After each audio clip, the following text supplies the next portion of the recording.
Lincoln Smash Brotherhood. We are back here now in February. We have left the European Union, ladies and gentlemen. This is it. And we are going to be getting on with the bracket straight away today. Absolutely no holds barred. Nothing's happened. Nothing's changed. I am, of course, Rosa. I am the main commentator here for the Lincoln Smash Brotherhood. Hopefully we're going to have some great nights. We've got some old faces returning. We've got most of the top 8 here tonight. Unfortunately, Bus, our best Joker player, will not be here. But everybody else in the top 8 is here today. So we're going to have some fantastic matches. We're going to be blitzing through round 1 with absolutely nothing stopping us. And overall, we hope, listeners, that you have a fantastic time here tonight. So we're going to get started with our first match.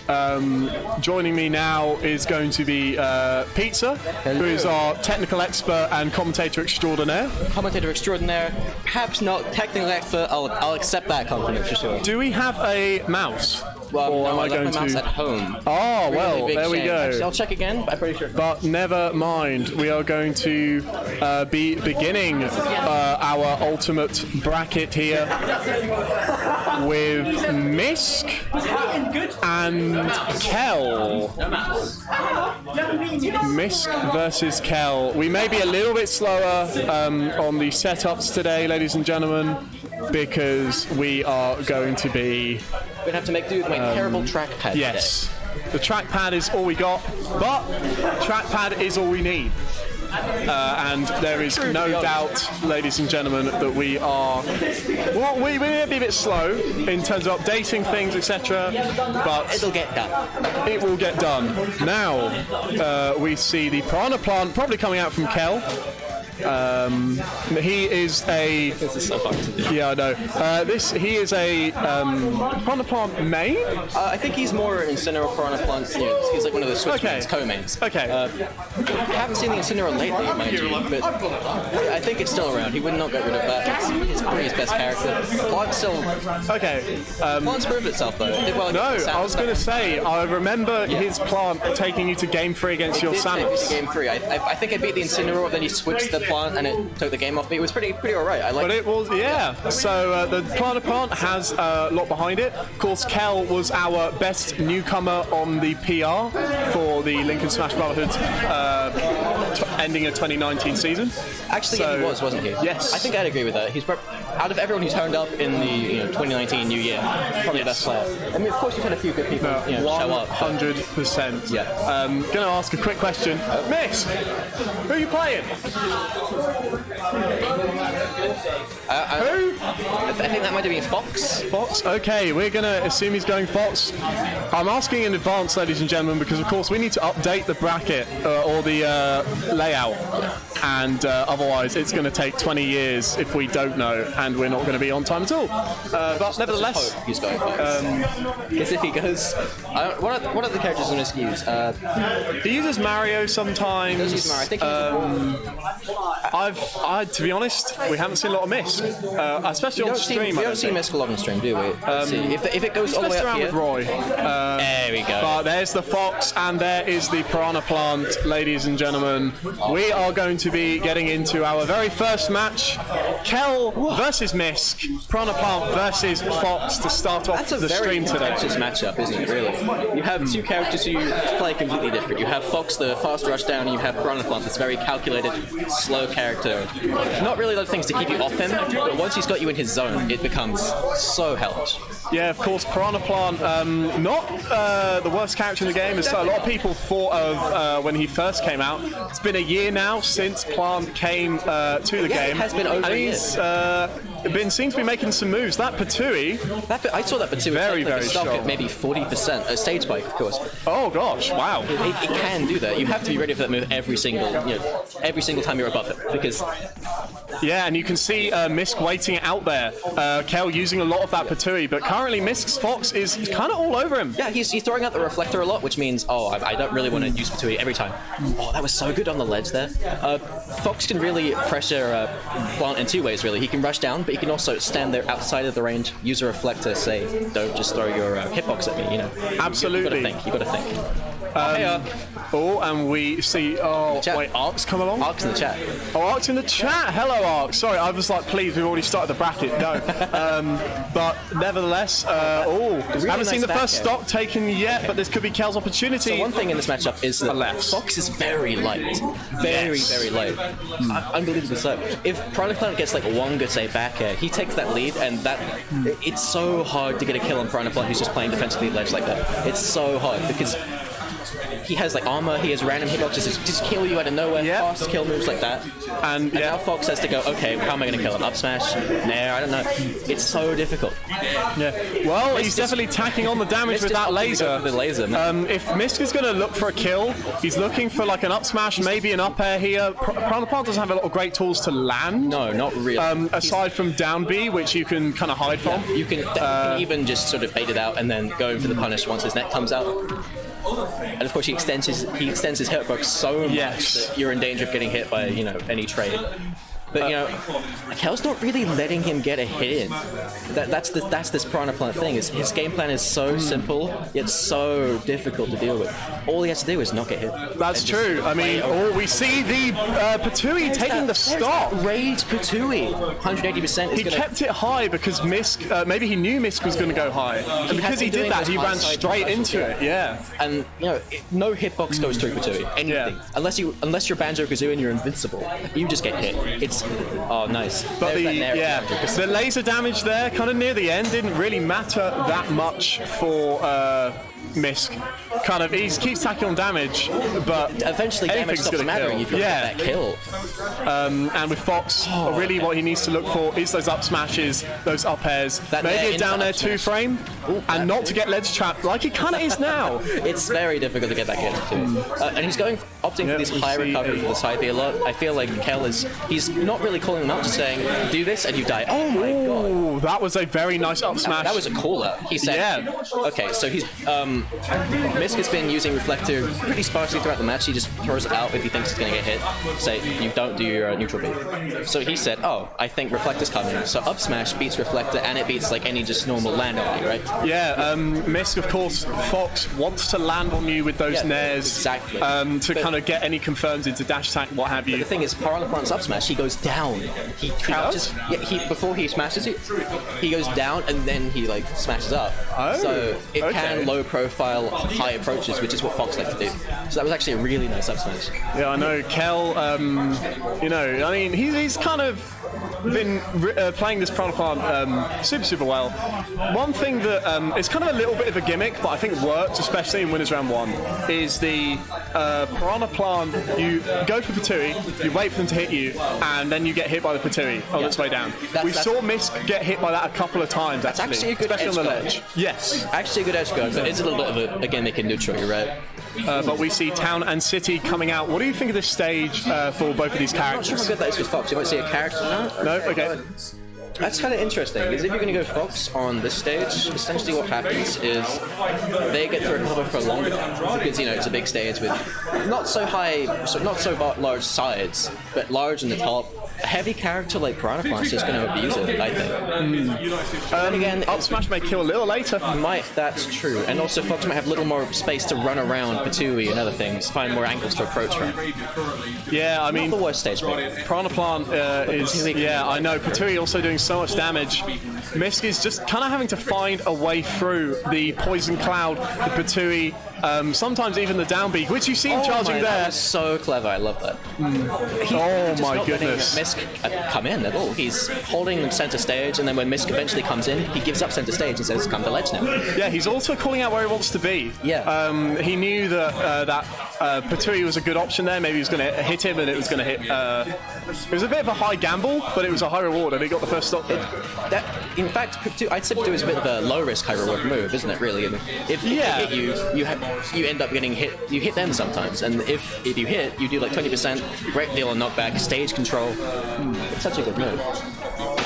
He's just going for the tech chase there with a dash. Yeah, I know. Oh, nice down tilt into forward smash. I'll say. Oh, we see another forward smash. It's difficult. That laser damage isn't too bad on a stage like this where it's a lot bigger. No, and because he's not going to get that. Before plants at kill percent, it definitely matters. It's not like last time where plant was at 150% at kill percent, and he just decided, I'm going to laser.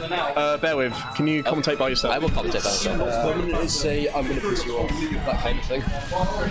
Oh my god. Kel with another... I don't think we're going to see a 3-stock here, but this is a very convincing lead. I think Miss is just sort of clueless on what to do. It's not a very common matchup, is it really, for Anaplo? So when someone knows what they're doing, it's kind of like playing a Mii, where no one knows what to do.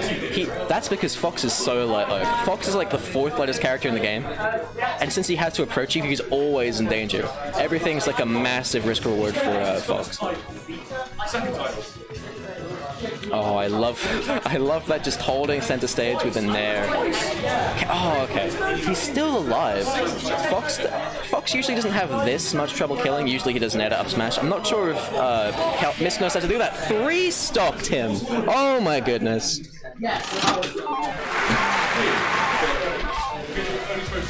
Oh, let's go. Piranha Plus with a 3-stock. Oh, commiserations to Miss to getting 3 stocks, but he did pretty okay. For someone who doesn't know the matchup, I'd say that's how Piranha Plant usually goes. Cal's a very good player too. Oh, miss.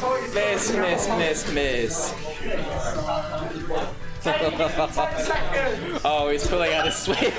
He's done for the day.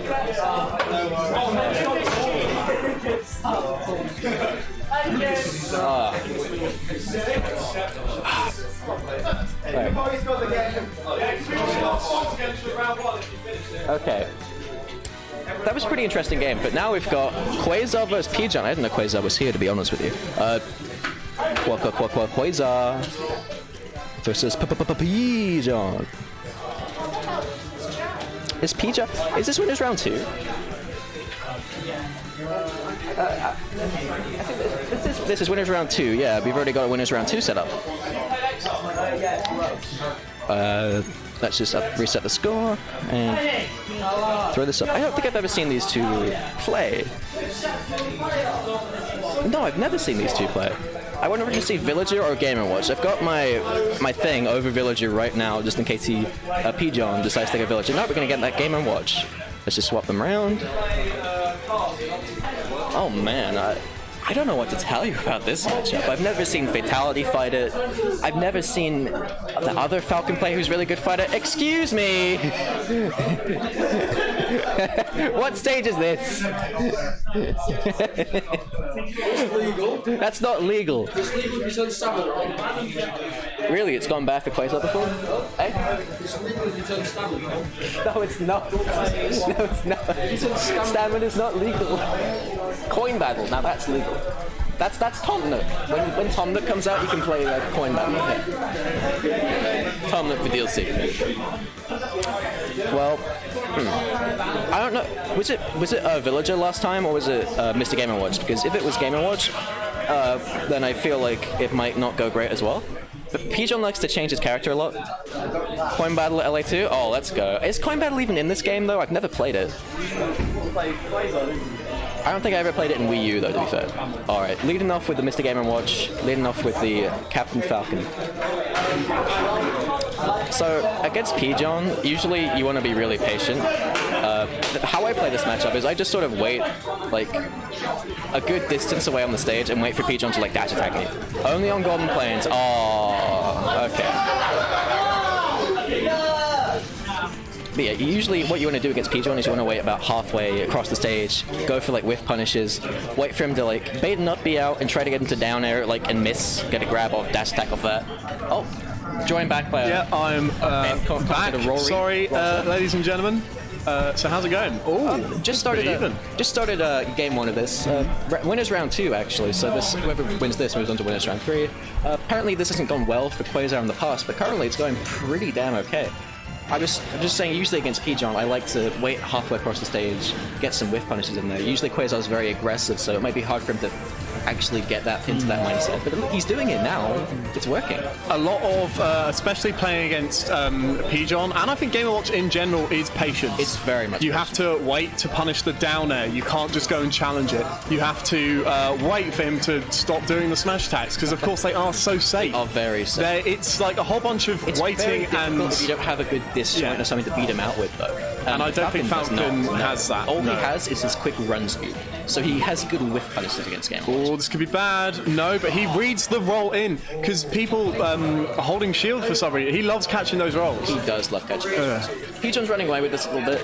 Oh, there's that back air. Yeah, that was actually... Quasar bringing this back. I think this is not unwinnable, for sure. I don't think Quasar's ever beaten Pijon in bracket, but he's definitely got the skill to do so. Yeah, of course. Alongside Kel, one of the better newcomers that we have had this year for the Lincoln Smash. He's very Brotherhood. good at melee because he's just a Falcon player. He knows how the character works. He's definitely the Falcon expert of our region currently. Did you see Quasar tried to wait there for the down air? He was staying on the ground, but of course, Pijon cancelled it into a back air. It just gets up smashed on the ledge. That is super unfortunate. I feel like he saw that smash attack with and he tried to get a punish in, but you can't punish the smash attacks at all. We see the punishes here. Pijon's DI has been questionable in the past, so potentially we could see a knee if he gets another one of those combos. Very hard to get Mr. Game & Watch in the air like that, though. You have to get some sort of combo started. He's so close to the ground most of the time that you can't. And we see, catching those air dodges with a nice frame trap there. And that was immaculate play from Pijon. So close at first, but Pijon he did his Pijon thing where he gets you into his sort of loops, where you'll roll onto stage, I'll up smash you. You'll roll onto stage, I'll up smash with, forward smash you. Like, his patented pressure with that kind of stuff, and especially with Mr. Game & Watch in general, is so good. And if you're not ready for it, you are going to get down smash forward. Pijon has his advantage. He really is a massive threat.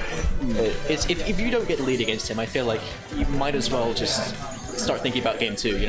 It's so difficult. Even top player like Matt has trouble with him. Zord has trouble with him. I have trouble with him. It's really only you and Bus who have consistent wins against him. I don't know what it is. Yeah. I feel like we have, quote, figured out the matchup, maybe. I mean, I figured out the matchup, but sometimes he'll just surprise you. Yeah, and when you play one of Pijon's characters, sometimes you forget how to play against some of the others, and you just lose to those. Yeah, he'll just try and pull a Lucas on you, or he'll put a Falcon in. It's like nothing you've ever seen. We don't know where it came from, but it exists now, and you have to respect it. He got that down throw, but he messes up in there, and he does it the wrong way. Any of those strings, I think Pijon, I don't know if he was doing it in the first game as much, I only came in halfway through, but any of Falcon's good strings, Game & Watch is just going to be able to up B out of. He can definitely. And he's done that a couple of times already, and Quasar has to respect that a lot, because up B is going to put him in a terrible situation. Alright, finding that dash attack, finding Game & Watch high in the air. Oh, that's a classic Pijon move. He just air dodges right at the last second. That's something I'm still struggling against, actually. Quasar is still fighting, though, which I appreciate. He hasn't given up. He's still finding his ways in. He needs to find that safe pressure on shield. And really that comes from those space nairs that Falcon has. I think that's his only safe move on shield, really. Oh, this dash dancing, just trying to find an opening. No. It's like Quasar knows what he's doing or what he needs to do, but he doesn't know exactly how to execute. Yeah. He doesn't know when it's safe or good to go for as well. Sometimes he does something that's right, but it just doesn't work. Yeah. It's not in that situation. And now we see him trapped in the corner. That nair and those bacons are going to just keep him in there. Land on Mr. Game & Watch from above. Yeah, it's so difficult. He's got the full stock now. So, wait, so we're still fighting here, though. Oh no, 100%. I really appreciate the way Pijon just pressures people. It's so unique. I mean, yes, sure, Mr. Game & Watch does generally play with up special, but Gilbert has his own Mr. Game & Watch play. It is definitely the Gilbert. Absolutely, there is a certain pattern, and that knee there is going to be taking the first stock for Quasar. It is a similar situation, but he almost dies there. That is Like, oh my goodness, he's almost going to take this second stock. And again, Quasar knows what he needs to do, but he can't quite execute the punishes. Yeah, he's missed a couple too, where it's just like he got a clear punish and he just buttons, he hit them wrong or something. I don't know. It's okay. Yeah, it's so clear that he almost got it. Waiting that bomb. Yeah, Pigeon loves to space with those bombs, and getting around that forward air pressure is something that you really need to do if you're going to beat Pigeon. However, that back air is going to take it, and Quasar's on his winner stop. Roll on stage, going for down smash. Going for that down smash, but he didn't have the pressure there to make Pigeon want to roll, so he just jumped over, hit you with the back air. Oh, absolutely. Yes, we see him like run across the stage trying to catch his landing. And he's been trying to catch a lot of stuff with that forward smash as well, like those down thairs from Pigeon. But it's too slow. It's not happening. No. He has been going for that dash attacks occasionally, but he knows it's not going to kill. So he says, "Mr. Game & Watch is at 79. I'm at 98 on my last stock. I have to get the kill." It's emergency mode right now, I think. No, absolutely. And we see those up airs coming out. He's looking for a way forward, and he catches the down B. Basically a repeat of last game, to be honest with you. Started off even. That pressure from Pigeon is so unbelievably good. It snowballs. Yeah. It really just snowballs. And then you realise, oh, he's covering every option. I'm going to land with this. Haven't done it before. And yet he still pulls it out. Yeah. And that's what makes Pigeon one of our top 4 players. He's also just a very aware player. He might not do the, I guess, correct, maybe quote-unquote correct thing to do, but he does a strong thing to do. Like that jump off back air. Sorry, I'm just looking at the bracket right now. But again, very well fought game from Quasar. He just needs to learn what's safe around Game & Watch, how to play around Pigeon as well. Just the extra patience not to go for the forward smashes, to Satan do nothing sometimes and just wait for Mr. Game & Watch to do something. He will eventually. We could have you versus... Wait, 6 pool? Yeah, I'll play Penny. Yep. Dan, you know we were talking about if you want to commentary in the early rounds, do you want to do it for the sex match which is going to be Pizza versus Penny? Sure. Then to be somewhere else? I don't think I'm in bracket. You're not in bracket? No, I'm still losers, but Oh, okay. I'm not sure if... Well, nevertheless, ladies and gentlemen, we have just finished that winners round 2 set, but we're immediately on to another. We are going to be seeing the commentator you were just hearing, Pizza 69, versus one of our King DDD players here, Penny. Quasar next as well. So, I'm going to be interested. Are you off? Quasar, yes. Okay, very well. Then I shall see you later, Dan. Cameron! Come on, ladies, come on, ladies. We are going to be watching Pizza, who still has the buy left, which we have not updated, versus Penny, who is going to be rocking the King DDD. You put core in there, that's like... Well, we don't have buy left on the put thing. the sword, there's like me, sword fire. Anyway, well, we see like an immediate, really strong start from Penny here, until he went for a up B, which I have to question, I do think. And another one. Oh, wow, yeah. A raid bar outranges the stars, so you've got to be really careful with that. Well, Penny's got to be careful like that. Very nice. All right, it's too high. He was above 46%, so the spike hitbox came out from the up B. Now, what Penny really has to do here is... Oh, that almost killed. That was a really actually clever setup. Knowing he'd be distracted by the Gordo, maybe, and then landing on top of where he'd want to be. It's a setup. Well, it could be a setup. And let's go. Don't know what's been going on over there, but we got a thumbs up. It's 1-all for Wakey versus 6-4. Oh, okay. So I think Penny really needs to chill with the up B. Yes, absolutely. It got him killed there. It's got him punished before. Oh, Jacob, if you watch this in the future, did you see Pizza's movement with Fail Note? You know, B reversing? It was really cool. But of course, actually, that was a really good punish on the get-up attack. Jumps, so he's not there anymore, into the forward air. And it means that this game is pretty much back to even. Okay, that time it worked out, but like... Yeah, he really ought to stop it. because if Pizza hadn't shielded there, if he had a little bit more kind of game awareness there. Oh, what was that? No, there was like the V-shaped hitbox from the up smash. The very right-hand side connected and it sent the Gordo at such a weird angle. Oh, but he baits the get-up attack. I know Penny likes to go for the get-up attack, which means that the forward smash is going to catch Penny, and Pizza now takes the lead almost by an entire stock. Yeah. DDD I don't think has a really good disadvantage state, because a lot of DDD's neutral revolves around Gordo, and when you have the advantage you can just sit back and if Gordo's are sent at you, just knock them back. Oh, that was a great parry from Penny. He parried the down air from Pizza and then straight back into an up smash, which has got this game almost even again. Oh, there we go again, the weird hitbox from up air this time, knocking the Gordo back. Yeah, being kept in the air there from Byleth's kind of upwards options, both in the form of up smash and up air. Nice. Wow, what a snipe from Pizza. Yeah, that was an uncharged neutral lead. Very, very good. How high a percent was he at? Because that was really impressive. How's it going?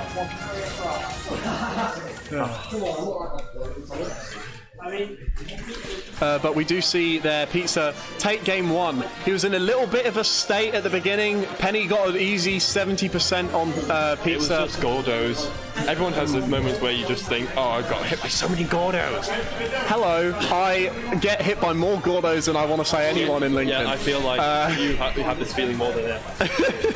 And it is torture, ladies and gentlemen. But we're going to see no character changes. We are going straight into game two here. And I think if Penny wants to stand a little bit more of a chance, we talked about less up B, but also maybe kind of like... Well, I mean, you play DDD. Is there anything that you would recommend to him in terms of... Yeah. I'm trying to think. How would DDD approach this matchup? Well, he's getting some snipes off stage. I would say for down now. tilt, I think, is a move that he needs to use more often. Neutral air into down tilt, because the thing with Byleth is their ground moves are reasonably slow. And so if you bait a punish with neutral air on shield, for example, or just falling onto the ground with neutral air, if you bait a punish, then down tilt will catch them out. But yeah. Oh, he fell out of it. Yeah. That's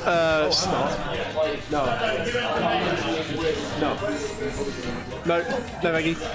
Anyway, yeah, Outrage. again. Outrage. And another thing that I've seen Pizza do a lot more of, especially when he likes to get the lead, is he's been juggling Penny. He's been using the up airs, he's been using the up smash. Yeah. And oh my goodness me, is he going to get something here? Okay. No, too low a percent there. But nevertheless, yeah, he needs to stay below Pizza, or at least like on his level, to make sure that he's not getting juggled and basically taking 3% for it. Yeah. So, I'm not sure about the stage pick, to be honest, from Penny. What's that?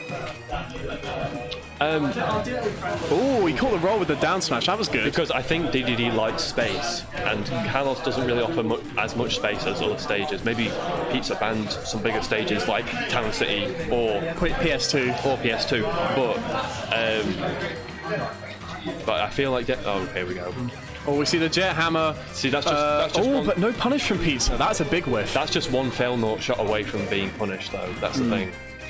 Yeah, absolutely. Of course, Pizza's still working out this character. Him coming back for the second week to play Byleth, and that's a knife backer there, kind of means that maybe he will be adding this character to his repertoire. And if that'd be a really cool thing to see, because how good Byleth is yet to be determined. But any DLC character mains are always welcome. I mean, everyone's still figuring out this character, although some people have jumped the gun and seem to have made up their mind on Byleth already, which is sad. But we'll see how.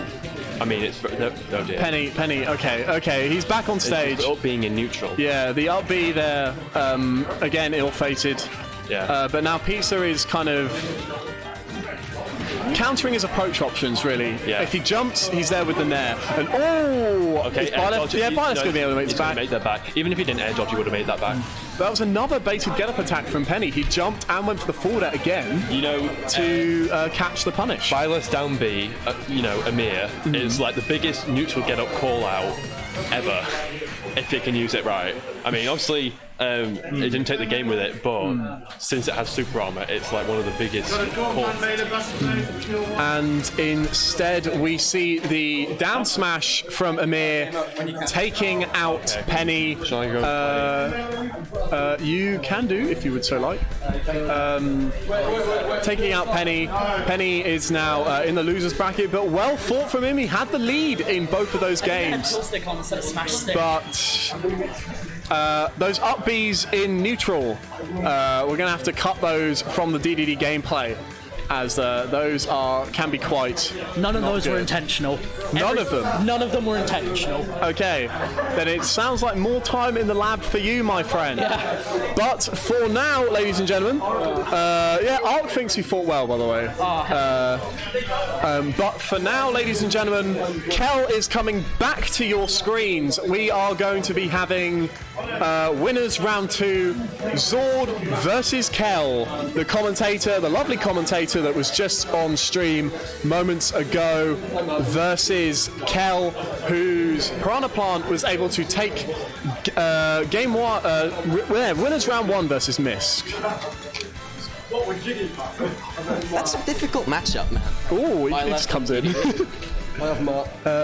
So we. Yeah. Oh, what do you? We'll be right. Yeah. I mean, okay, I've 2 stopped in with me roll. Looking. It's a strategy I got. Well, it's a strategy I kind of just brought out fun against somebody online and just decided I'm going to fuck it with it in bracket. Yeah. Sorry, ladies and gentlemen.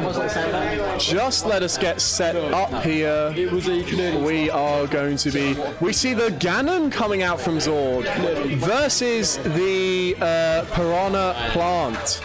Now, the Ganon is an old face. Oh, Zord versus Kel. We don't see the Ganon very much from Zord anymore, but he was using it in the grind session a lot, so maybe he wants to bring back out the Ganon. He also brought Ganon out now. last week, too. He did? Against, Mikey, Burberry Mikey. Oh, of course, yes. I was commentating that set. Right now in Kel's favor, but you know what? 42%. Ganon doesn't care about 42%. One jab, you're at like 20. Yeah, and I think this matchup is going to be decided by, can Piranha Plant keep out the Ganondorf? Can he ledge trap him with the Poison Cloud, with the Patui, with the down B that we talked about earlier? Or if Ganondorf can get his big hits in, make sure that he's able to just kind of make sure that he's able to get those big hits and get those super early kills, which Ganondorf is always popular for. Zord a very good player, and even though I'd say this matchup normally is very in Plant's favor. Oh, the shield break off of the down special. Okay. Who are you playing? Well, I was going to say, Can you play X up when this. I would say normally this is a good match for Plant. But Zord is a very good player. Will find his ground against any character, even if it's a bad matchup for Ganondorf. That is how Ganondorf lives his life, to be honest with you, is in bad matchups. We saw a shield break there. I heard, and oh my goodness! Zord bringing it right back. We see the unfortunate SD there from Zord, which could give Kel a lead here, depending on how he plays. But Zord's Ganon has taken entire tournaments before, so The thing is we're with gonna a have to Ganon see. player is they're used to playing bad matchups because every matchup's bad. So pretty much Ganondorf will live his life in that disadvantaged state and still find a way to kill you. Yeah, exactly. We were talking about, can Piranha Plant keep him out? In that case, he could not, and he died with a really nice forward air off the level from Zord, which has basically brought us back to even.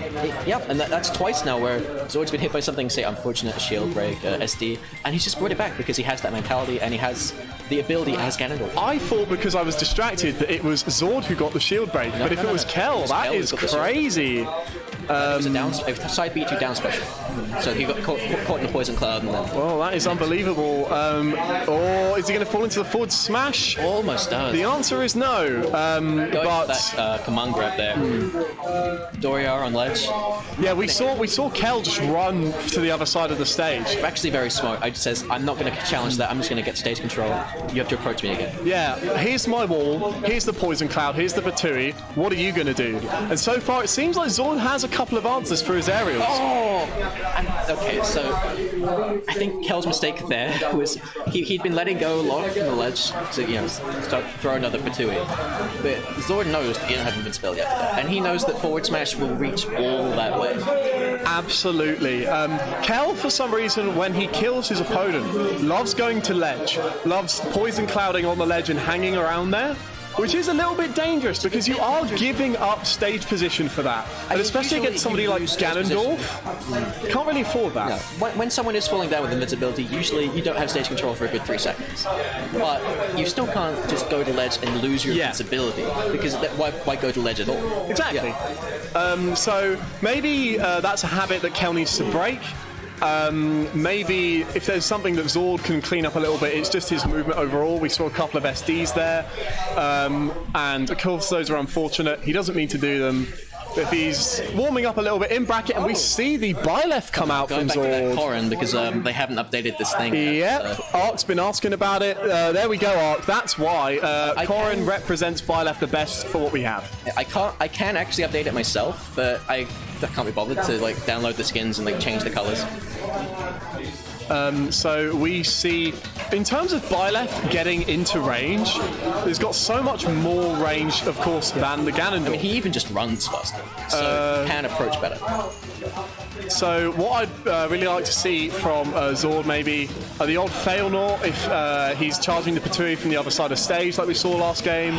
Those forward airs and back airs and the side B, of course. No. An unfortunate SD. I don't really know what Kel was doing there. Maybe he clicked Poison Cloud by accident. I think he was going for a drop down Patui or something. He just didn't press a double jump. Lost it. Again, that Fast is falls, something like that. very Still, unfortunate. But he's not letting this go without a fight. Oh, SDs again because he's in lag. The low blast. Yeah, that back air, notorious amount of lag for Piranha Plant. It means that he can't get the stage spike. Maybe even if that hit, he would have died. So Kel, he can't afford to do that, I don't think. No, this went from definitely you can bring this back to emergency. You have to get the kill now and then hold the stock the entire rest of Zord's next and then get the win. This is looking really bad for Kel, and so unfortunate too. Just a double SD on the ledge there. Zord though doing a good job of just pressuring. I think, did he spot dodge that or roll away? I think he just wasn't in range. Okay. Yeah. Because we're seeing the up smashes come out. Kel is hungry for the kill. He just not to make this a free stock, because of course we know what happens to people who get free stocks on the stream. And that's going to be an up throw, and that is definitely going to be dead. First stock taken there for Kel. Still wants to get a little bit of percentage, so it's not like JV. There you go. Yeah, but we just still keep fighting. He keeps holding his shield in that poison cloud, and especially with somebody who's as slow as Byleth, he can't afford to do that. He needs to get out. Shield like that because that's your only way to get in against this character. Zord, no. Zord went for Zord went for the funny, and it didn't quite work out. The thing is, if you go off like that, you don't get that little bit of height back from the upbeat. So if you lose your double jump, it's over. And there you go. the down air. It doesn't even matter if he gets hit by the Patui. It's gonna kill because Amir is literally that powerful. Zord moving on to winners round 3 versus Kel. It kills 20% earlier than Ganondorf's down air. Really? Maybe even 30. And it's got more range? Yeah. That's busted. What is going on? The difference is that it has twice the landing lag and is also slower to come out. Oh, okay. Yeah. Fair enough then. But even so, they're still talking at the setup. I think Zord's giving a little bit of advice. We can all do a little bit of advice from time to time. Yeah. So that's really nice there from Zord. Discussing one of our top players and a lovely man. Very lovely. Well, moving up. What was that, round 2 so or 3? moving onwards now.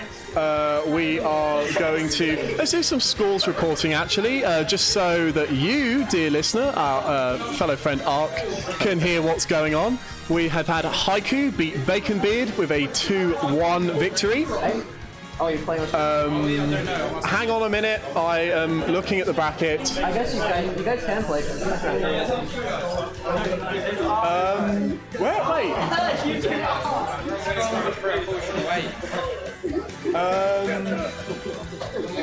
Where's Jason? Why haven't they played yet? Jason? Oh, they're playing. I'll play XR. Bear with. You're gonna play X? Yeah, I'm gonna play Okay. XR. We're all gonna. Oh, wait. Okay, I so- can't because the giant has my controller. Oh, use my controller. So Matt. Oh, Use my controller. no, I have to use mine. Okay. It's stupid, I know. Get on the stream, bro. Because I don't have my. We're changing our minds. We're changing our minds. Because I lent it to someone, an old friend. Haiku. What game we got going? This is Haiku, maybe. Yes, is that it? will be. Oh, I'm You, playing yeah, on- I thought you- you are playing on stream. So here we are. Not as well, actually, this happened last week, didn't it? Did it happen last This week? had happened last week. Yeah. We have mixed up the seeding, so Still not a set you normally see, and definitely not normally see on stream. yeah, we're gonna have Haiku to. told me he has started using Me Brawler. Yes, As a, I honestly, I still use Me Brawler. you do. I mean, as a pocket character, I like the character, so I use it in friendlies. Oh, okay, fair enough. Yeah, so it's a fun character. I still believe in it a little bit. I definitely support the Me Brawler. It's such a fun character, and he's shared with me his moveset, so I know what it is going into this. It's going to be shot put, suplex, soaring axe kick, which is like Cloud's one, and counter. Counter's that's a real wild card actually. No one really uses that because you lose a recovery option. Usually people go for that flip kick. Yes, because it's extra recovery, it's invincible, so it gets you out of combos. But that counter it's actually one of the strongest counters in the game. Now, Me Brawler has a lot of crazy options. He's got the up B out of shield, which is super, super quick. Very, very nice. Even shot put off stage can do some work, and of course, Me Brawler, just the base set, has some combos which are worth fearing. Against Donkey Kong, that shot put is going to push him further and further away from the ledge until Me Brawler can comfortably go up there and down at you or something. Yeah, absolutely. So we are going to have to see if Haiku or Leafs Me Brawler has what it takes against our number one player here in the form of Matt. Matt definitely, well, you know, he's used to the Donkey Kong matchup, and he's used it against lots of characters like this. I've played him with my Me Brawler, I've played him with characters like, say, Wolf, other combo characters. He knows how to sort of get around that, but he's still susceptible to it. He is Donkey Kong. So really it comes down to how well Matt can adapt, and if Haiku's combos are that long and for that practiced. I know Me Brawler is kind of difficult to use. It's a lot of training mode and a lot of DI and a lot of other nonsense you have to deal with. But we have seen some crazy stuff, and of course, you do have a little bit of cheese. You have a Me Brawler? lot of cheese. Okay. That soaring axe kick is like Clouds, where Yeah. it can spike you, except it kills earlier than Clouds. Oh, So, nice. Yeah. That's always good. So maybe we will see a bit of that. Hopefully, we don't have to play too many spike animations You should here. play at the end of the game. Oh yeah. Yeah. But nevertheless, we are going to see Matt versus Haiku here, and the game begins. We have Skull Kid Me Brawler. He is using Skull Kid. Maybe just a Majora's Mask fan. I've never asked. So there's that suplex. So this is going to be Me Brawler's neutral. Is a suplex here.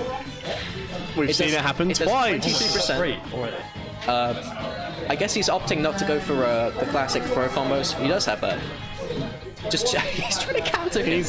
He's literally just going for the counter, waiting out Matt's approach options, and then just going We're definitely for going to it. see the more defensive Me Brawler here today. Oh, he knew he was going to go for the counter because Haiku already has been using it quite a lot, and he waited and he got the punch there, and that was super good. But Haiku keeping this even. He has kept it even so far.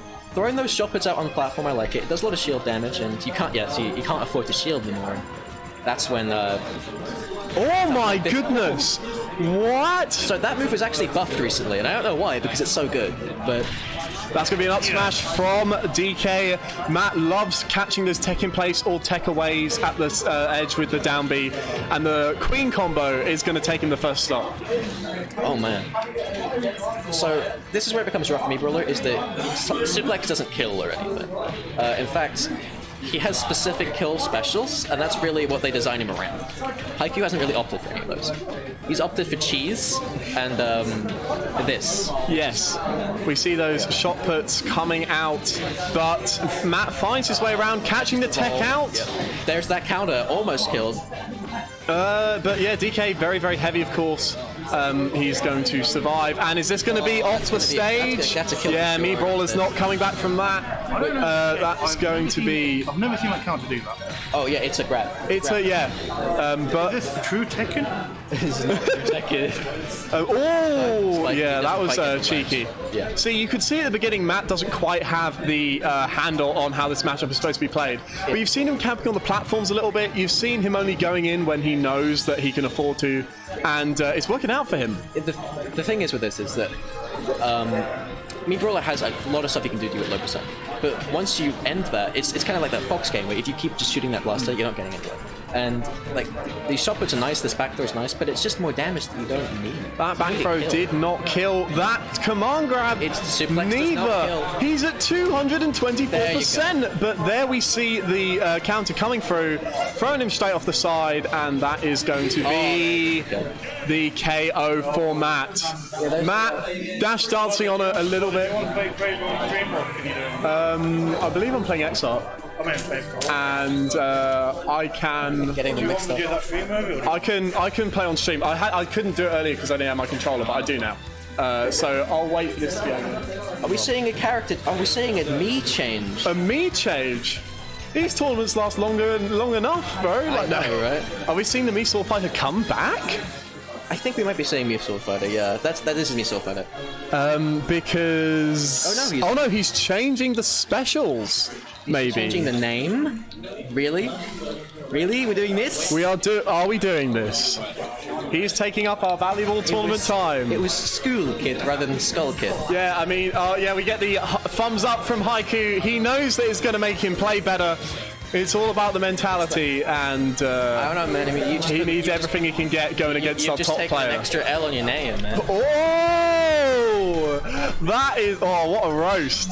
What a roast! That is crazy. He roasted Haikyuu. He just said, "Oh, he put another L in his name." That's crazy.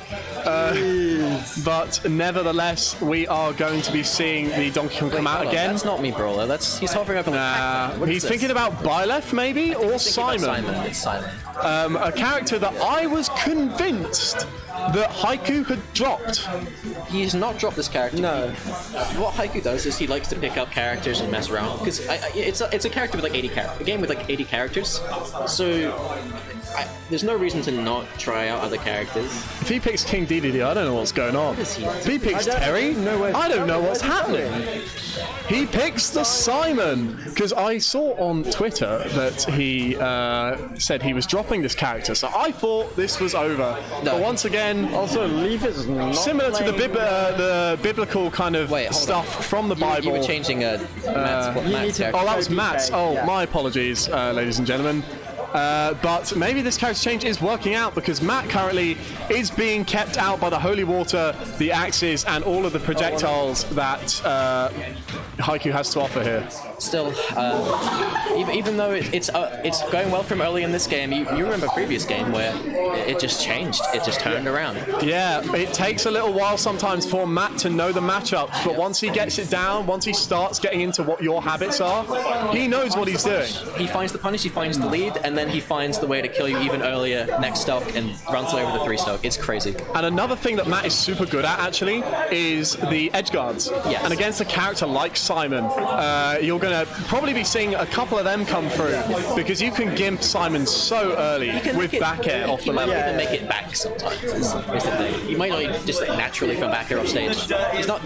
We see the grab here. He's not even coming back from that. There is no opportunity, and despite having like a 80% lead, all it out of the way. evaporates in one The grab. hands of the big monkey. It's just gone. The recovery doesn't really go that far. It's mainly vertical, and it's just He's not not getting even back from finding his that. stage control anymore. Nice. Ooh, that was a really good trap that he put in for Matt there. There's a ding dong. Couple. He's got the 45%. Every single bit of damage just means he's going to get out of that grab later. And if he's got no jump, that's and unfortunately classic thing. going to Simon be will it. just not get back. A lot of people, like kind of our level, like to jump out of disadvantage immediately. Yeah. And so Matt loves to catch that with jump forward air, and it worked out so well for him again there. I know it's something I would have done, And then just especially. get giant punched. It's again that lead all melting away. It's just looking worse Matt's and worse. figuring it Every out. trade, everything. 100%, It's never in Simon's favor anymore because he can't take a grab. He's at kill percent from a grab. Oh, he got through! He got through the crowd! And that is going to be a 2-0 there for Matt. Moving on to maybe winners semis there. Oh, geez. And Haiku not very happy about that. But nevertheless, congratulations to Matt. Yeah. Commiserations to Leith as he moves into the losers bracket. Loses round 3 now. Losers round 3. Yeah. But a you good on to losers it again? run, and I am going to be going on with Exarch, wherever he is. In that case, Potentially another Simon. Yes, that's what you've tuned in for. that's what you've tuned in for, apparently. Well, I think Simon's kind of interesting to watch. Yeah. Don't tell me that shoot on Simon that bounces off Pikmin isn't hype. Yeah, that's Right. Well, joined by our favorite Dan here, leader of the Tekken group, now friendlies. Nothing is. I swear, it was like 5 more minutes. I said, right, like, in 10 minutes they don't show up. Like, the last 2 minutes, they all They showed up. all yeah. walked through. Yeah. I called it the Noah's Ark. Yeah. Oh, Electroshock, you've got Ark in the chat. Yeah, thank you, Ark. Shout out. I've had many friendlies against Ark, just online, and yeah, it's always good to play Ark. I really do enjoy playing All good fun. Let's see, so we got Rosa. It did not work. It worked for the first, like, set, and then you couldn't kill because it's weak roll. Well, that was not my plan wasn't to get set up kills, it was to get enough to throw percent or To throw a kill with me brawler? Yeah. You had to get like 160. It's a really bad plan because you're never gonna get them always 160. It works. It's not a good plan. It works. If I win neutral, it works. It's not a good plan. It works. It's not a good plan. It really does work.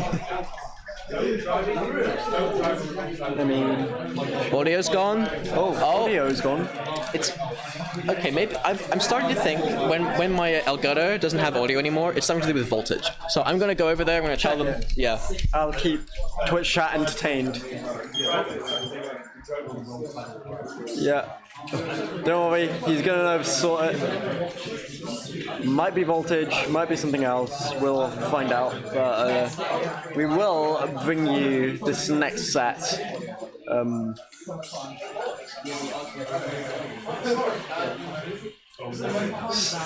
Still nothing on Streamlabs, so.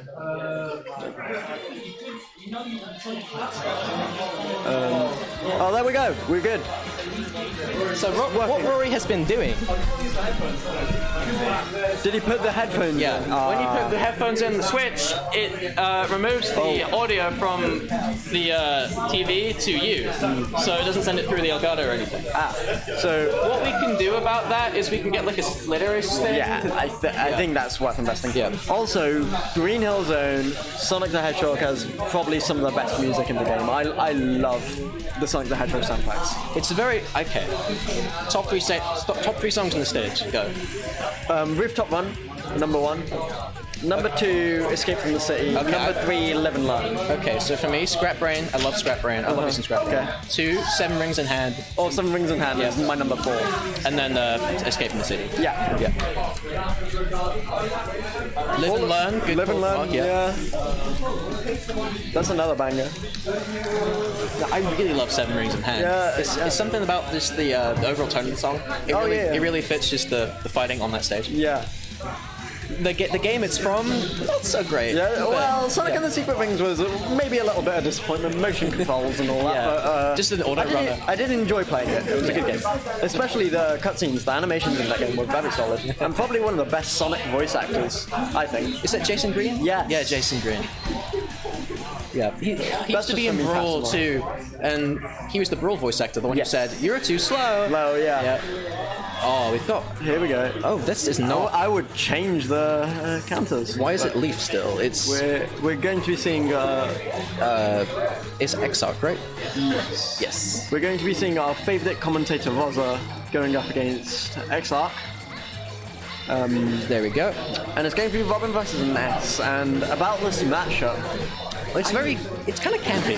Yeah. This isn't a button test, I think. I think this is just them playing. yeah, You don't really want to commit to throwing a projectile as Robin because Ness can just jump over it or absorb it. Yeah. And Ness doesn't really want to come in because that's scary sword. yeah. I mean, Levin Sword is very, very powerful. It's so strong. Oh, okay, he's going for that. Robin has a lot of combos off that arc fire. He was going for arc fire to yeah. to up air, and it's a true combo. Yeah. Oh, catches him with the levy there. Trying to read the projectile there as well. that. I like that. Did you see that he just like jump scared him over the platform, the side beat, PK fire. Oh, is that death? Oh no. He was too. Yeah, He was too slow. far over. He was too far over. Yeah. Oh, did you see the whip down there? Yeah. Just poking. Okay. Oh my god, that was really cool. He threw the sword down. This is a very spacey game right now. We're just a lot of neutral going on here. We're not really hitting each other. Not really getting combos. It's just single hit, go back to neutral. Definitely. Yeah. And I mean, I think that's what both of these players want. Actually, there's no point for aggressiveness here. They both have their projectiles. They both have. Oh, but that's a dead Robin. Very dead. And, Goes too low. So at this point, Rosa has like all the advantage in the world. He has a little bit of percent. If Robin throws out a projectile, he can heal and make his lead even greater. Actually, Rosa can start being a little bit more aggressive here, as he does have the percent lead to do so. He does, but he can also hold back and make Robin come to him, which is Yes. Robin's like biggest and weakness. space him out with PK Fire, things like that. PK and Fire then- just jumping around, Yeah, just jumping. bait him into the air and then catch his landing. Oh, that was so such a good good! Oh, that is beautiful. He just actually. caught the ledge. This lead is melted away for Rory. Yes. Just like that, it's gone. Yeah. Okay, That fine. was very fitting. Of course, Rory's still fighting. Rory, you can't cut him out because he has these combos and these Yeah. little things he can just hit you with. He knows how to do. Yeah. One thing I'm surprised about actually is Boz hasn't gone for one of Ness's strongest options, which is grabs. He has not gone for the grabs. grabs. No. I think getting close to Robin is actually kind of scary, isn't Yes. it? Because he's up close, Yeah. very strong, much stronger than you are. As Yeah, the boy with, especially like, Levin Sword. About 63 frames of M live on Arcfire, it's not safe. You can get grabs easily. You don't want to go up. You don't want to. Yeah, he almost got PK fired for. Well, the thing is, he's throwing out Arcfire a lot when it isn't really safe. It did get him a kill, but yeah, in neutral it's very rough. Ooh, almost connect. So there, I think what you want to do is you want to. Neutral Arcfire is literally the worst thing you can do. Yeah. Yeah. But if you're trying to land as Robin or just anyone getting away from that PK Thunder, you have to try to fast fold and air dodge. Yes. But if you're in hit stun currently, you're still like tumbling around. Yeah. You can't. Yeah. So you have to throw out a move, and it's really predictable, and that's what Ness wants. It's a little mind game that Ness has. If you throw out an aerial, he brings that PK Thunder back down and catches you with a PK Thunder too. And also, let's Great go. aerial catch. Yeah. Still throwing out those arc fires. in Because neutral. he's, like, a bet his Arcfire would be like, if he predicts like Rory to grow from the ledge, then you throw it out. Yeah, He has been doing that, but he's also using it a lot in neutral, trying to get the combos done. And Exarch brings it right back there, and it's now Here's one. last song. Okay, doesn't go for the second neutral side beat. I very much respect people who can recover when Ness is up B because I know I can't. I know. I'm not seeing a lot of 11 nerds either. He doesn't seem to go for 11 there. His game plan tends to be ladder outfire. But it has gotten him this far. Ness is almost dead, actually. Yeah, One this good is- outfire to a smack attack. Yeah, that's kill percent for Ness. Oh, they both went Goes for the edge guard. Okay. Oh my god. What's He makes it back there. Yeah. Okay, so In air.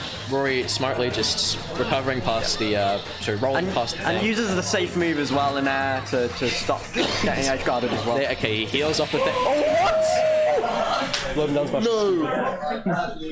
What was that hitbox? 11 down smash is really stupid. the sword wasn't even close to him. It doesn't need to be 11 down smash is stupid. That's bigger than Byleth down smash. Sorry, down B. Nah, that was insane. I've been getting loads of shield breaks with Be Spyler careful.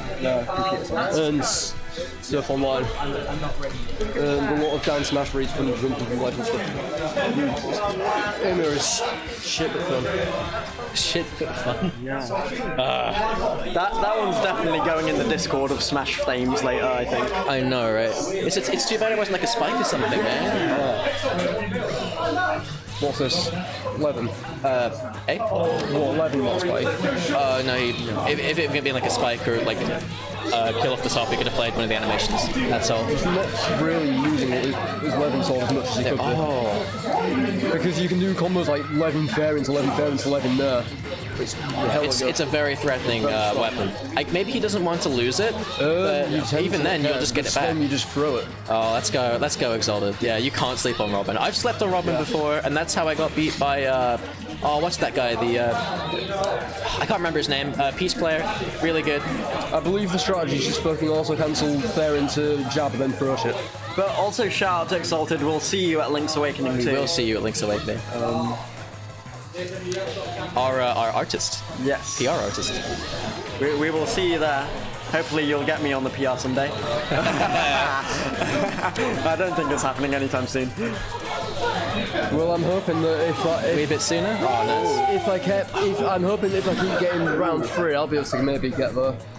Someday. So right, we just saw a star KO off of a Okay. Robin Oh, there. we didn't Up even there. do the animation, but that's But fine. we shouldn't do it mid-game. Yeah, you do it mid-game. at the end of the game. I mean, like, playing absolute shit got me that far. Right. Okay. Whoa. Okay, so I think Rory just forgot how to get back to the stage. He's getting walled out. He should have probably gone for further. Just two PK fires to run away. I think it's like he generally seems. Robin's running away with this. Yeah. Jabs and nothing. Okay. He generally Finding some ground more off the interested stage. in getting the. There we go. There's that Rory confidence I like. Running in. But still, he's getting beaten out. Not even by Levin's sword now, just by the little crappy bronze thing. Yeah, it feels like he is getting walled out a little bit, but I've been reverse 3-stuck by Robin before, Zelda. Yeah. This character is actually so cruel. yeah. I mean, it's an unexpected character to be that strong, actually. To be Robin It is is. generally looking for the opponent to get into certain habits and repeat certain habits, and you're wanting to capitalise on that as hard as you can. If they are shielding on the platform too often, It's like Giga bait and punish. it's basically the Giga bait and punish, where you get so much off of it. yeah. Yeah. That was totally an up smash. He did actually go for the 11 there though. Finds the kill. Gets it. Yeah. Yeah, you can tell the conditioning comes in a lot with Robin. You know, Oh, this is. this is a mad game. Oh Doesn't make it back, no! Okay, so even went again, Robin, respawning back in with all his things fully recovered. So Ness still has to kind of watch out, but this is so much better than what he was at like 10 seconds ago. Finding the forward airs, there's the confidence of Rory coming back in. Also, to be fair, Robin resource management is really difficult. It's and difficult, I and you respect have to- how well he's been doing with it so far. But he is getting Right now, it's bit not looking so sauce. hot. So Rory, Robin go is- for. Okay, that must have been side B. Yeah. That must have been side B. There we go. Okay. Rory still fighting his way off the ledge. That was Cleverly probably a just bit too obvious. gets up PK fire. In fact, Rory hasn't really been getting caught on ledge a lot at all. No. Oh, that down smash though.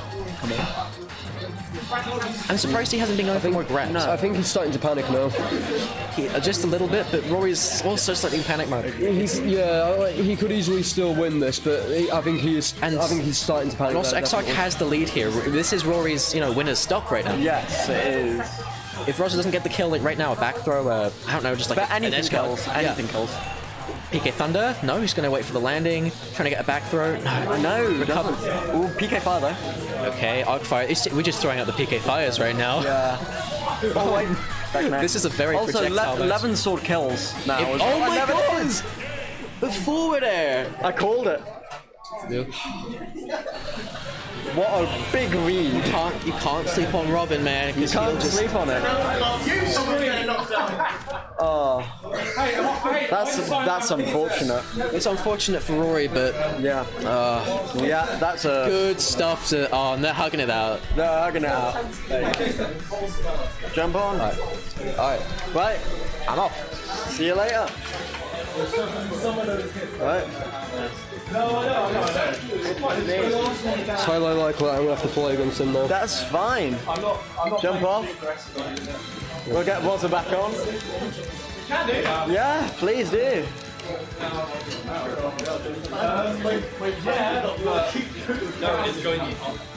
And the fact that I did have my Wazza. Okay. It's not all earphones, Johns, though. He got some legitimately good combos and some call-outs that in no universe he should have got, but he got them anyway. So I will be going to losers round 2 to face. I mean, But it's scary nonetheless. I will say.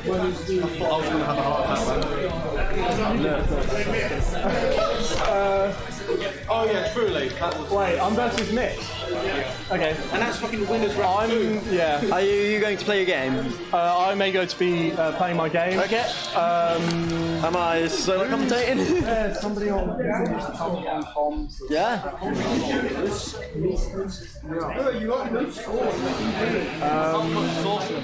Because this is like almost top 8 material here. But me and Nick need to play.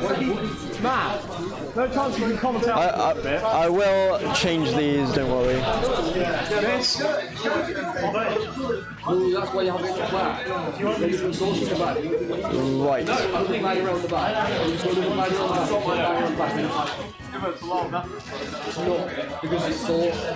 Right. That is not Jensen, by the way. This is Ord. Don't worry. I will fix. There we go. Hi there, Pigeon. So, straight in. Yes. And he's playing Ike. There we go. There we go. Right. Stream updated. Yep, so I'll give you a bit of history of these two players. Yeah. Both pretty good. Zord went through a bit of a character issue, like he was a Ganon player, then he played Palu in some matchups, like tried and trusted Ike. Yeah. So 6-4 is telling me a lot about this matchup. He doesn't like this matchup. Yeah. Like when Ike nares, there's not much Greninja can really do to contest it, Yes. unless you predict it and not you nair early. The problem with this matchup is that Greninja's going to struggle to KO if you can't get your guaranteed setups. Okay. And we're seeing that here actually because 6-4 one stock behind, but he's close to killing here, but he just can't seem to find a way to do it. Also, watering his recovery is good, but it takes some setup. Yes. Arc is sick. Yeah, at 150 now. Most characters would have died of that fair. Yeah. Ooh, good counter. And Grab, that might? I No. think up throw might have, but yeah. Oh, but that's a good catch. That's a good trap. So he spaced it with the water, then he just got the regular get up. Really nicely done. And we're going to see Zord with 60% lead in this stock, but I feel like that can be easily caught up with some Greninja combos. Yeah. So this could be very even very soon.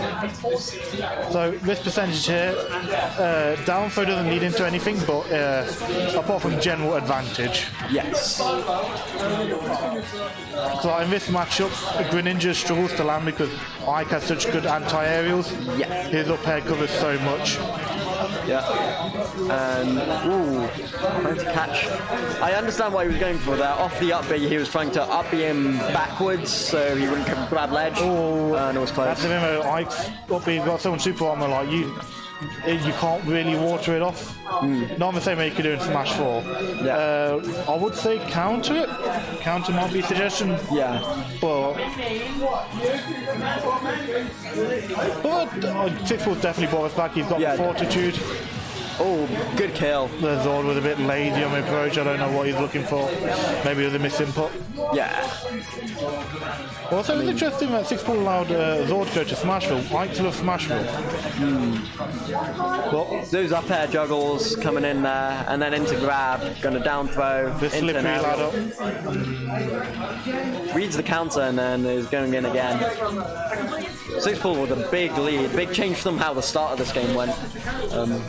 Yeah, maybe Sixball just learn how to be more patient, trying to bait out some of his options. Just also keep the pressure up. Ooh, that's going to be an aerial KO there. Yeah. Ooh, not as nice. There to grab fair. Yeah. I mean, this could definitely be caught up very easily, this percent. Oh, right. So, if you're playing against Greninja and, and you shield the illusion, he's got to recover from low, and I thought he was going to go for a dumbbell lock. Yeah.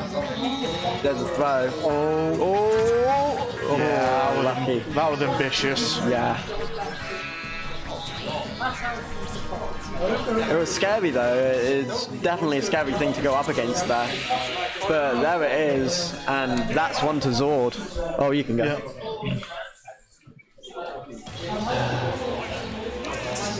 Boys, I can jump on it. I still have a losers game. Yeah, you better play the losers.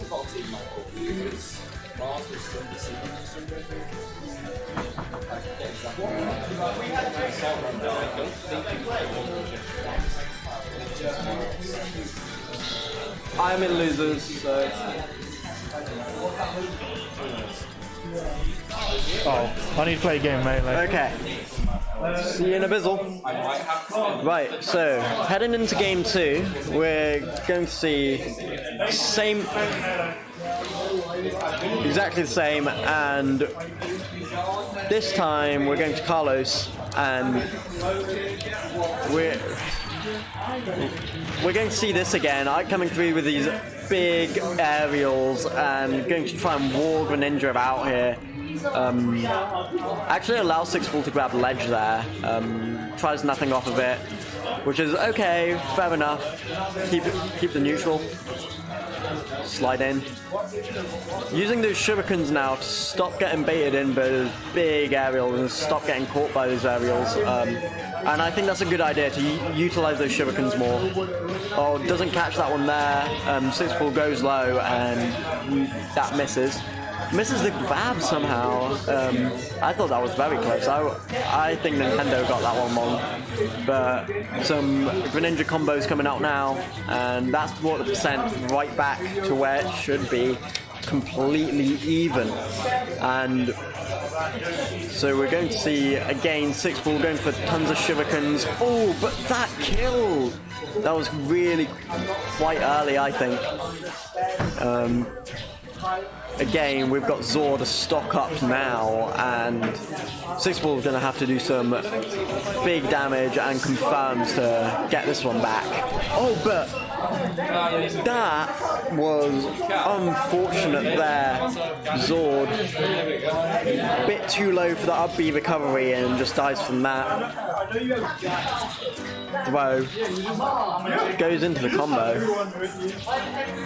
Again, using the shurikens, and Sixball is right back in it. He can definitely get back and even ahead with some Greninja combos here. Gonna move forward. Nice catch as well. Misses that grab. I think Sixball was moving back there and that's why it didn't connect. Gonna come forward again. Gonna slide away. Shuriken again. Tries to in-air catch on the falling. But good throw off stage. Can't get anything off of it. I would maybe would have countered there, maybe as Greninja, because I know that the Ike wants to get me off stage there. But oh, geez, that down air almost kills. But Greninja does make it back there, and Zord does not. That is very unfortunate. Tries to up smash, charged it, but Sixpool very patient, waits and gets his own 30% off of that punish. Sixpool looking to bring it back to 1-1. Oh, but Zord looking at ambitious, but that was very, oh, massive off the ledge. So, throw it out. And again, shurikens again. Sixpool trying to wall Zord out, which is what Zord was doing to him earlier. Oh, down smash, good catch. This could be the game for Sixpool if he gets a kill move off. But some in-airs now coming in. Almost dead there. Uses side B to get back to stage from Zord. Good roll back from Sixpool to try and get there. And then finally, Oh, this is close. yes, this is very close. Sixpool needs one kill move and he brings it back to 1-1, but Zord, as we know, can kill really early. Ooh, no grab there. Oh, just very close. Oh, no, I could feel it slipping out of Sixpool's hands. Lands. Up B to back stage. Slidey, no up air. Ooh. Oh, Parried forward, so it doesn't kill. Goes for down smash. He's not up there though. Oh my god. Zord kills here and Sixpool kills here. This surely kills. No, it doesn't kill. Oh my god. Back This is air insane. also Back doesn't air, kill. Zord's gonna make it back. He's gonna make it back. Just throwing up projectiles forward. Oh, there it is. What Finally. a close and stupid game. So Sixpool brings it back to 1-1. Oh my god. It was very close. How did your game go? It went pretty well. I was losing the game 2, and then I spiked Falco at 30. Oh, nice. So my left good. So obviously counter pick from Zord now. Probably gonna go down and yeah. There it is. I was feeling it too. Are we going to see a character change? Are we going to see a character change into maybe the Palutena? No, I don't think so. I called away. Yeah. These two have been having close sets, so... Was the first game look this close as well? Yes, Oh it my was God. very, very close. Gee, there was some spaghetti that last last 30 seconds was just spaghetti. Yeah, it was really scary, actually. Both players probably going to this a little bit shaken after that. It was almost Zord's game, but Yeah, I mean, what happened really was game 1, Zord was walling out Sixpool, and basically Sixpool gave the strategy right back to Zord in game 2, where he was walling Zord out with the Greninja combos, and it's going to be exceptionally close fight here as well. right now looking pretty tame, just playing safe, playing neutral. Greninja even opting to just sort of stay out of Ike's burst range, pretty smart. And Ike just sort of keeping the center stage, trying to keep Greninja, say, come get me, I'm going to hit you up. With that nair, up air. How did that not hit his shield? Okay. I have no idea. I mean, it doesn't matter because it's Greninja's shield, but... Sixpool's doing a really good job of just running away. Yeah, that's what I was saying last game. Oh wow, that killed. It is Town and City. That was ridiculous. Yeah, those close blast zones to the side. But I was saying this last game, Sixpool is doing a really good job of walling him out with his shurikens, and that's how he's getting the percent recently. He's just been running away shurikens, and it's been doing really nicely. It's definitely that safe gameplay that's got him this far. So, but right now it's not looking so good. Playing that defensively when you're in the disadvantage like that, it can end up getting you. You just sort of camped out. Yeah. Ooh, that was Finding nice. forward air.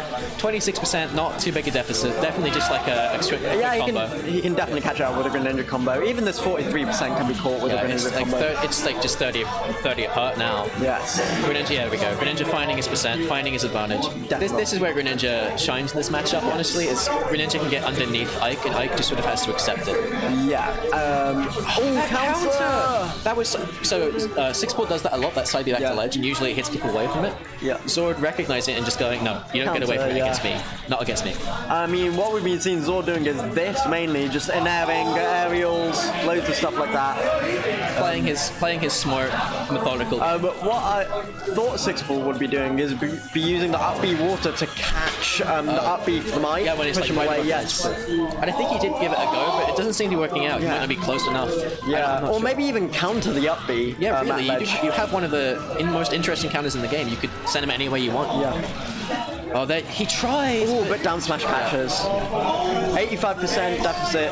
Last stock. Moving on. A lot of extra credit sitting on the Sixball's head right now, but not impossible. Definitely not. And for Zord here, you really don't want to get caught by one of those Greninja combos because you know how fast this can slip into Greninja's favor. One good edge guard or counter at ledge, like you said.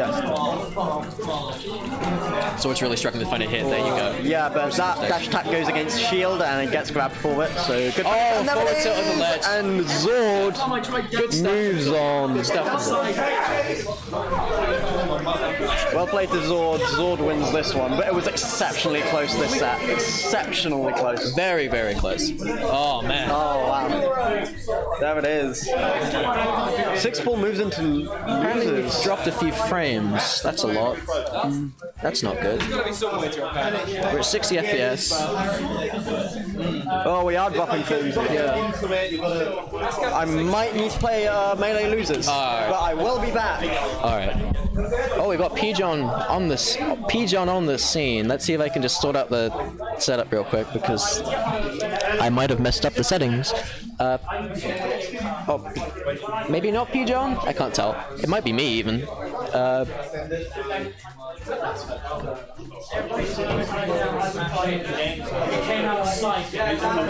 Fan boost is on. Well, I'm back. I don't have another losers game for me. Oh, I'm playing it now. There we go. I'll join you. Unless you're playing. I'm not. I don't know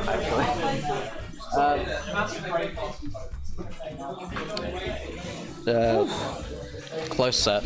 Close set. You edged it out at the end. I did edge it out. I edged that first game out. I didn't see the first The thing with facing Sixball is like, as soon as I get caught in something, You're just in the air for a while. I'm just, yeah. Also, that last game, he was really good at raw back airing and catching me, because I'm very aerial, like Ike is an aerial character. Ike is an aerial character, but he's also susceptible to getting beaten out in the air by fast moves. Yeah, because forward air and neutral air both start behind him, so really fast raw back airs or neutral airs can just beat him out. So, yeah. That was a really close game. You're getting P-John versus someone. P-John versus Exarch. Oh, okay. The favourite, I think, of this bracket so far. Well, Exarch. I mean, he's already made a pretty interesting... Big upset, yeah. That's actually a 2-0 too. It was pretty convincing. yeah. Rory was not. Where is he? Oh, he's over there playing. Rory will make her a loser's room, I'm sure. Drop frames means that, like... I think it might be Wi-Fi, but it shouldn't be. Is it dropping frames? It doesn't look like it. It's dropped 854 frames. Oh. Which means, like, it's dropped frames... Actually, I think that might be due to encoding. I'm not sure, though, because it's actually at a really high bit rate, probably higher than it should be. Right. Like 4,500 is pretty high. Yeah. I don't know if I can change it midstream. I don't think I can't. That's 4,500. Yeah. Not 1,500. You said 4,500. Yeah. Alright, okay. I thought you said 450. Yeah, okay. Yes, okay. It is complaining about the encoding. Encoding overloaded. Exalted is in the chat. Hey, kitty. Oh, we got the set here. Actually, we got Villager today. Probably trying to pocket those archives. Yeah, I was going to say that. I mean, Game & Watch can also pocket these kind of moves. He can bucket them. When it's weak hits, like multi-hits, he doesn't get as much damage when he uses the bucket against you. No. So, I think this is just, I'm going to take your entire projectile and throw it at you. Yeah, imagine if he nicks Thor on. But, have you seen the way that looks? It looks so stupid. Have you seen Rosalina? Oh yeah, it's It's like spins like a broken doubles combo. It's amazing. It's just a vortex. Yeah. but I think Lila is very good for both of these characters. It's good for Robin killing off the top with, say, side B up air. Yeah. And it's also really nice for a villager for camping under the platform and throwing stuff at you. Also, Robin's Arcfire can just linger on the platform because it has to hit something. So once it hits a platform, it might make it more difficult to set the Arcfire on the ledge, though. Yes. Yeah, that's the one. That's the one thing that I think of. Yeah, because of the slanted edges. But we'll see how this turns out.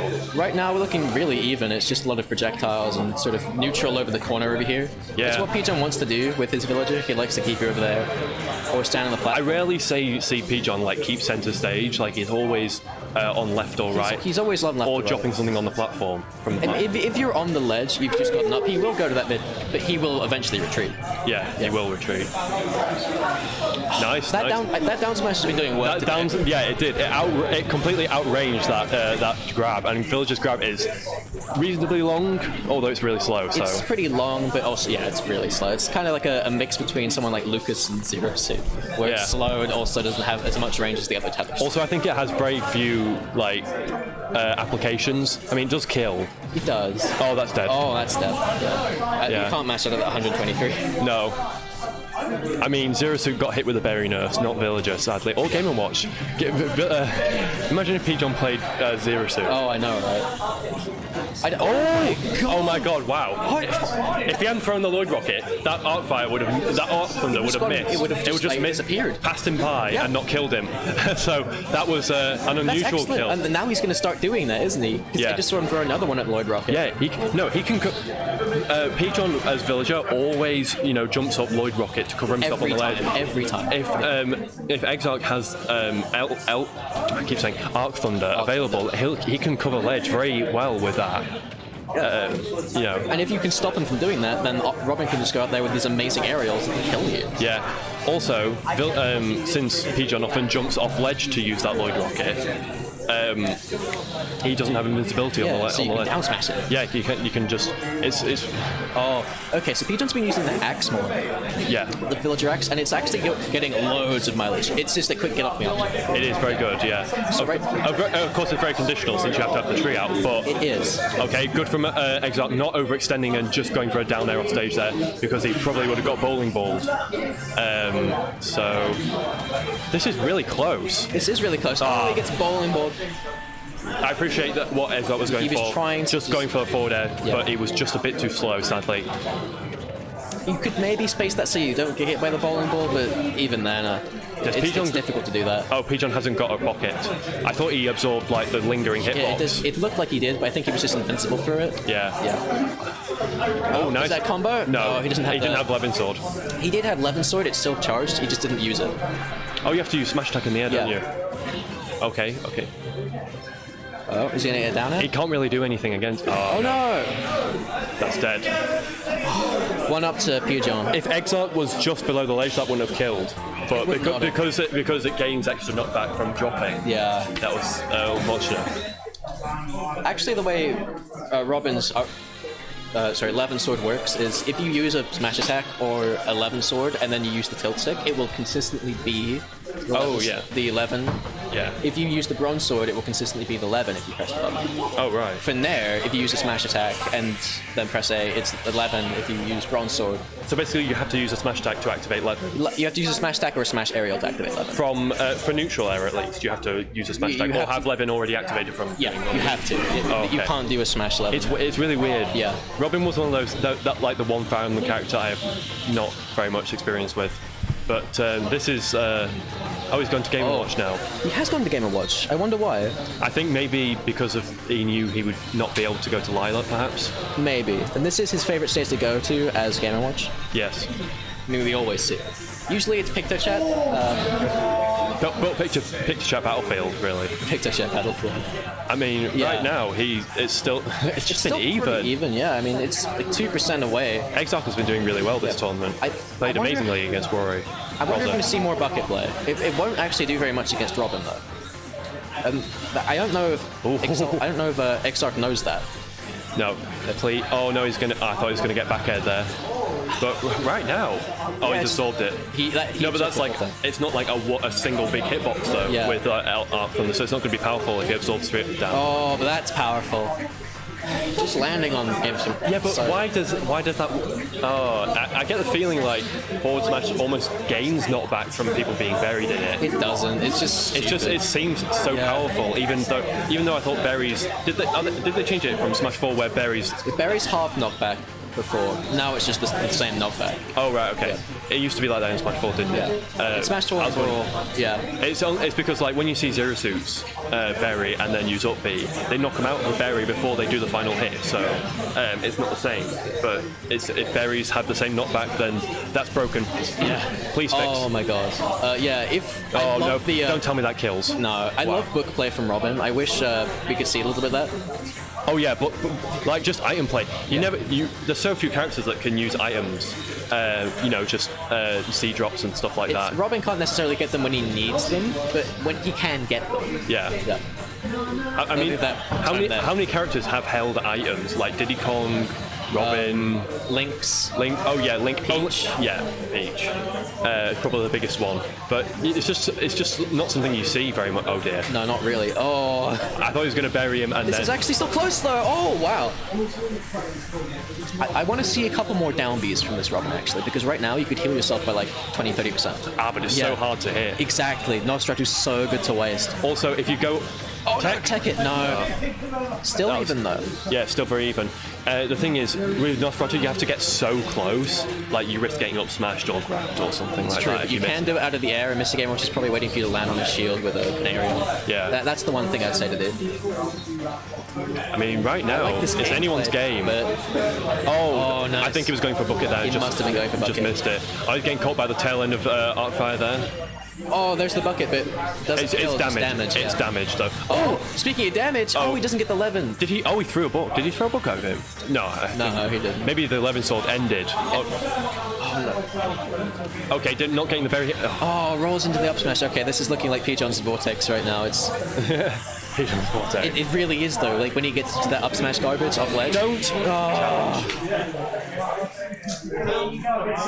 I was watching Meister at Genesis 7. Like I just watched the set because it was on my YouTube recommended. I didn't want to watch it. I didn't want to watch it. It just drew me to it. But I was watching Meister at Genesis 7 against Charlie, the King. Charlie the King. Yeah, playing Wolf. And the commentators were saying, don't challenge Game & Watch if he's smash attacking. Don't land on Game & Watch's up smash. Well, try not to at least. And if you see him charging one smash, just don't challenge. You will get buried or you will get forward smashed or something if you try and grab. Unless your name is like, I don't know, like Byleth, and you have like a super strong, like long forward smash or something. Or side B, yeah. Or side B even. Yeah. But, or just anything disjointed you can punish with. For example, Charlie the King was punishing with, whiffed up smashes with laser.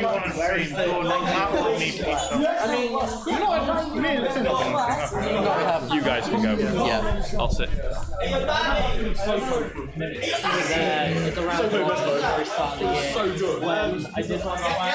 That was very, very close indeed. Exarch putting in work in this tournament. He's beaten Rosa and hello. I'll join you. Alright, so Pizza 69. I don't think we're seeing Pizza's core in for some reason. I don't know who we'll see. I would change the name. There we go. I'm just going to put the knee sword fighter there in case it's Byler. There we go.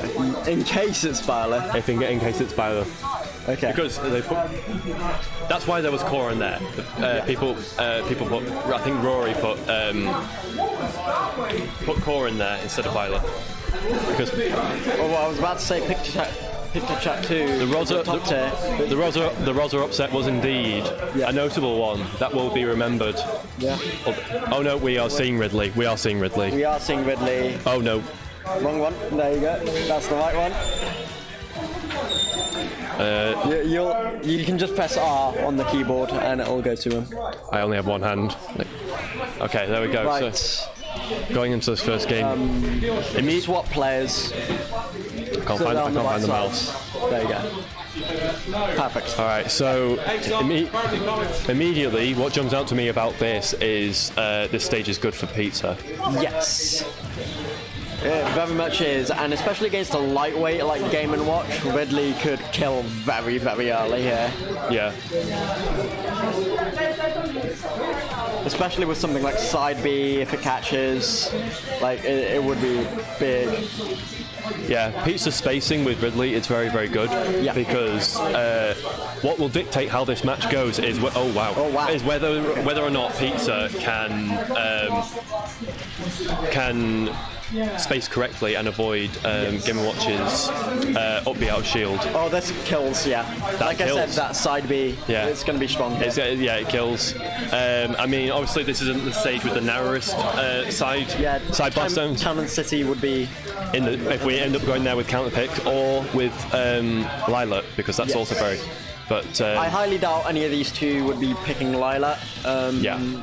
So it'll probably be Town and City if we do see a counter pick. I imagine P-John banned Lilac, but right now Pizza's just keeping P-John on his toes. Definitely. Oh, he went too low. No. I'm not sure. I think. Homie stock. No. Oh, I was about to say this is P-John. No. I was about to say, do we see a P-John homie stock today? That was an unfortunate SD from Pizza. So right now he needs to close out this stock. He has multiple ways to do it actually, especially against Game & Watch, who I will keep saying is so light. Okay. The thing with Ridley's side B is it's a no-win situation if you get grabbed, because either you nash out of it and then you get jabbed, or you get launched and probably die at this percent anyway. 6. Okay, not getting the sweet spot of that. Pizza was very good at catching that. That should... No, I reckon one or two more pommels would have done it though. Ooh. P-John almost catching the air dodge in with the berry, but not getting nice. Oh, that one does. Good catch. And then Pizza 6-9 getting the 6-9%. Oh yeah, he's at prime percent right now. He's going to make this comeback. Easy comeback for Pizza now. Pizza needs a down tilt like that. That's down Ridley's go-to at low percents. Down tilt. Yeah. All right. Okay. Good 20%. Oh no. Oh, this. Yeah, I just missed it. Wow. I never usually see... Footstool tech? Footstool tech? No. That's dead. Footstool tech is dead. I never usually see P-John miss those. That would have killed. That was a good read from Pizza, but he just got hit by the side B hitbox. Oh wow, beautiful. Yeah. Okay, that was... That's 1-0 to P-John, and... Yeah. There you go. It was, I mean, fair play. That was very good from P-John. I'm thinking we're going Town and City next. I reckon P-John will ban Lilac and probably... Oh, Lilac! Wait, we are going Lilac. Yes, we are. Oh, right. Wow. I thought that he would ban this because Ridley's up tilt is so good on the platforms. Like DK's up tilt. It's just a overarching hitbox that can cover the entire of these platforms. So, but it gives P-John an option to retreat to after doing up B out of shield. So, I can see where he's going from. So going into the second game. Yeah, going into game 2 here. I feel like Pizza was unfortunate in that last game. He wasn't. He was getting caught by a lot of stuff, and also he SD'd up 20%. Yeah. The thing with Ridley's up B is it's not the most flexible of up Bs. So we'll see how Pizza. There's the down tilt you were talking about. Oh my gets god! The kill off of that. 20 seconds and we've lost a stock. Wow, that was like the tip of the wings from Pizza. That was nicely done. Also, P-John. Against a heavy like Ridley here, there could be some ladder combos with up airs going on here as well to get the percent back quite quickly, so I don't know. Oh, wait. Oh, okay, so...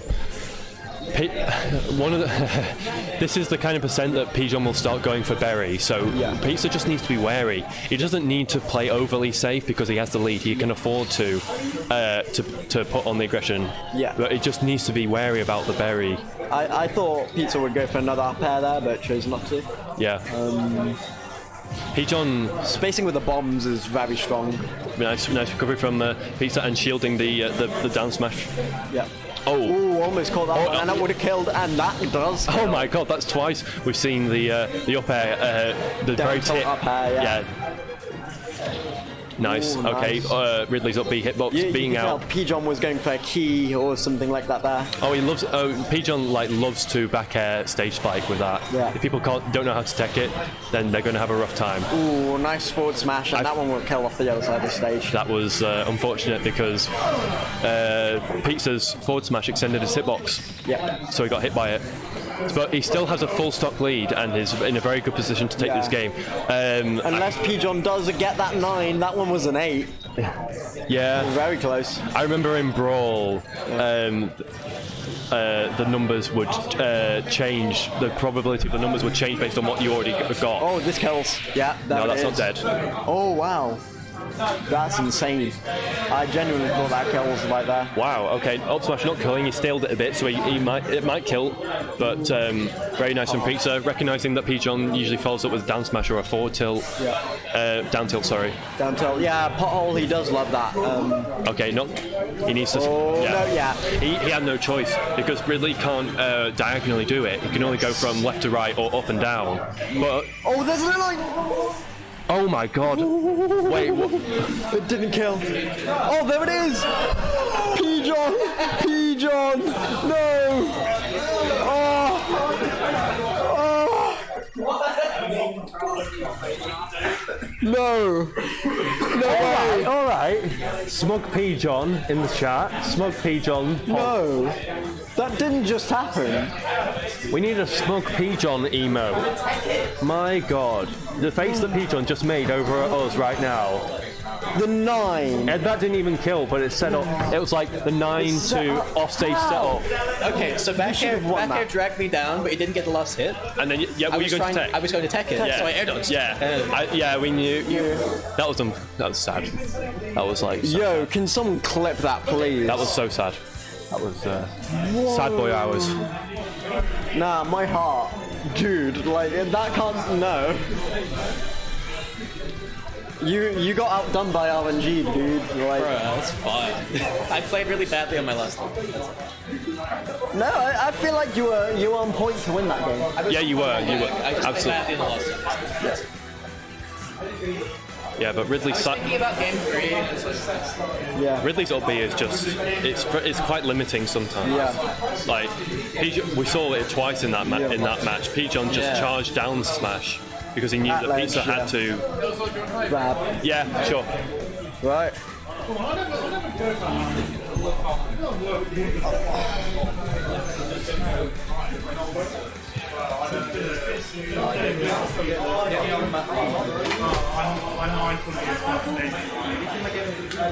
Six ball, want to jump on top? Okay, there we go. Get me on comms, bro. Get you on comms. DK extraordinaire. Yeah, you can change the I'll do the overlay. overlay if you want. Sounds good. Matt DK.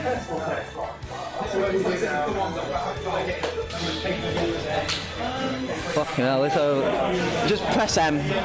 Oh, okay, we got this. I see. There you go. There. Versus a CPU. I think he's playing against Zord. Ah, there you go. Right, here we go. Who will Zord be playing is the question. In the DK match, you're probably Palu, but I won't make any assumptions yet. It should be winners round 4, I believe, as well. Yep. That is correct.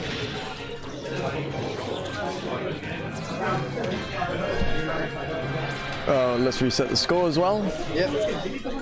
There we go. All right, Zord versus Matt.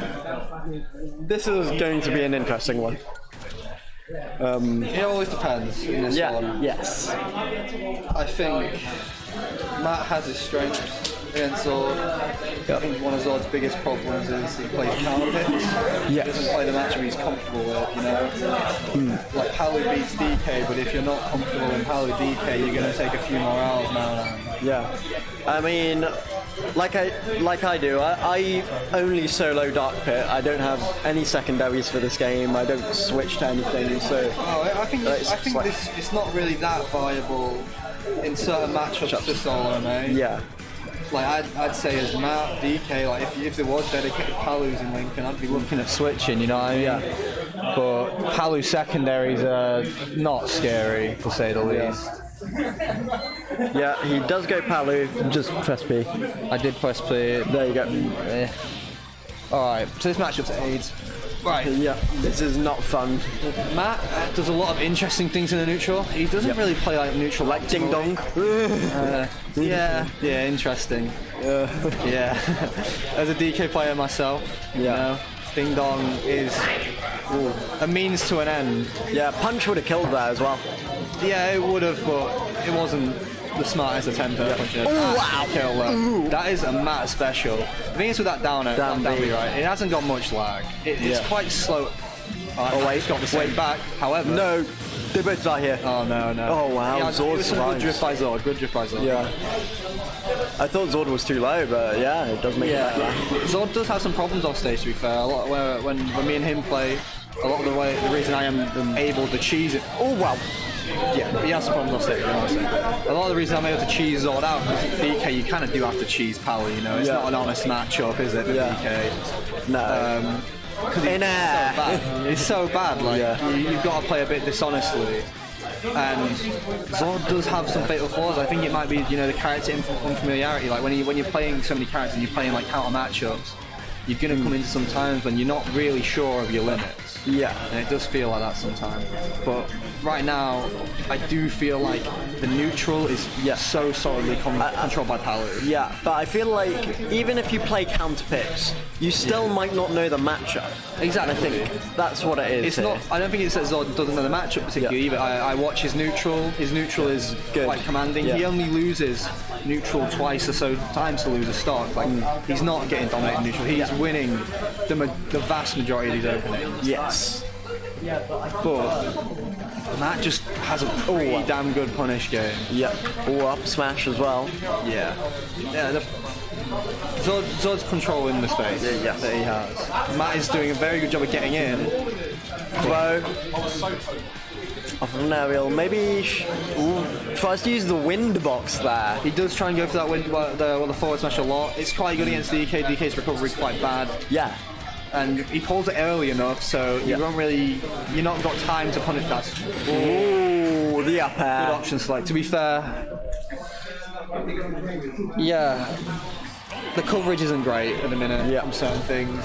Matt's coverage there, like impeccable. He does a down B, he up smashes, and then buffering and up air to instantly get it out. Like he's got a contingency plan. It feels a bit like sometimes Zord, like he is in it for the neutral win. Yeah. He's not in it for the long haul, the punish game, you know, the 0 to deaths as much. That's me in Tekken exemplified. I'm in it for the neutral. I don't care about my combo game. I'm just playing neutral, man. I feel like it's fine to be like that because Palu does beat DK in neutral. Yeah. But Zord's disadvantage has been very weak. And we're straight back to PK2. Do you think this was a straight rematch? I imagine Zord's stages he wanted. Maybe he wanted an FD or something. Yeah, he wanted to get rid of some of those platforms from DK's landing, or maybe he wanted the platforms from DK landing. You never know. I think what the bans from Matt have probably pushed them back. Yeah, I imagine this isn't the most desirable. But the comfort really comes out of the stage. I can't stand the stage, but many people. I do like this stage. Yeah, it is very neutral. It's just I don't feel like I get many benefits from it because it's so neutral. Yeah. Playing a lower tier, I'm like, well, I'm just not getting anything. I want my battlefield or whatever. I mean, I think. Oh wow, a good up smash there. Matt couldn't really do anything. He could have waited out, gone low. Maybe even an air dodge to ledge. The thing is, I think going low there is not the best option for DK, especially since he has such a horizontal recovery. Yeah, and you are looking as well at like getting down air there. You haven't got any intangibility on your body and your hands. But again, like this, it's a similar sort of last game. The neutral interactions are vastly won by Zord. It's just he's not getting the most. However, he does kill here. There we go. He's not getting the most out of his strings. He's getting 2 pieces, you know, 1 or 2 pieces, and he could be getting a lot more. He could definitely be getting a lot more. A lot of juggles, you know, nair combos. I would say nair combos is big in this matchup. Definitely, especially with those big hitboxes, you know. Those arms and that tie, they're gonna look after themselves, are they? To be fair, DK has come through vibing, you know. Yeah. He's come through smart. He's ready to play, you know. I am liking how Matt approaches the matchup. Yeah. I think that he... counter. That's a really good counter, really smart. Zord calls people out with counters like on the rare occasion, just enough to keep it so it's a mix-up. Yeah. He's not a P-John, you know. He's not going to make full use of his counter at all opportunities. Good recovery on that. Oh, yeah, and he went low there, like you said earlier. Going low was the option. I feel like Matt might have been able to SDI out of that jab. Maybe he was trapped in it. You know, DI forward, he might be getting pushed back out of the jab. Saying that Zord does try to nair for the kill there. Yeah, the nair was surprisingly close. Like, I thought it definitely would have hit. I think the intangibility on the arms really helped him there. That looked like a buffered roll after that. A bit unlucky. But yeah, Zord really is like just needs to pull together some punishers. What? Oh, that kills. Early. Yeah. I think you could have survived that. Yes, I feel like with track DI that could have survived. Yeah. But I feel like Zord might want to use a few more projectiles actually in this matchup because he's not been using them a lot. He has auto vertical, he has explosive flame, and that can cover a lot of the stage and stop DK from coming in to attack you. I feel like it's a bit of a double dip though against DK, especially like a DK like Matt. He plays such an offensive playstyle when he gets his openings, and his reactions are good. If he sees you getting an auto rifle charge, he's gonna run it. He's not gonna give you the time to get this thing. And I think as Zord, you're a bit more concerned about controlling your space than controlling the stage right now. Yes. Because you're at kill percent. You don't want to... It's not about not getting... I don't know. It's not about controlling the stage per se. It's kind of about controlling like... Oh, but this edge guard though was very saucy. Yeah, he's keeping him off. It looks like he's a little bit scared. Oh, but up air from ledge kills! And Matt wins that one. Matt moves through, winners bracket again. Yeah, Matt looking good. Zord's neutral was fucking good though that game. Yeah, very my solid. language, I swear a lot. That's fine. Zord can take a lot of good things from his neutral. I think he just needs to ball a punish game together. Yeah, definitely. I won't be surprised if we see this again in France. Yeah, no, I wouldn't be surprised either. And I won't be surprised if we see a bit more change up from Zord, a bit more of the punish game. I feel like... I feel like if he goes back to Palutena and this does happen again in finals, then this could work out for the better, especially now he might have a little bit of a read on Matt after what he's been doing in these past two games. The games were looking close as well. Yes. Like it was coming down to one or two of Matt's punishes that really set him apart. Yeah. It wasn't. It was a story of two games, you know. Definitely, yeah. Alright, I don't know what we have next. Yeah, let's see it. We got any games to play for it, Matt? We can do me and Matt round top. Me and Matt win. I think we want to get the losers going first, Peter, and you're getting a bit too ahead of yourself. Ahead of yourself, lad. Taken's in melee right now, so... Have we got any other games that can be played earlier on? Any, even losers games. In the bottom of losers round 2. 6 1 to play Matt melee. Alright. 6 pull and Rory. 6 pull and Rory would be a good one. 6 pull and Rory would be good, but 6 pull is Taken. I know he wants to play melee. 6 pull. It's up to you, if you whatever you want to do. Yeah. Oh, we need an ultimate game going there. Yeah, we need a stream game, man. For the stream. Oh, Rory's on a tear right now. How many of them you won? I've won 3 sets of losers. I had to go from losers round 1. Well, it sounds like you want to play that full upset then, dude. It sounds like you're making a losers bracket run that the people want to see. Alright. Rory has a superstition that he loses every time we stream because he has lost every time he's on stream. Well, you may have a superstition about that, but when the stream exists, we always say you can't turn it down. We get annoyed at people if they say they don't want to play on stream, so... Exactly. Rule's consistent, and Rory does not shine away from it, so that's what I like to see. Exactly. I play on stream every time you guys ask me to. As always, man. We've got to do our part, you know. We've all got to get bodied on stream once. I get bodied in grand finals in Melee every single week, so... perennial second place, you know how it be. And I am perennial 0-2, so, you know. I had one pop off that wasn't even on stream, so, you know. I mean, Omar really felt that one. He kept his ears ringing for a few hours. I don't think we'll differ from the Nest Greninja because, you know, 6 pull secondaries, we're looking at his DDD, his DSS. Yeah. Matchman experience with DSS is a killer. Yes. Very matchup specific character in my eye. Yeah, I agree. Some DK chance. And I think the DDD, well, it can be tricky. Rory doesn't really like the Gordo interactions with Ness. Yes. I really think that Ness does do well in that matchup. You know, big bodies. Right, it's top 8 now. It's top 8. That'll be a huge hit. Yes. Can we have Zorb and Pops? Yeah, that's fine. Do you want me to go as well? Can you provide insight into Ultimate? I can do that. Okay. I'm looking for my code right now. Code, what's it look like?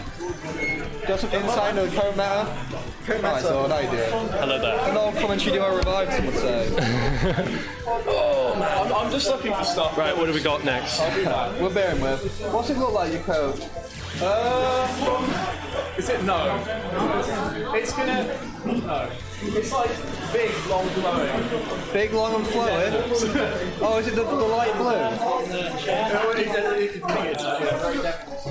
Oh, bro, that might be mine. Yeah, that's a French connection, bro. Don't hear me that Debenham shit. Alright. Do you know what the set records between Rory and Sixpool?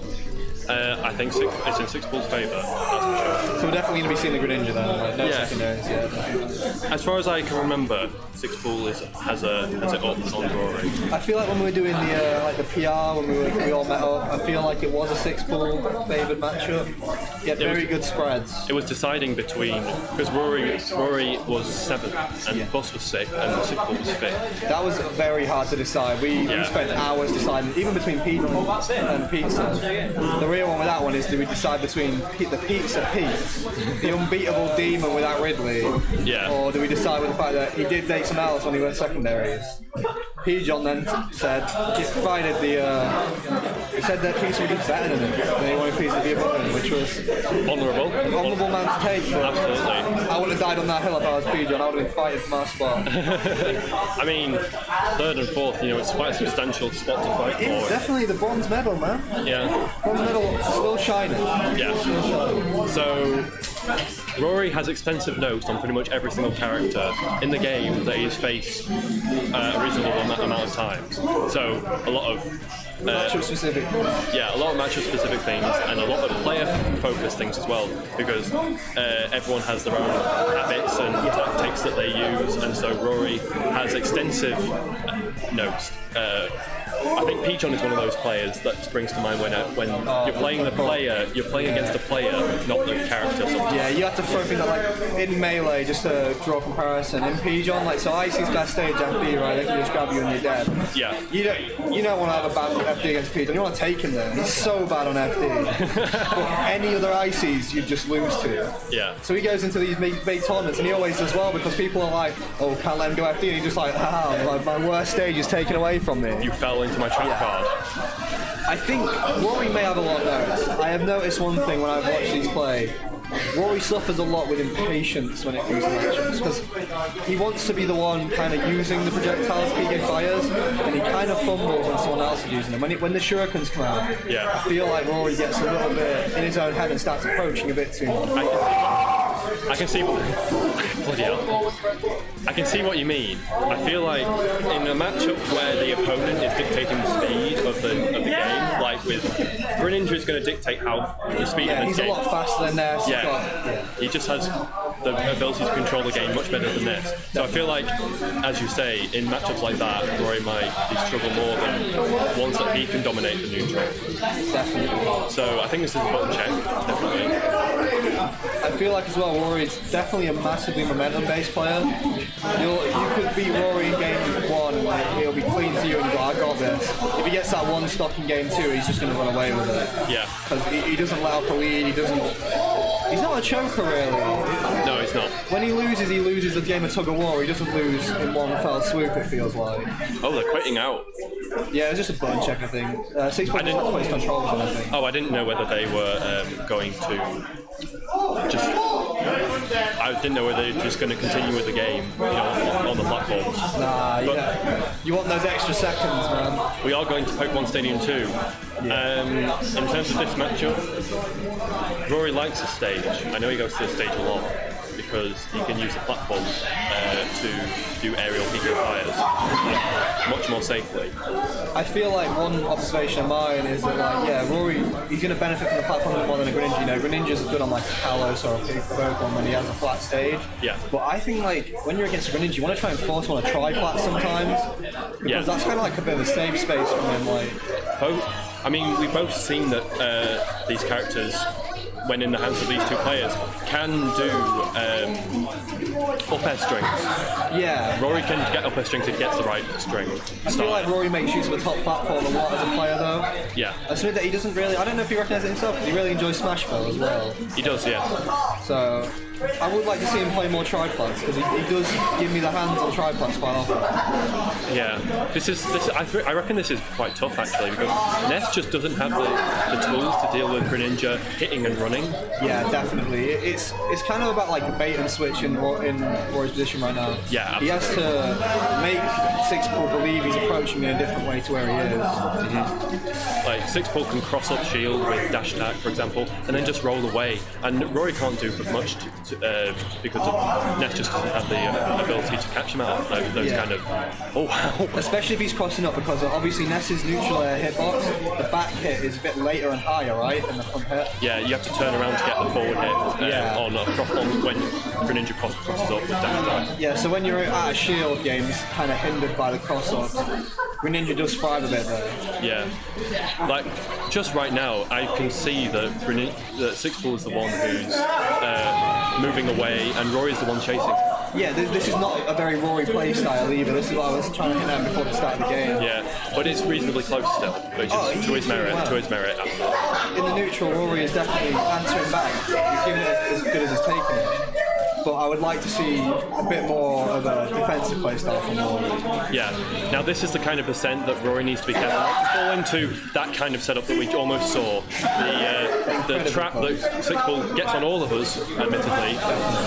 The down tilt into forward air to catch the air dodge and then forward smash or up smash or something. Yeah, he's very good at finding those air dodge reads. I mean, Rory has a lead now, as you say, maybe a defensive playstyle would work. He doesn't help with a lead, man. I feel like with a lead, he can afford to go more aggressive, which then the confidence it instills in him, he usually gets good punishes from. Yeah. It is risky though. I feel like one thing I'm noticing as well is, Greninja is a character who doesn't want to shield that much. No. And one of Rory's big points of his game planning himself is a lot of his shield pressure, his shield crossover. Yes. What Greninja's doing to him right now, he's kind of losing a bit of his advantages because Greninja just kind of does it better. Yeah.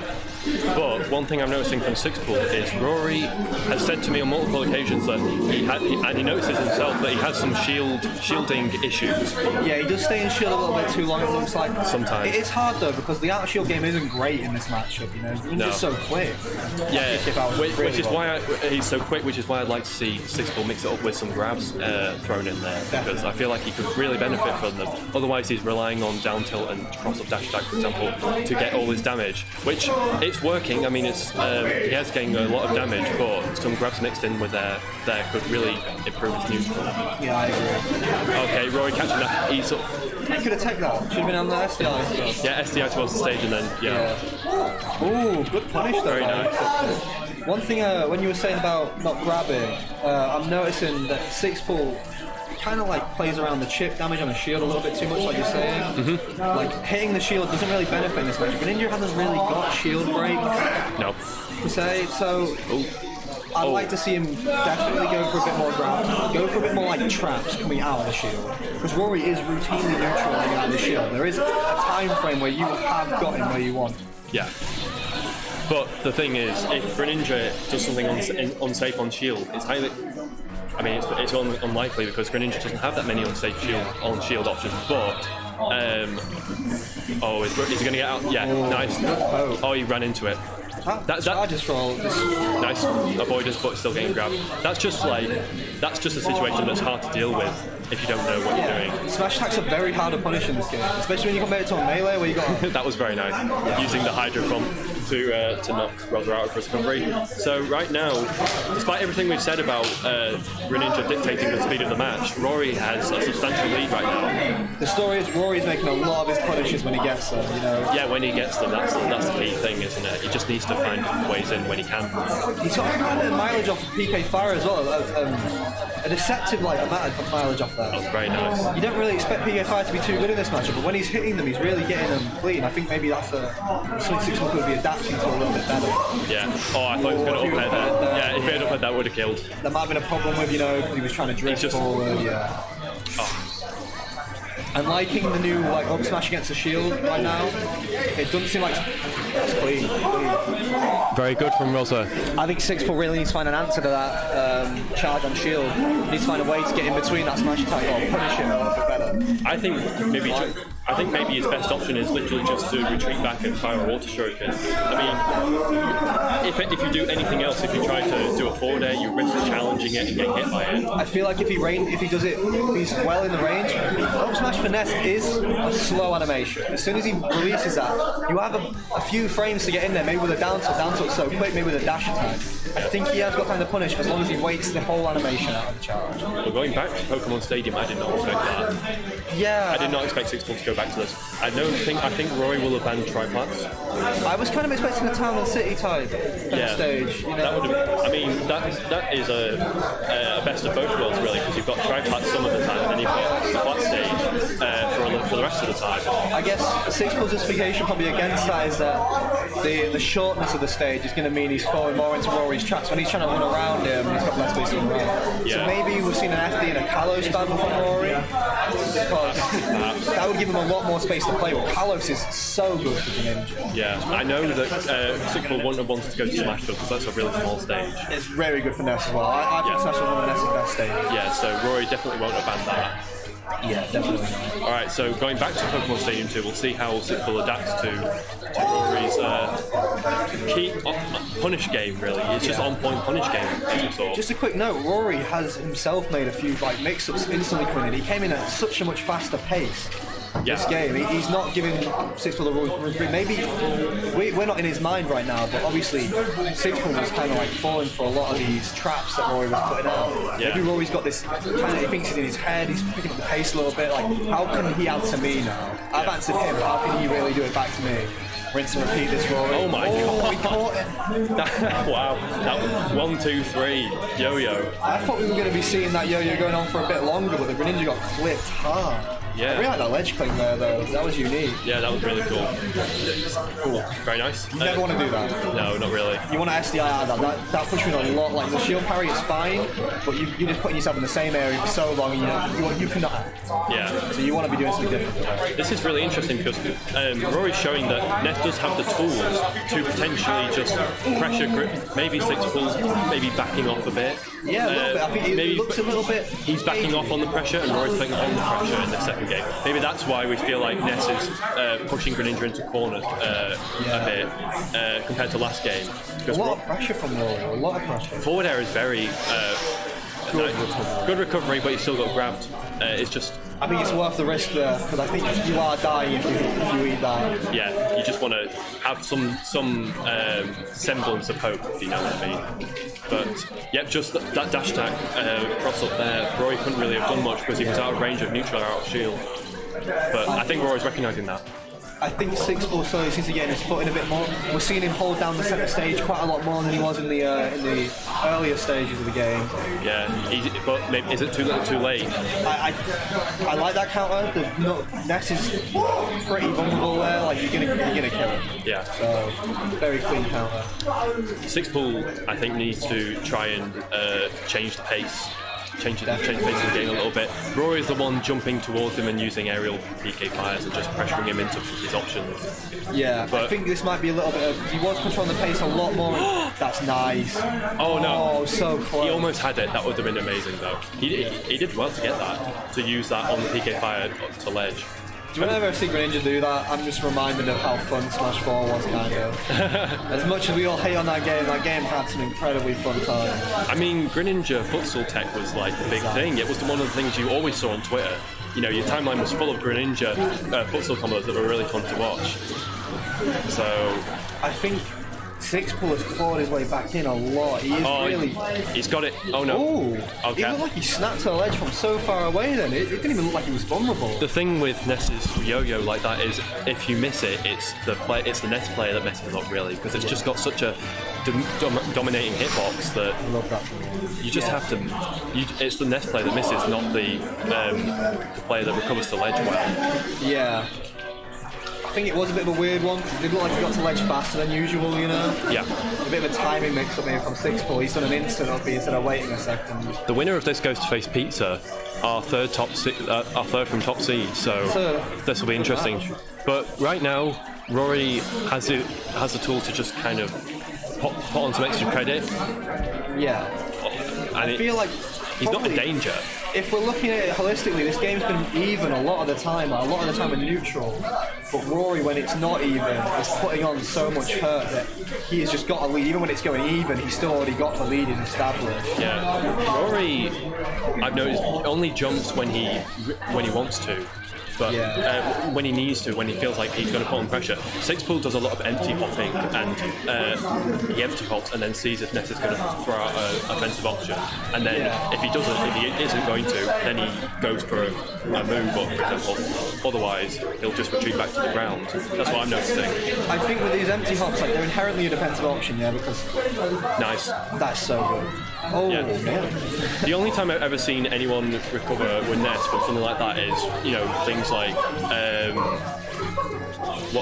Foe and Best Ness, those ones that are just the monsters at angling that PK Thunder. Yeah. So just going back to that empty hop thing, I think obviously we are seeing a lot of, instead of the empty hops as well, we've got the forwarders, he is covering it a lot. But like we've been going on, we've said about Sixpool not grabbing a lot this game and last game. I could count on my left hand how many times he's grabbed in this game. If you're using empty hop and fade back fairs so defensively, I think you really want to be looking into can I find a tomahawk right now? Oh yeah, tomahawks are just so good for. Oh, is he going to get? No. Rory's just going to get to ledge. Rory's drift then was so risky. It's at this point of the game though that we can appreciate Sixpool being really defensive, with the empty hops there, because he needs to avoid getting grabbed. That was it. Yeah. Oh my god, we have an all yeah, well played from Rory there. It's because he had his headphones this time. He has his headphones this time. Really a good game. Quite a good show from both players, because they will go to face Pizza. Yeah, I think even from Sixpool, you can take a lot of good things away from the set. He's kind of well played to both of them. Well played to both of them, definitely. I like to hear Rory pop. I like my voice very to be good. happy. I mean, I think this kind of commentary setup, I feel like, works. Yeah. Having not designated, but having focused top 8, because these are the kind of games that you can provide insight into. Yeah, you definitely want to be getting a lot of insight when it comes to the high level games, because these players watch it back a lot. So just some words for Sixpool if you're watching it back. I do want to see you grabbing a little bit more. I think it's a bit underutilized at the minute from what you're doing. Yeah. I know Greninja's grab's not particularly great, but grabbing in Smash Ultimate isn't good in general, really. Yeah, it's a true mix-up, Yeah, I mean, I can attest to the fact. Skywalk back. This one is so awesome. You want something in my Smash Ultimate Insight? Don't go to Skywalk. It's so bad. Alright, off to FD. So this is Wakey versus Bacon Beard.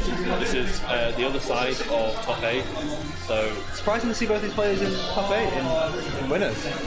Well, we don't have Bus here today. Oh yeah, we don't. I've not entered today. And you've not entered today.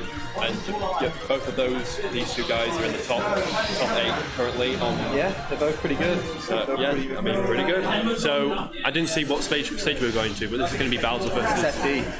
I think Zelda obviously benefits on this, but Bacon does love FD.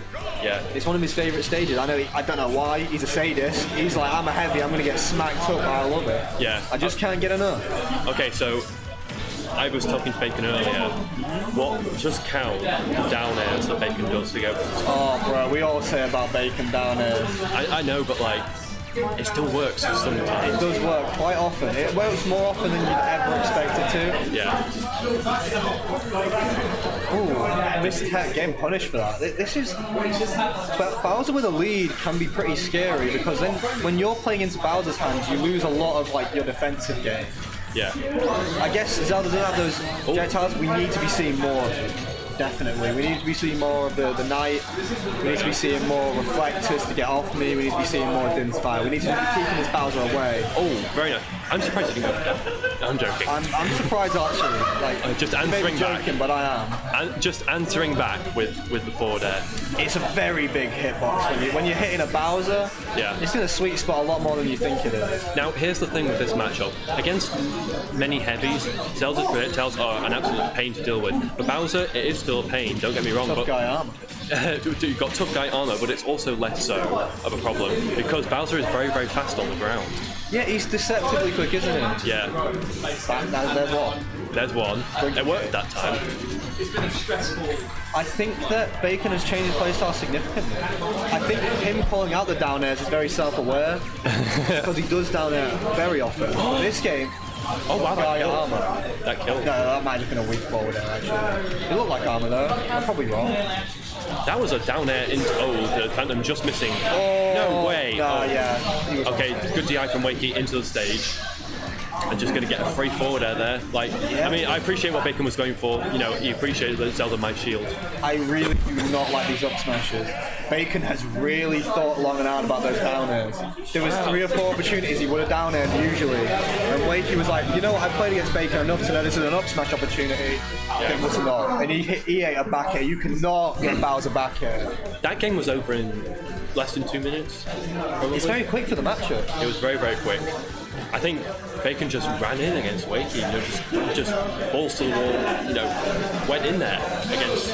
I think it is hard to. I mean, I'm saying it a lot, but I can't really understate how much Bacon has adapted his playstyle. Yeah. It may only be one little thing, the down air, but it opened up 2 of his kills in that game. The fact he chose not to. Yeah, and he got so much damage out of just falling and back airing. Yeah, like.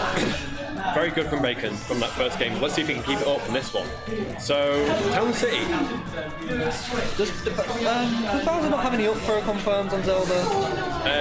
I'm not sure.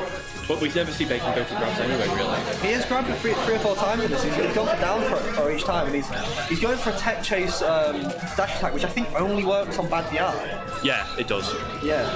But this if Bacon is able to get very nice nice parry from Wakey. If Bacon is able to get command grab side B when those platforms are out, it could be game over really, really early.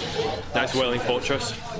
That's what I want to see a bit more. Bacon has been in shield a lot. He's getting his shield pressured, and Zelda's not that safe on shield. You can be getting a lot of miles out of some of these. Zelda. That movement was kind of clean That's though. unfortunate. He did bait him into it. Yeah, very good. But Zelda does have shield pressure. You know, she pressures with Phantom. Yeah. You see everyone just kind of shield Phantom and stuff. Wait, he's playing a lot more combative though. He's playing a lot more close quarters. Yeah. He's releasing the Phantom quite early. The Phantoms have been a bit high as well. I noticed that, when he's off stage, you let the Phantom go a bit low. Maybe it might just be like he hasn't practiced a little bit this week. That was nice from Bacon, recognising that Wakey would probably end up going for the bear. Back throw kills. Yep. I didn't expect him to kill Bowser that early. Just a grab would have been would have got so much mileage off of that. Even when you miss a read, sometimes you're gaining a lot off it because now he's conditioned Wakey to think, oh, he's going for this smash next time. I will sit in the shield again. Yeah. And then if you do get grabbed, I think you can probably get a confirm off the hook for 70. Nice whirling fortress. The whip forward air. Wakey's approaching from above a lot, and it's not a place I like to be against Bowser. No, absolutely. He has a super armor in his up smash, for example. Unlucky. The platform saved it. Cooked by that platform twice. Bacon is doing the Peach on like successive smash attacks. Yeah. Oh wow, Bacon really chased him off there. Oh yeah. If that was a bit more shield stun. Nice. That's it. Damn, this roof is small. That is, it's really low, yeah. Wow. I feel like I'm in some mud hole something dying off that wall. That was really nice. Tiny. That was really, really nice from Bacon. Recognising that Wakey would. No way. What? I blinked and I missed it. 30. What the His head hell? went out above the ledge. He did magnet hands. He's a bit too far away, and those toes, they stink. Bowser is a strong boy. Bacon made a lot of adaptations, a lot to take away from that set, and I think that's the most unique way I've ever seen him play. That was really, really good. He's taken on board a lot of the... Like, 'cause people have mentioned about down airs in a few times. Yeah. And it's taken a bit to take it on, but he's taken it in a very good way. Apologies for my language. Yeah, I feel like Bacon was just running up to Zelda, really. And he recognised from the way he would shield after holding a Phantom for a bit. And then he got the command grab, which sealed him the game, really, basically, after that. He was really forcing. You and Pizza. Okay. Rory on the losers one of a lifetime right now. Looking suave in his jacket. Kind of looks like he's back to school. Yeah. Laser thing. Yeah, definitely. It definitely reminds me of that. So what do we got? We've got Rosa. Let's give Pizza a teaching then. Pizza 69. Let's go. I don't know if we'll be seeing this Ridley. I think we'll be seeing the Byleth again. I don't know. I mean, we could very well see.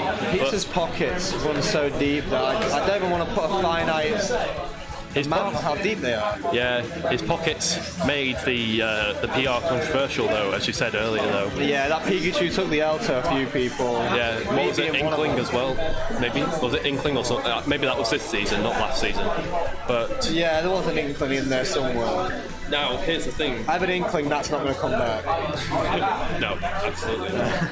But this matchup, Ness versus possibly Ridley or Violet. Yeah, I mean, we could always see a wacky pick. We could. I wouldn't be surprised if he started playing Banjo or something again. Yeah. He's one of them DLC heroes. When someone comes out, he's like, this is my main for like 2 weeks, I'm going to pretend I didn't know. Yeah. But I feel like if it is Ridley, then Rory does not want Violet, or he doesn't want Triplats. I think as well with Ridley, a lot of his losses people taking to Pizza and when JC was here, a lot of overextensions. That neutral air is deceptively big, slightly disjointed. Yeah. When you trade with it, you get in a weird position. Ridley ain't got that much end lag on that neutral air. No. Ridley benefits from hitting you out of your combo with that neutral air a lot. When I was playing DK, I'd go for the double ding dong, I'd hit him with a 2-up air, get neutral air, I'm taking a combo. Yeah. I'm always getting hit by spaghetti. But Pizza's neutral is really good, and it's great, and he suits Ridley really well, because not only does he have very good options if spaced well, like Nair and down tilt, which is like one of the longest in the game, but also he has the command grab side B, which is a lose-lose for the person getting grabbed by it, because if you mash out of it, you get jammed. Yeah. Otherwise, you get launched. I think Pete's being a brawl player is one of the reasons his neutral's so good, right? That's the game where you get grabbed that you die. I don't see Pizza get grabbed as often as most players in Lincoln. Pizza? Oh, no. He avoids them grab as well. He's got that brawl mentality. I'll just put me Sword Fighter, because we don't have a Violet. Oh, there's no Violet icon? We'll just put Sword, because he's a Sword Fighter, apparently. When you put Marth, no one will understand. Well, it's Violet. Oh, PS2. Rory really likes this stage, but it's really good for Pete. Wow, look at that! Look at the movement. Pizza really B reverse, bow, cancel, double, like twice into an air dodge. Is this a button check again? Yeah. I was gonna say, if he was using that like in neutral, that's like a ballsy move. That's very punishable. Yeah. No, but the thing with neutral bait is you can reverse it like that as much as you want. It's no threat because it takes quite a few frames for it to even charge uncharged. Release uncharged. There's no threat to it. It's not practical. It's not practical at all. It just takes too long for the arrow to get released. But will Pizza have the matchup inexperience perhaps in his favour, because Byleth is a very new character? Pizza, his Byleth looks kind of clean as well when I watch it. So far, yeah. Who did he lose to anyway? Who did he lose to? Oh, he lost to Ejon. Oh. I was there, yeah, he got 9'd, and then, he air dodged off the stage. That's why. Straight away, my initial reaction to this, Rory's really struggled with these disjoints. Yeah. Oh, wow. I am Nice. not surprised because Ness is a small boy with small hips. He's a very small boy. Oh, What was it? Yeah, down smash. Emir's shield pressure is amazing. Like, it's so but yeah, just My guy is literally brawl-like. Hits so hard, so slow, but just better. We just made this a little bit better. This is very similar. I'm getting brawl-like feelings right now. Roll was amazing. No, not amazing, but like it was fun to play. Like that, and that's what I played for back when in Brawl. I am really enjoying the way Pizza Space is neutral. Oh my god. So we're hearing some things in the background. Wow. Yeah. Pizza using up tilt to catch Rory out of drifting past shield with forward air. It's quite hard to pressure a disjointed hitbox, Yeah. It's like Marth in Smash 4. Obviously, Marth's up tilt's a lot like other Lucina in this game. When you're trying to like pressure the Lucina and you get hit with a straight up air, you're in a world of pain. Almost killed. What are we talking mid-game? We all not impressed, is he? No, he's not. Oh. Okay, yeah. Don't want to go for it, really. That's just downward angle forward smash, right? Pizza's smash DI is very good. Like he's very good at smash DI. Just like that. Is that a combo? Yeah, it is. Ooh. So true kill combo. Yeah, basically. Damn. This is like I really like the way when Rory gets you off stage with the forward airs, he mixes up his fast hold times a little bit, and he pushes you into his area, the area he wants you. He messed up his air dodge to ledge a little bit, but he did have pizza where he wanted it. Edge guarding Byleth, however, is a different game. Yeah. It's very strange. It's hard to do because up B just has nice. Pizza's trying to air dodge towards nets from these PK fire. Sometimes it's working, sometimes it's not. Yeah. Okay, nice punish from Rory. Oh, you didn't try to follow up with anything. Didn't try to go for a tech chase or pressure him in any way. I was about to say, I almost want to see up Bs and side Bs off stage from this. It's still very doable, but Byleth just has some kill power, some kill power behind his moves. That Nair is so good. Yeah, it's not Palutena Nair, or anything, but wow, look at that. Confirmed. Yeah. Ooh. Nice. Jesus. Was that 2-frame? That was 2-frame. He's looking hella clean now. Yeah, he's looking in prime position to take this game, he's got a full stock lead. Rory definitely has some things he could be brushing up though, like Byleth heavy, slow, punish him, Instead of maybe taking him off the side so much, because it's hard to edge guard anyway, they're going to be taking him a bit more vertically, taking it a little bit more to the platform. If Pizza had done that forward, that side B forward, I don't know what the hell that thing does. When I see like Byleth moving after that up B, I'm like, okay, I'm lost. Oh, right. So the side B is pretty good, right, Byleth? Yeah. It's a very big hitbox. Covers a lot of ground. Side B, yeah. Slow. So the thing is, if you're past 46%, you get the spike hitbox of up B once you're at the top of it. Because you have to be below 50% after the sword grabs you for you not to get spiked. So 46 is like the cut-off point. And so after that, the only way you can capitalise off a spike hitbox is when they're at 140 odd and if they DI in. Such a specific It's weird. Yeah, it's weird because they can DI away from you and you have no clue. You have no punish options or extensions at all. But people do mess up the DI a lot in Lincoln. We all have a bit of sus DI every now and then. We'd be dying at 20 too much. Let's see if Rosa can use a counter pick to bring this back into his favour. I like Town and City, you are getting the best of both worlds again. Yeah, and also Byleth's up B is not like a command grab like Ganon's up B, for example, so you can safely stay on the platforms as long as you stay out of range of up air. Do you have to be in the air? No, you can be on the ground.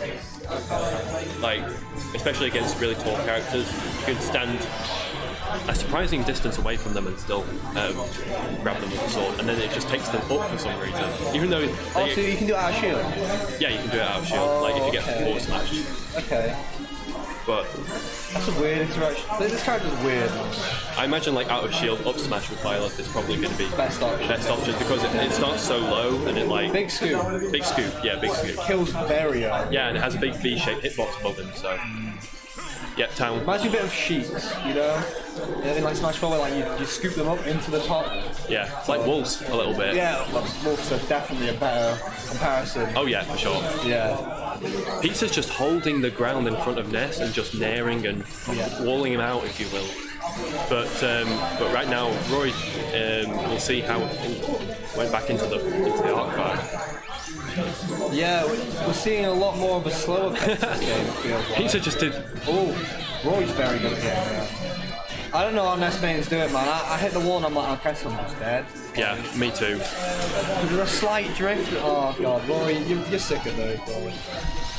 Rory, I mean, Pizza's using just retreating and just cancel forward tilt running towards Nest really well. Yeah. It's not something I see Byleth use very lot, and I've not seen Byleth too much, obviously, but I think when you watch Pizza a lot of time, you're not really watching the character. I don't know. Let me stop. That's a Pizza special. Oh. We like to see it. We He's like an to see absolute it. hope. This is an Evo final, so so it's allow it. acceptable. It's socially acceptable. That was nice from Pizza. Yeah. So back to a neutral game. When Pizza's playing, like you're saying, like you don't see that a lot from Byleth, but a lot of Pizza's characters are like, he likes to push things that you're not expecting either. Because if you don't see it from Byleth, then Rory don't see it from Byleth. Yeah. So he's got to on the fly be like, why am I losing? I know it's a bad option. Let me adjust to this. Yeah. By then, Pizza's not going to be doing it anymore. No. He's been doing it already. That up Nice. tilt is big. It's big. Catching the roll from ledge. Nice. Oh my god! That was close to that. Very unique edge guard attempt. Yeah, that was. See, Byleth can afford to do that. Yeah. Unlike most swordies, you know, like I, for example, or Crom. I'll play after this game if that's good. Nice, nice, nice. Oh, Pizza went for a spike. He got spiked with down there, but then he just fast fell and died. So, yeah, again, we're back to a neutral game. Who won game one? Pizza, right? Pizza. Oh, right, we forgot to put the score in. Oh yeah, I was just wondering. Oh, You not I put it forgot on. to put the score in as well. So Rory has the opportunity to take this game and nice. Yeah, he's definitely Oh, he's got kind of quite. found his composure right now. Oh, Is that going to cost him? Is that going to cost him? I think he went for full back double jump downer and he just missed his tail. Or maybe he was trying to fall and bait him. Oh, that's probably Although it right. wouldn't have spiked him. So maybe he was going for drop down, jump back air. Back air would make sense. Down air would kill. Yeah. Can you play me? Is it okay if I just play this game real quick? I'll be over there. Oh yeah, this is the last game of the set. So after some spaghetti from Pizza and Rory there, Both players messing up. Rory came out on top. So this will be interesting. So it's Pizza's counter pick. I imagine Rory will ban Smashville. I'd like to think he'd ban them smaller blast zones. Yeah, like Kalos, Lilac.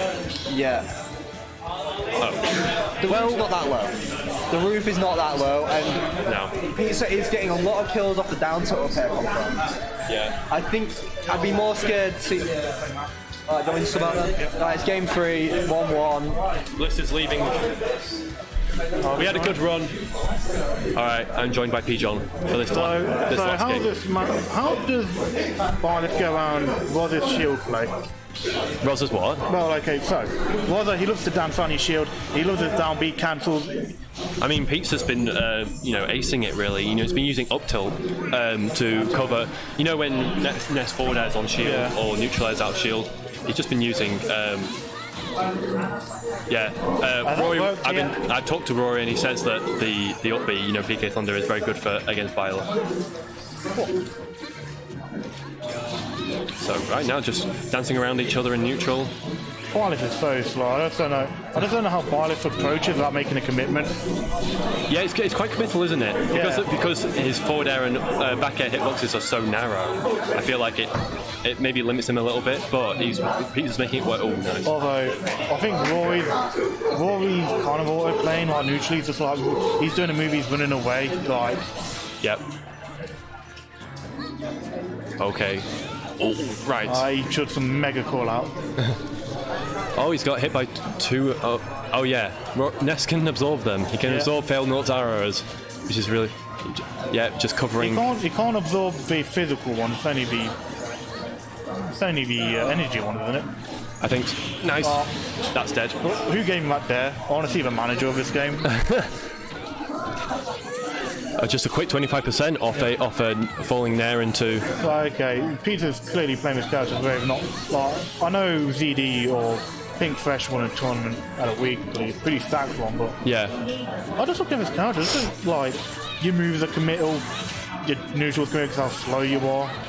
Yeah. But Pizza's like, yeah, I've got big, long smash attacks. I can be defensive. Like, Glyph open like that. Smash attacks are actually defensive because how quick they are. They're like, get off me, you know, like, stop approaching or get off me. Yeah. Yeah. Oh, wow. Rory's getting a bit frustrated, I can hear. Yeah. Oh, just avoiding the hitbox of down tilt. That's not going to How kill. heavy is Byleth? I would say, oh, I've not looked into it, so I couldn't really say. Or heavy or lighter than Ike? Lighter than Ike. Right. That's for sure. I wouldn't be surprised if Knife back here. between Roy and Ike, I would say. Heavier than Robin. But I can't say for sure. So right now, Pizza's just kind of running away with this game. Yeah. It's hard to edgeguard Byleth. Well, not for me. I play Villager. I get that. Nice. Counter pick from Pizza coming in to save him there. The two-stage recovery. Nice. Right back here. Oh, is he going to down it? Oh, no way. And he's safe. Wasn't as though that was overly committal from Pizza because he'd still survived. Disrespect on. He's like, yeah, you thought you were recovering. No. I mean, obviously, I'm not one to say that it's beyond Roz's reach, but he's got quite a hill to climb. It's how it starts, though. He's got quite a hill to climb, but he can do it. You know. That's the thing. I've not seen one down B cancel yet. So like that just not good in this matchup, or like is that just? Oh, it's not good in this matchup. I feel like it gets caught by up tilt way too much, especially if you're approaching with it. Pizza's just going to throw out that up tilt because it's so massive.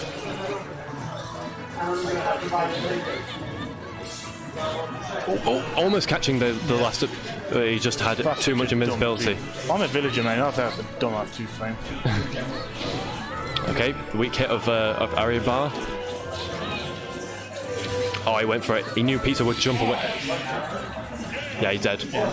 I think Rosa could have survived that with a bit more DI, with a bit better DI. He probably just sort of a flat being like, yeah, I'm dead. He still had a climb after that, to be fair. He made a bit of a loser's run, but Pizza... He did make a loser's run after losing to Exarch, but Pizza... oh yeah, I forgot we don't have an icon for Byleth yet, so... No, I've just put me Sword Fighter. People put Corin before and it triggered me. Pizza did. You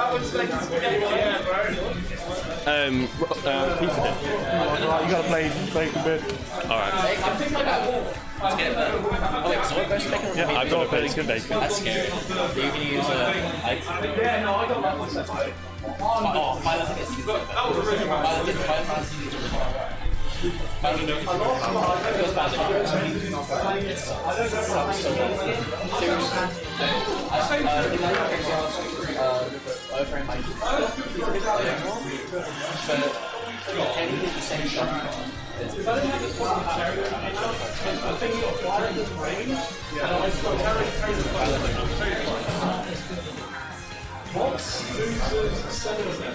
Is it? Wait, is this map free? No, they play melee. What's your team Zord? Zord Bacon. Wait, is that for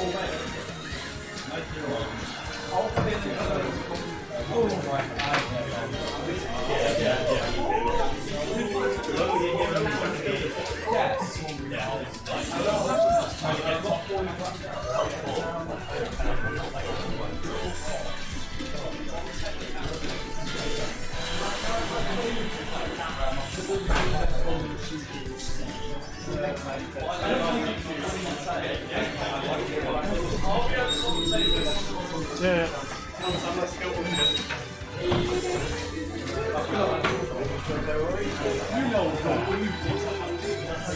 Hello. You do TriCast if you want. If you want a pizza, Pizza if you want TriCast. spot's open. I think I'm going to be here for too long. So now that my loser's run has been ended, Pizza makes Byleth look like he can actually move. I was just like, what's a down B? So down B cancel. What's that like in Byleth matchup? Like I was talking to Zord, apparently like Byleth has good anti-air. Up tilt, up nair. yeah, up tilt's super good. It means that if I do it in front of them, I can't really afford to. Yeah. And yeah, I just can't do it. I have to stay grounded and shield. But even then, like the spacing on Pizza's part was so good. But never mind, we are going to be getting into winners' quarters. Oh, it's losers' quarters, sorry. Bacon versus Zord. Bacon Beard told me he's never won against Zord, and maybe it's time to change fate. Well, I hope so. I mean, you're not changing fate if you keep him down without reason. Yeah, that is a habit that I think a lot of the top 8, at least all of the top 8 know, especially with Bowser. Bacon loves to land with those down airs, like so, and it's not even like Game Watcher's down air. At least you can air dodge out of that. Like, you know, you can mix up your landings. Just like, I don't know. It is a habit that Bacon Beard will break when he gets beaten enough times. But do we have like a losers quarterfinals? There we go. Right, sorry, just setting things up for the stream overlay. But now we'll get into it. He's taken, wow, he lived to so long, but I guess that's just a testament to the weight of Bowser. I mean, these are both heavy characters fighting against each other. I don't know what combos Bowser has on stories like this, but I'm not imagining it's the greatest. He has some, like there's falling there to back air and that sort of thing, and at low percents you have up throw to forward air. Up throw forward air. Right, okay, the problem with this matchup... But, ooh, that was a very nice spike. So the problem with this matchup is that, like, what's the most annoying Bowser move? Grab. What can't you do against Ike when he's airing?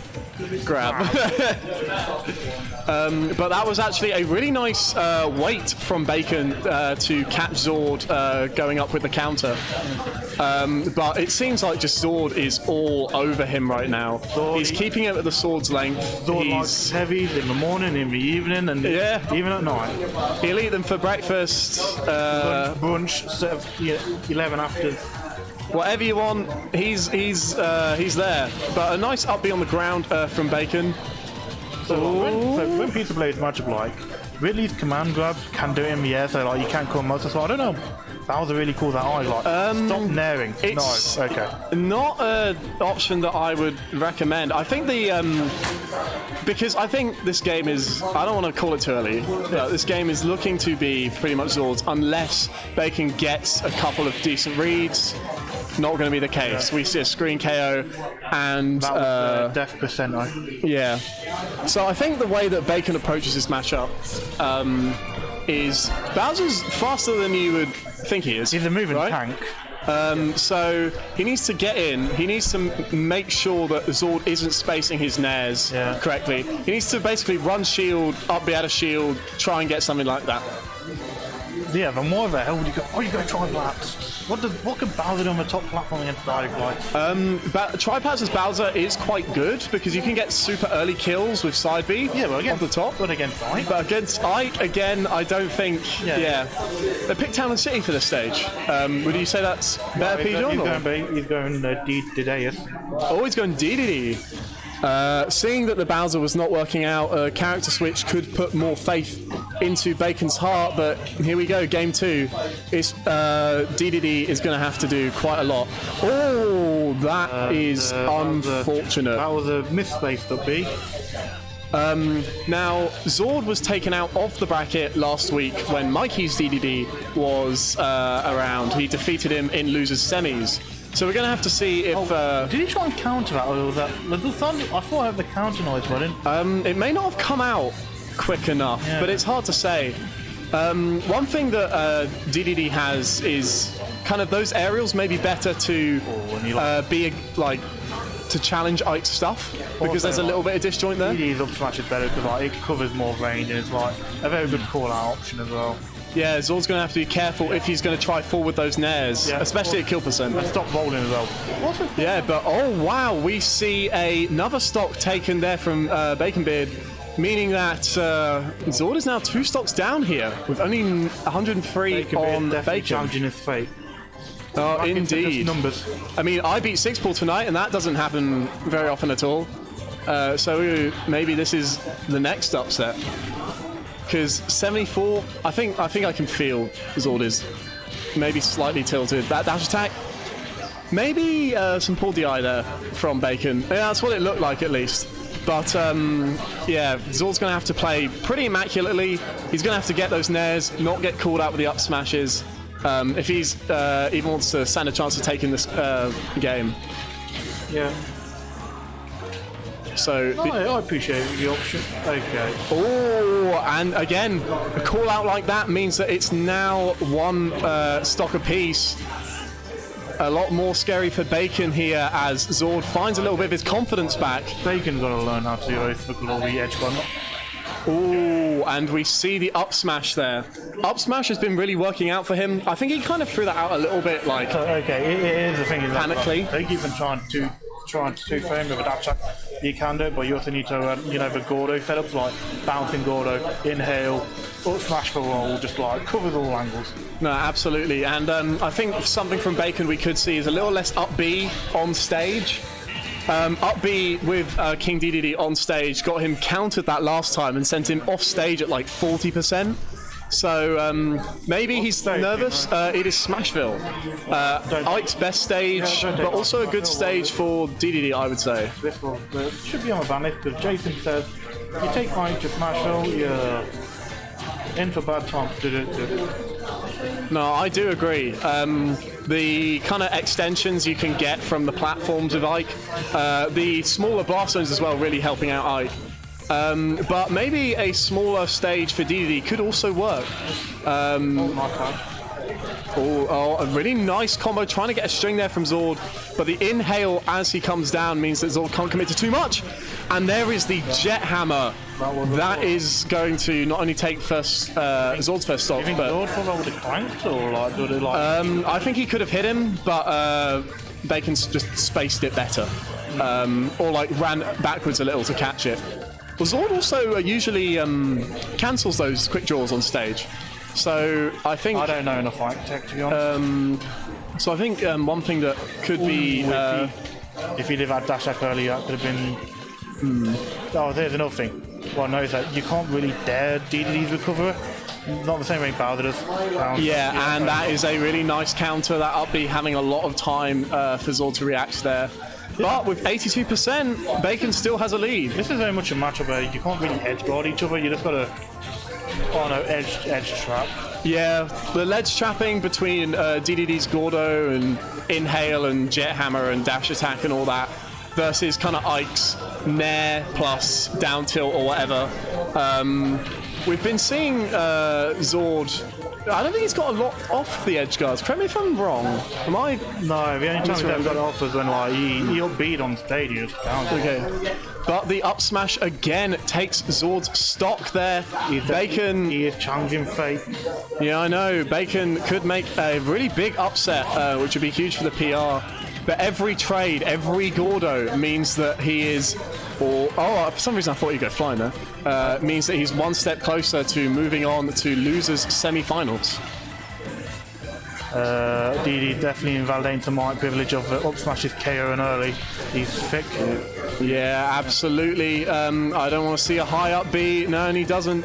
Zord unable to keep him on the ledge there, but a miss. Jump. I thought he was going to counter, but then again, counter can be risky against those kind of moves. A nice back air there, but doesn't get the 2-frame. I think a lot of these forward smashes now from Bacon are quite just he's throwing them out. Not really with a lot of thought. He's just like, I want to get this over with, I want to get that W on the board. Yes. He's been in the situation where both is like, okay. That's absolutely true. It's in my grasp. Oh my goodness. He traded the forward tilt there with, I don't know what move that was from Ike. But again, Zord fighting his way back. No way! Wow. What a reversal. He'd gone for it several times in the match before. But alas, that means that Zord, with the clutch, even with the SD and the probably terrible mindset, takes it over Bacon Beard, meaning that it's going to be Zord moving on to losers semi-finals against, actually looking at the bracket, that's going to be against Pizza. But very well fought from Bacon. It literally was only the one move that kind of hurt his chances there. He got killed criminally early.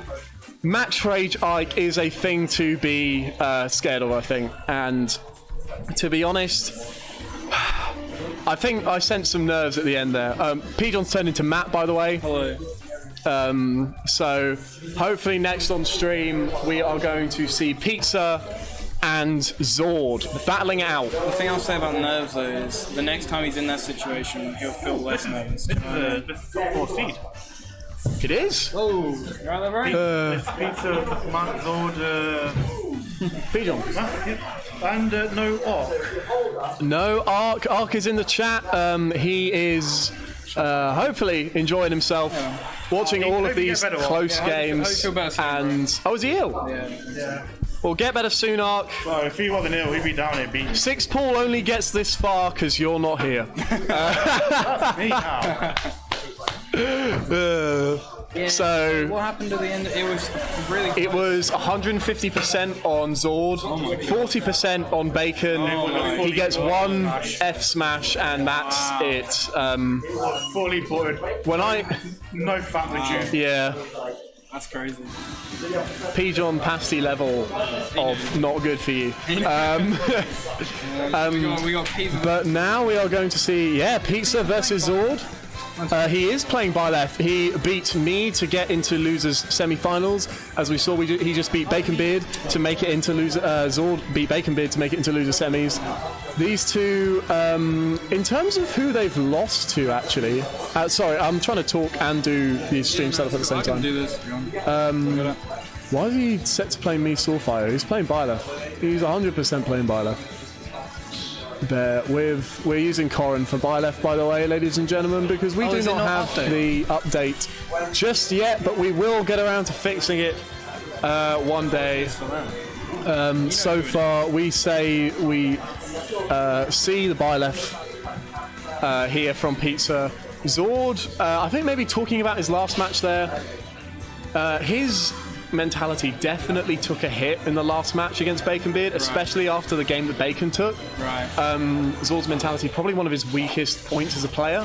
So he's going to have to shake it off and really go He won, though. full throttle here. He can carry that into, and by the sounds of it, he brought it back from the. He brought it back, but I would, to be honest, say off of a Bacon mistake. Is that really it so early? No, it is not. Byleth. Pizza's Byleth is so good at utilizing the range, and it's going to be interesting to see, because he loves to use a lot of those nairs and to call out like jumps. It's going to be interesting to see how he does that versus Zord's Ike, as opposed to somebody with a lot shorter range like my I Ness. feel like with Byleth, Ike's a bit of a range demon, but Byleth's even more that. Do you know what I mean? So it kind of takes away Ike's advantage a bit. No, I can definitely see that. As you can see, those nairs didn't connect, but the forward air did. That would have killed it. Probably if it was Tipper. But of course, Ike has the advantage of having a good combo game. And Byleth's isn't bad. It's just that Zord's Ike knows when to get the nairs, knows when to tomahawk, and nair up air like that is going to mean that Zord takes the first stock and taunts. He taunted on Pizza. He's feeling himself. Any tauntage. I mean, as you were saying about the mentality though, taunts and stuff, that's going to get you. But it's a good way to boost that. No, absolutely. However, Zord has not been able to extend his lead just yet here. He will be looking for Pizza to maybe commit to something laggy, like the side B, and he gets up air and forward air. He went deep for it. He loves going for those off-stage down airs.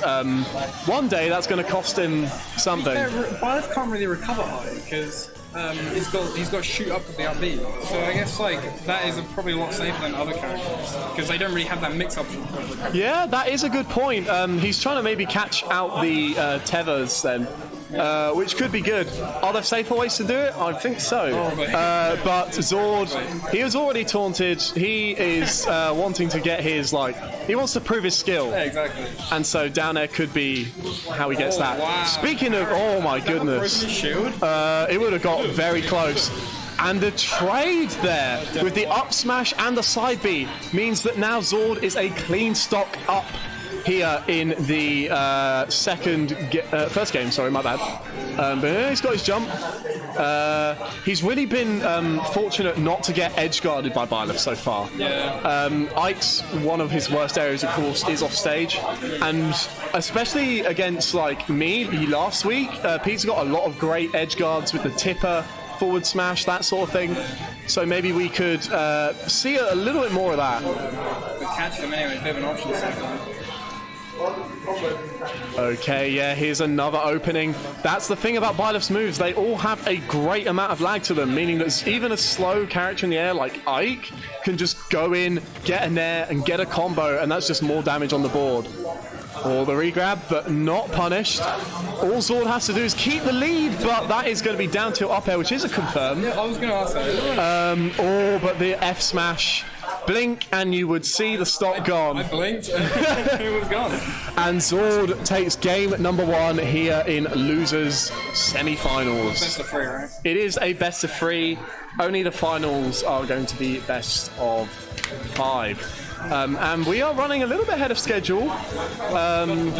Yeah, I know. Oh, 6 pool. Yeah, I know. This computer is all we have for the stream. And as such, 8. Yeah, God bless. Thank you for Pizza's money. Thank you, Pizza. 5 minutes. But also, yeah. God bless for the existence of stream setups. I don't know what they're talking about, but they're having a little bit of a chat Have a bit of a chin beforehand. Maybe Zord is venting a little bit. Maybe that's going to improve his mentality. But whatever it is, we see another fist bump. I did not, but that makes some sense. Do you beat him? I did, it was close then. I wonder if he was thinking of switching. Well, maybe. Although he won though. Yeah, he did win. Now that Byleth Nair could have the ability, has the combo into grab, and we've seen Pizza get that quite a lot tonight. Have a combo where he like up Bs and then does the side B afterwards. Do you know about that? He does, and Pizza has gotten that a couple of times this tournament. Is that a low percent thing? It is a mid% thing. Just before you get spiked. The spike percentage, which is like around 50, 40, mid 40%. Oh, there it is, just as I said. Yeah, exactly. That was he tried to go for the spike with the up B there. Not something we've seen a lot from Pizza, so that is a mix-up, but Zord is going to get him off stage. Oh, wow. That was untechable. And he made it back. That's crazy. The tipper on that is so powerful, but of course the trade-off for that is that if you don't get the tipper, sorry, that is going to be a very weak side B. Yeah. Now Zord trying to claw this game back. A nice dash attack catching the charge of the fail nor there. It was good from Zord. He didn't commit to anything. He waited to see what Pizza was going to do, and then he had the punish. That patience especially is hard to have this far in the bracket. And it's why Zord is one of our top players. You see that lovely combo with the turnaround down tilt, and he's getting the nairs, he's getting the back airs, and this is pretty much even again. Evened it out after he got side B'd. So, a nice roll there from Zord. Yeah, that was really nice. I don't know if he saw that coming or just predicted like a forward air or something to cover that space, but whatever it is, he is starting to make that lead back up against Pizza. Nice forward air though from Pizza. If Pizza is really going to try and win this, or try and come back, because that was a really nice up air and it means he's down, he's going to have to space out Ike a little bit more. Catch some of those jumps, get some of those edge guards. Wow, that was the wrong smash attack there. The quick draw landing too close. How did that miss? I'm so surprised by that. But as you can see, edging his way forward. And another forward smash. That's exactly what took the game last time for Zord. But we see a nice parry, but nothing off of it. I can't believe nobody's been able to punish that Nair tonight. I'm going to do some study on the Byleth matchup because I don't know it and I've lost to it twice now. So we're going to have to see if... Oh, what an air dodge read. That was brilliant from Zord. That's really good. And that is going to be 2-0. We need a TO. I'm going to go get the TO because I'm not really a TO. I just call out stuff when they're busy. Hey man, Zord being patient again. Best of 3 or 5. It's only top 3 that is best of 5, ladies and gentlemen, meaning that Pizza will take 4th place and a prize here tonight. Not the top 4 player you would expect to come out this late in the bracket, because of course top 4 are who we have in the top 4. So, very well done to there. And who's going? See you, Doug. See you, Ensign. Bye, Ensign. But Zord moving on to losers finals there. It's just me and Pete. And he will be playing you, it seems, because you lost. Oh no, I'm looking at the wrong side of bracket. Pizza, not to rub salt in the wounds, you couldn't put your loss in bracket, could you? Well, I can't run between the commentary desk and the stream setup, so it gets a little bit, back and forth. He was saying about how Zord just kind of waited. He had the patient earlier in the game, and then right at the end it came out again. He didn't commit to any option. I don't know if I think he read the air dodge. I think he did read the air dodge. Anyway, he wasn't antsy. He didn't try and finish it off. He was like, bam! I know you're gonna do this. I believe you're gonna do it, and he committed to it. Absolutely, and that's why he's taking a spot at 3rd, looking to match his seed at 2nd, of course. But for now, Matt, it's going to be you versus Pigeon for winners finals. Now, unfortunately, Pigeon is playing melee. And not to rub salt in the wound, as you said, but I'm pretty sure once he plays melee, I have to play him in melee. This is always what happens, ladies and gentlemen. Matt's too good. He holds up the stream, and Pigeon's too good as well. Right. Play each other in winners finals, then we play each other in melee. Okay. That'll be your dessert. Okay, so we get winners finals first. And just for the reference, hello there. Yes, we have Zord back on commentary after a very clutch win at winners quarters and a really nice winners semis performance. That was so clutch. You've been clutch. Who did you lose to in winners, Matt? So you've been making a little bit of a tear. Do you lose in winners semis? I lost in winners. Yeah, winners semis. Okay. So, you've been making a tear through the bracket. Desperate to make your own seed. It's lonely at the top, but we're going to see who will be fighting you now as winners finals is set to take place. We're going to have Pigeon and Matt, the rematch. Best of 5 as well of last time. It is best of 5. Now count the ball. Oh, it's not. It's Game & Watch, not Villager. I'm surprised. No, I think he's going. Oh, he is going Game & Watch. Sorry, I thought I saw Villager, but that was Matt's side. Doing. So we're just getting things set up here, ladies and gentlemen. This trackpad, because we have no mouse, is a little bit wonky. But here we go. Winners finals, a matchup that we have seen not that often because this is a new pick against Matt's DK, isn't it? It usually goes Villager against Matt's DK. As if we say Matt's DK as if Matt goes any other character. Yeah, I know, but Matt has been figuring out the Villager matchup. He's been grabbing through the Lloyd rockets, he's been doing all that sort of thing, so he feels a lot safer just going Game & Watch, which is still a fantastic matchup for Game & Watch, of course. It just means that Matt has to adapt to a completely new character of Pigeon's, because we all know he has so many characters. Oh shit, that's that one. Oh my, right, the stream setup almost just died again. But moving it a little bit closer, we will get back to commentating in just a bit. No, we're okay. We're going to see Pigeon take the first stock off of Matt. Matt just has an amazing neutral. Oh yeah, absolutely. Those back airs are, well, pretty much what they're made of. Back airs. However, Pigeon has been kind of utilising a lot of Game & Watch's fantastic hitboxes and spacing tools himself. He's been using the nares, he's been using the, up air shield isn't a spacing tool, but he's been getting the combos off of that. He's using the back airs, as you can see, to just keep Matt in disadvantage, as you can see, because he's doing super well here. Yeah, he is. Oh, wow. Like, you can really see that wow, what a two-frame. I don't feel like this. I mean, obviously DK likes triplats, but I don't feel like it's a good choice against Game & Watch. Perhaps not. Of course, Game & Watch gets a lot off of platform extensions with Nair, with the up air. And we're seeing those work super, super well for Matt. Oh my goodness me.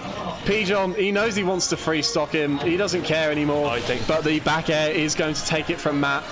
Matt needs a different strategy here, or perhaps a different stage.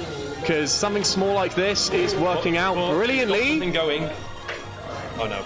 And He just didn't fall for it. Yeah, he's overcommitted there. Nice. Yep, he uses it to get through the forward air pressure. He loves doing that. He's just one DK punch away from getting killed, and then... No, absolutely. He almost had but it. he came in from the top, meaning he couldn't get two-framed. Yeah. So that was probably lucky on Matt. That was but very nice. it means that, you know, he's going to live to see another day. Not getting the berry hitbox. Oh, that, ladies and gentlemen, Nice. is a... Wait, where's Spike? It's that one. Fair play. Yeah, there we go. One of the first, or very few, animations we've had tonight, but that was some good play. You saw Pigeon go for that a lot earlier in the game. He kept going for down airs on Matt's recovery. He can afford to, though, because Game & Watch's recovery is just so uninterruptible as well. Not only does it go really far, but it's hard for Matt to mess with it. No, absolutely. I like this pick from Matt. I like this pick. Regular Pokemon Stadium. Okay. This is an unusual choice, but hey, Matt went gamer against Mikey the other night, so all rules are out the window. Okay, count the bowling balls. Yeah, but we see the villager come out from Pigeon, even though he won game 1. I feel like Pigeon has a foothold now. He can afford to maybe mix it up. Also, if Matt is going to counterpick stage against him, I feel like Pigeon might appreciate a different character. Although...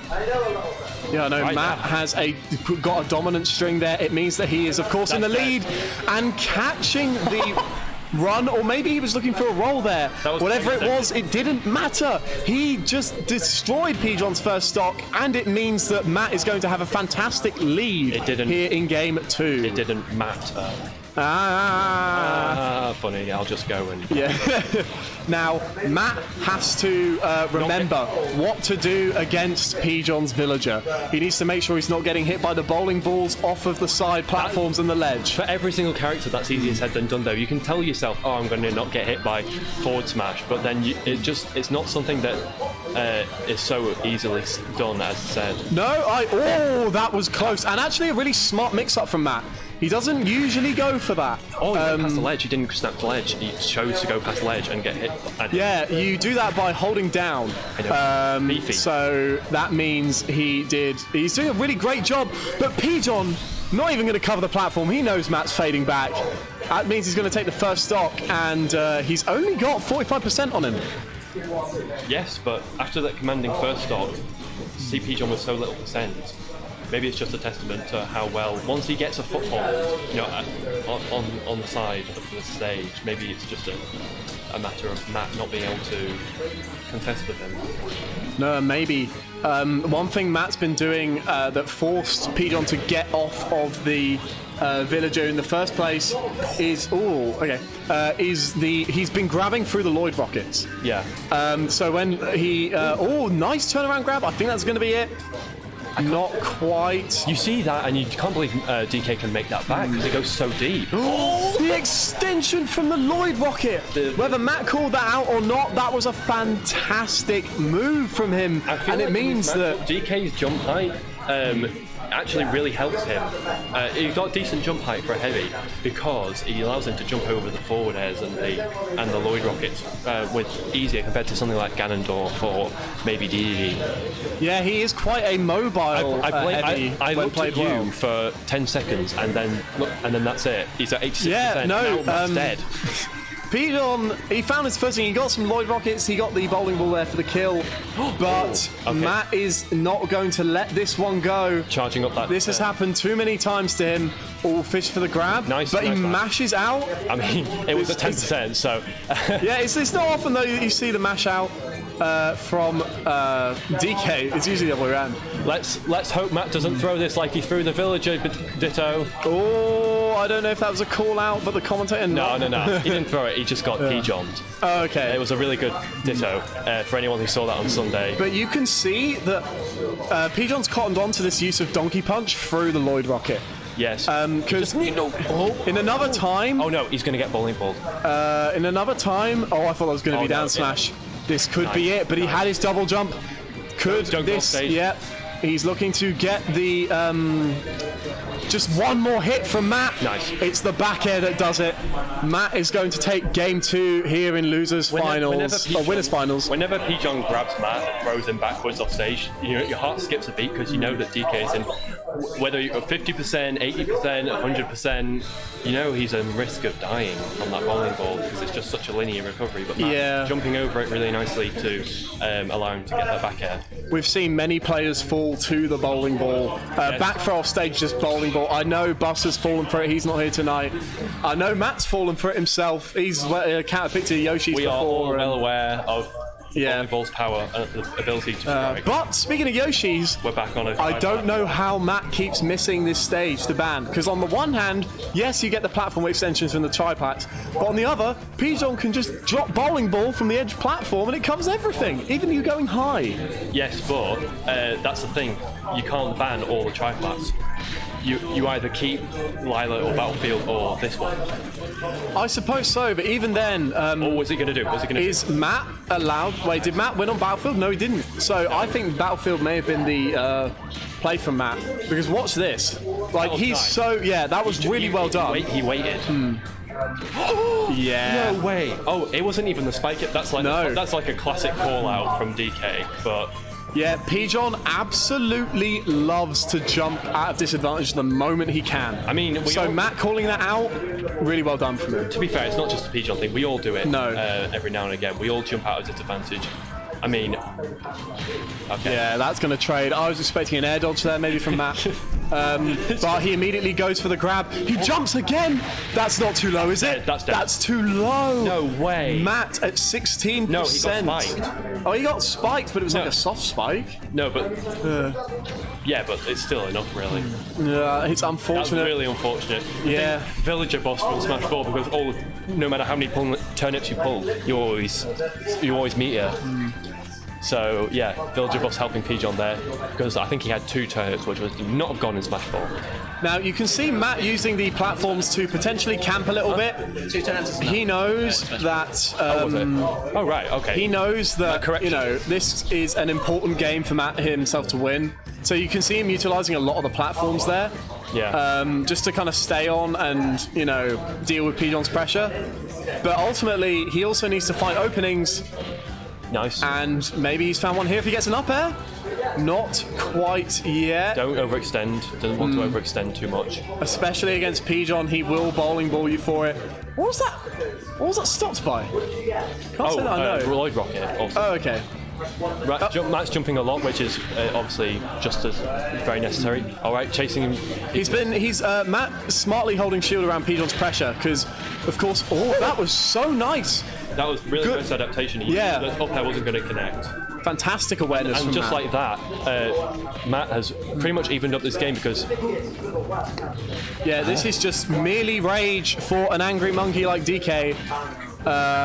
Can he do it? Yeah. Lloyd Rocket and then doing back air. Matt with momentum is one of the scariest people here in the Lincoln Smash Brotherhood. Don't go for extend. You don't want to get spiked again. All right, knocking him out. Truly is a scary. He's got tree out. He's going to use axe. P-John's going to throw out axe. Do you reckon? Yeah. He's got it out. We've been seeing him use a lot more axe actually. Nice. In the recent sets. Okay. P-John, against the consensus, adapting and getting the win. What was that grab? That was really cool because Matt used down air, aerial down air, and then P-John rolled, and Matt didn't even pivot grab or anything. He just grabbed in place, and it still caught it. Well, but I know Matt, whether that was awareness or he just kind of got that, it's going to mean that he's one game away from sitting in winner's side of grand finals. Where you want to be. Where you want to be, of course. And we see the Game & Watch come back out from P-John. He's not taking the chances anymore. I think this is wise. I actually feel like P-John's villager is more impressive against DK, but sorry, I can't. Potentially. You knew. Spell. Yeah, I know. I'm just updating. Never mind. But again, a quick 68% there. That was brave from Matt challenging that down smash. Even though where you see two back airs off with DK and the spike. Matt keeps going for that. P-John keeps getting that. It's all about Matt's made the adaptation with the villager. See if he can make the adaptation against the Game & Watch. It's just down air. It's like Game & Watch's down air is so hard to contest. No, absolutely, especially since you can air dodge straight out of it. This matchup in general really is so tough because anything that answering back with a spike of his own. That was really I don't know if that was just P-John misspacing the up B, or it must have been because he must have gone up to get hit by that. No, but it means that Matt is definitely back in this game.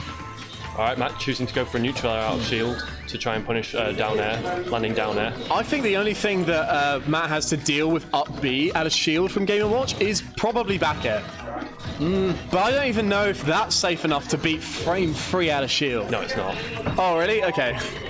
Not getting this. Because I know I can't nair it sometimes, but that is going to be a forward smash for P-John. He's putting himself off stage, but his confidence as Game & Watch and the strings that he's been getting against Matt. See, that's it.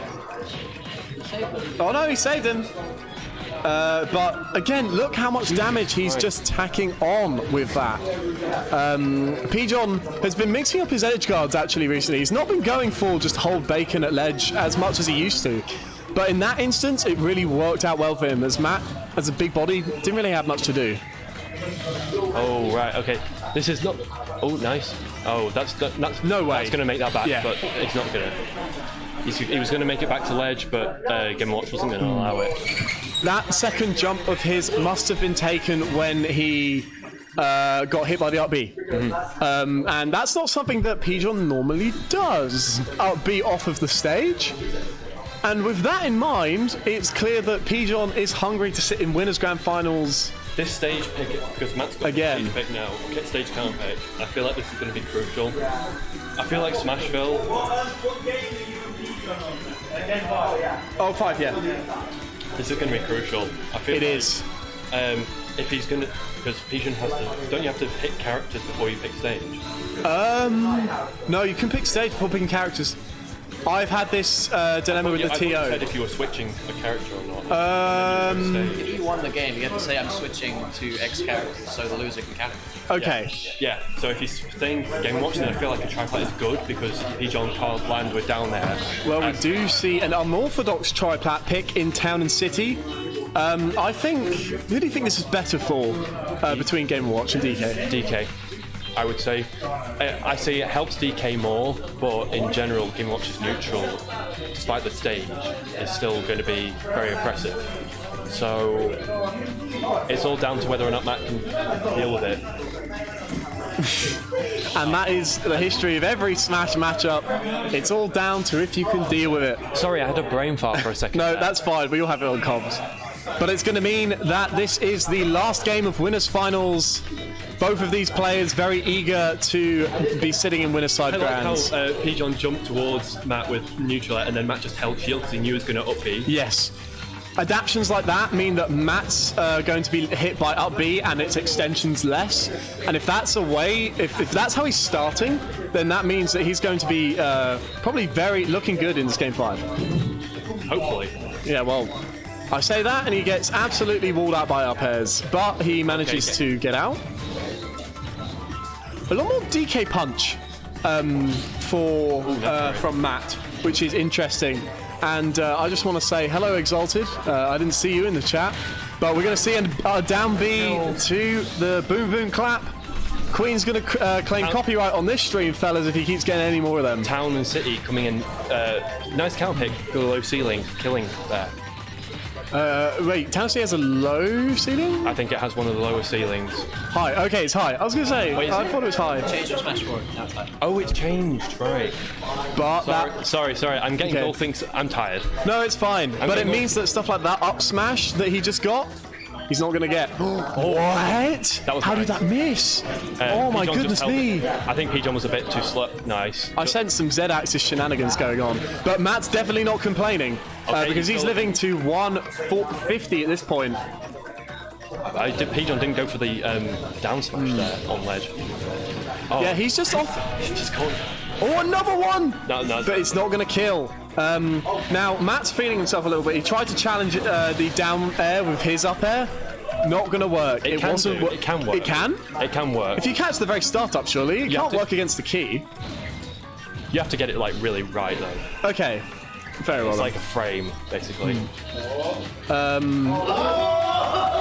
But nevertheless, we are going to see Matt Good for Matt that he didn't go for the try and extend his lead here. One back air, and that's going to put Pigeon on his winner's side stock. We saw the first two games, we saw the first game be taken by the Game & Watch from Pigeon. He was being commanding with Game & Watch so far, but Matt, as you say, match adaptations just coming in and just so many backhead. He was ready for that. Oh no, is he going to get forward smashed? Oh no. 9? No. Oh no, no 9. Nice. There you go. He doesn't want to overextend really. No, absolutely. If he got one, he would just add to this, deficit. If there's any player here that can play patiently, I think it's Pigeon. But catching landings like that with forward smash, This is quite. I don't know if he's just autopiloting now. I'm not sure. You never know with Pigeon. Oh, That was I really- thought he was going to try and catch something there That was a from really the bomb. orthodox forward air though. But the forward air pressure is continuing. But any last hit from Matt at this point is just going to mean set. Oh, okay, not getting the berry animation. But That's that's it. it for Matt. Commiserations for Pigeon. He was pulling out everything Commiserations, there. he's not dead. Well, there's a lot you can say commiserations to that. But Matt, moving on to grand finals, they do get to have a rematch for this, not in Ultimate, Melee. but in Melee, In as Melee. they go on to play. What are they playing for Melee? Yeah, they're playing Right now. This is going to be winners semis for Melee. So, ladies and gentlemen, Me and Pizza can friendly if you'd like. could do. you're up for it. To be fair, I want to take a drink. Maybe just kind of talk about a couple of things that are going on in the Smash UK community, of course, coming up recently. So, as we kind of we go into a less serious part of the stream. Feel free to change it to We can, but if we're watching your games, if you guys want these VODs, then click just smash there. that's true. Yeah.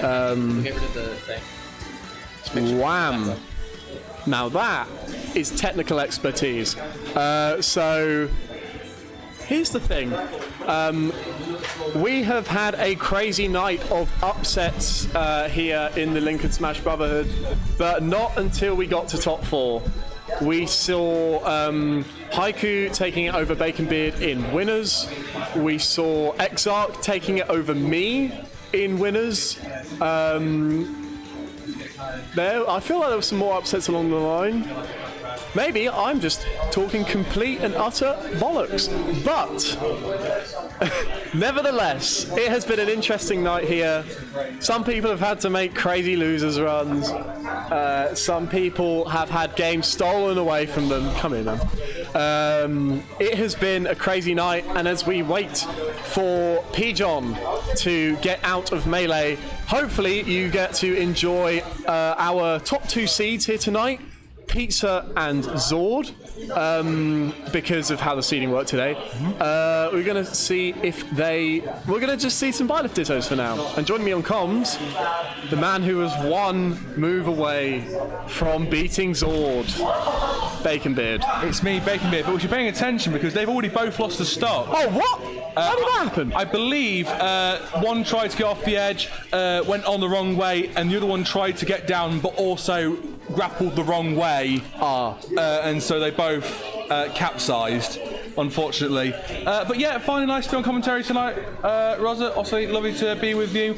As both 5th places tonight, I can strongly say much respect to you. And I think we did very well. You beat Wakey in top 8. Top 8, yeah. You beat, I beat 6 Paul. And then unfortunately both lost out to these two folk here. Yep. Pizza and Zor. I'm struggling against Byleth. You... Me, I got very cocky. I won't lie. Okay. I knew, and you may have heard a thud earlier. It was me having a little high moment on the floor because I knew full well what I did wrong. Because it's the same that happens every time I seem to fight Zord.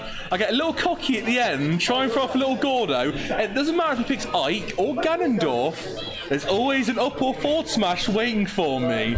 And unfortunately, I don't learn. You just struggle to clutch it out against him, don't you? Yeah. Because I have that problem too. There have been a number of games against Zord, some of them off stream, probably some of them on, where he, like, it's last stop, last hit, or maybe I have a lead, but his solid play just brings it back, or I fall into an F smash, or he F tilts me at ledge, and he just wins. Yeah. That clutch factor is so good. Unfortunately, Zord does manage to get through a lot of this. Though he has got a bit tense sometimes and he does get intense in some matchups, he certainly has that ability to pull it back. Otherwise, well, no. Unfortunately, this was not one of them. Luckily, this is not a tournament bracket match. Oh no! Otherwise, we might be seeing some troublesome moments here, folks. Oh dear. I'm going to go quickly get my water, and then I'm going to talk about some Smash UK stuff that's going on. Very well. Well, as you can see here, we are going to have once again Castle Siege. Evidently, they are testing out the character still, testing some waters. Certainly a good character. My personal opinion is I think Byleth in a couple of weeks' time won't be as good as what he is now. I don't feel like he's not going to be as present as. Would you suggest Rosa as well? I don't think he will be. I know I haven't seen Haiku playing him, which was one of the bastions for Byleth in the scene, because it was really Zord, Pizza, and Haiku. I don't think Zord has played Byleth once tonight. Oh no, he has. He's played him once. So maybe we see some Byleth secondaries. Don't think we're going to see any mains though. Pizza has said that he doesn't know if he's going to really pick up Byleth. No, but he said that for a couple of characters as well. Like he had his Mii Swordfire for a while, if I remember. Which I think it's multiple Mii's. Brawler. And he had Banjo as well. Do you remember when he played Banjo? He played Banjo for a few weeks. I forgot he played Banjo. How time flies. Indeed. But obviously. Pete's obviously being synonymous here at Lincoln Smash for Ridley more than anybody though, so I wouldn't be surprised if he just goes straight back to that once this Byleth hype is a little over. But that's not necessarily a bad thing. Obviously Ridley still is a very good character, certainly unique in this scene because there isn't a... There's nobody who does it like Pizza. No, exactly. So, Exalted, if you're still in the chat, give us a wave or a poggers, classic poggers, or anybody else for that matter. I don't have to just be Exalted, of course. Yeah, Ark, if you're still there, if you're because Ark's feeling unwell, he can't make it tonight. Oh no, bless so Ark soon, Ark, man. In the chat. Yeah, there she is. There is Exalted. He's still there. You'll be. There's the poggers. You'll be unfortunate. It's unfortunate to hear that Bus isn't here. Your Bezzy mate. But nevertheless, I hope you're interested in. And Kel! And Kel's here as well. I thought. No, Kel left ages ago. Kel left way before he's I ain't gonna lie, lads. I didn't see Kel leave, and I'm very surprised that he just appeared on the stream. Yeah, welcome Kel to the stream, of course. Hope you're doing well.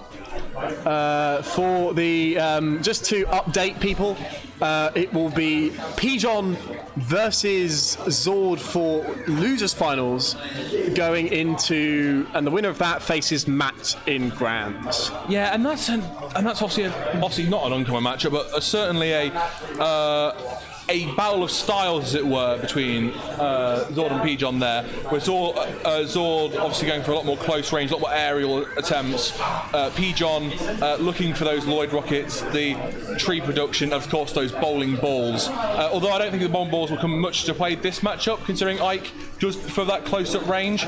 I do certainly see there coming minor problems potentially even a character change from Pijon, I could suspect. Like potentially a Game & Watch I could see him go to. Yeah, he has a plethora of characters, but of course Zord likes to bring out the Palutena against the Game & Watch. It's a pretty specific matchup thing, but it's worked out for Zord in the past. And I think if he does go it, we'll be seeing it again. If he goes someone like Lucas or Villager more likely, of course. Yeah, definitely. We will be seeing the Ike, I think, come out. Yeah. It is, of course, his most solid character. He's been using it for the majority of the time in bracket. Yeah, and has defeated many opponents tonight, including myself. But, you know... Still not sore. I'm joking. Still not sore. I'm 100% joking. I love them to bits. I love everyone here to bits. Honestly, this scene is phenomenal. Everyone's just so nice to one another. It feels quite homely. And speaking of being nice, Kel, we hope you feel a lot better and get better soon. Because, you know, you played very well tonight, and we would always love to see you back here again. We don't want to lose more people. So... Just want to say a couple of Smash UK things. Okay. Of course, Link's Awakening 2, ladies and gentlemen. Yes. That will be happening on Saturday, the 25th of April. If you have not already got your tickets booked in, please do, because it is 80-person cap. 80 people, that's we ridiculous. have upped it since the 32 of last time by so much. So if you haven't already got your place, we're going to have a lot of top players, some Lincoln alumni players as well, like Klaus, like Spam, like Jam, SMA is going to be here, and various others, of course, are happy to come along. A couple of the UK's top players will be here as well, hopefully. And we hope to see you lot there as well. Obviously, we've got a big scene here already, but we'd love to see everyone interact with this scene. The tournament, of course, will be on smash.gg/Link's Awakening 2. And if you can't make it to that, the next thing I'm going to plug is Super Smash Point 3, a tournament running in Sheffield with a 124 player cap. I've just registered for it. If you're in the Sheffield area on February the 29th, we want to see you there. There's only a few more places going. But I think that will have to be the end for the adverts, because now here we are, ladies and gentlemen. On this mess, Losers, guys, can you guys wait? We're setting up the stream before you start. Okay. Okay. Take a pinch there, folks, but we are ready, obviously, for losers finals here. We have Pijon versus Zord. And already, as we can see here, Game Watch and Palutena is quite predicted, I'd say there, by our esteemed commentator Rosa here. I mean, we have seen it time and time again. It is Pijon's kind of kryptonite matchup. Not sure why he... Oh, thank you so much. I wouldn't have noticed. Sorry. But yeah, no, nevertheless, here we are. This is a matchup that has been kind of... We're seeing FD come out, which I think is a good stage for both of these characters, maybe. You are good to go, ladies and gentlemen.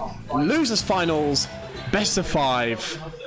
How's it going to go? Also, Exalted, you better have signed up for Smash Point 3 already. You said you would. Yeah, obviously, major tournaments coming up. We're very excited in this community. Obviously, tonight we are putting our best of the best against each other, and of course we want to see that on a bigger stage, so, and we hope to make our name out, progress our players into broadening horizons and see what they can do against some of the UK's finest, hopefully. Yeah, and absolutely. But now we are going to have to start commentating our own losers finals. We see Zord has taken quite a little bit of a lead there. Palutena, of course, this is probably the first time he's playing Palu since the nerfs. Yes, I don't think I've seen him with Palutena since. No, but I'm not sure I'd put that against him. I know Zord's a key user of Palutena, of course, used him for a long time. I don't think he's going to let those nerfs get to him. and is going to do the best he can with what he has. Oh no, absolutely. You've seen the safe back airs. He's not really been getting a lot of grabs on Pigeon, but the odd safe moves like the forward air, like the back air, have been working out really well nice for him. Full tilt there as well, keeping Pigeon off stage. And that's so a good edge long. guard. The up smash there, perfectly timed from Zord. And just being there when he needs it the most. Pigeon, what a retort there from Pigeon. That was a quite quick game and watch. I don't know what the up B. I don't know where he was angling the up B there for Zord. No, I don't. I think it went slightly sideways, unfortunately. Slightly too far under stage for it to go anywhere. It's 100% something that Zord can definitely get back from Pigeon. We see, we've seen the down airs that Pigeon loves to land with, actually, being caught by those up airs. We've seen those safe moves come out from Zord. Yeah, there's a lot of back air movement, certainly in side tilts, certainly distancing moves, try and keep Pigeon slightly further away before he gets him into these aerial combos. Oh, the Nair trading with the up air. I didn't know that was a thing. It's not something that really crosses your mind. No. But it was very good nonetheless. Well, that Pigeon now learning from his mistake previously and coming up slightly later with that up B. Oh, not quite going to get the up smash there to catch Zord's landing. Zord now with a... Oh, what a nice parry with there. a 30% lead. He's now just afraid of Palutena on the ledge. That's going to be down fast forward smash. But living is Zord. Fantastic DI. Gods are on his side on this one. Absolutely, but he has to remember he cannot overcommit.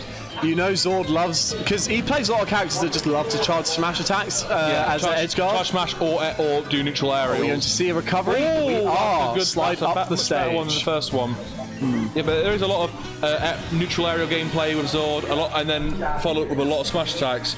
Is one problem will be those neutral ground attacks, which Pigeon is trying to do. He's trying to sweep around on both sides rather than trying to isolate his attacks on one side so he can get behind him.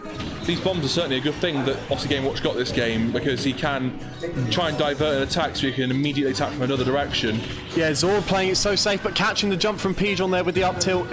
He's going to take the stock, but he's been committing a lot to like down smash and other weird things in neutral.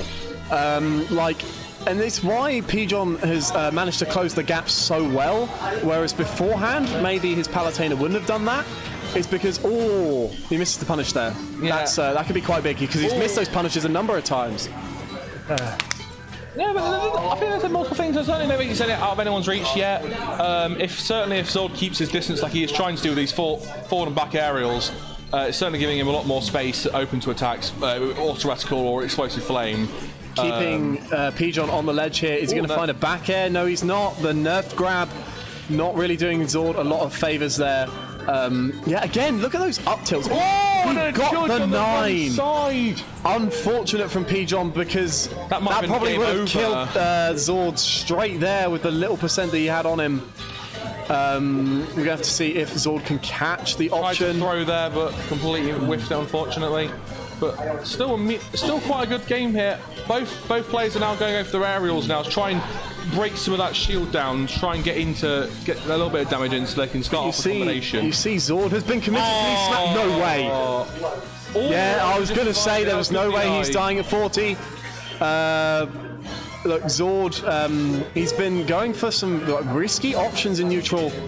His shield is incredibly low. He can't afford to take any more hits. But if Pigeon goes low, is that a regrab? Oh, that is a regrab, but Pigeon is not there to cover and punish. But those forward airs are going to stage again. Keep her out. Palutena That's a SD. Oh, but a fantastic tech! Zord remains in the match!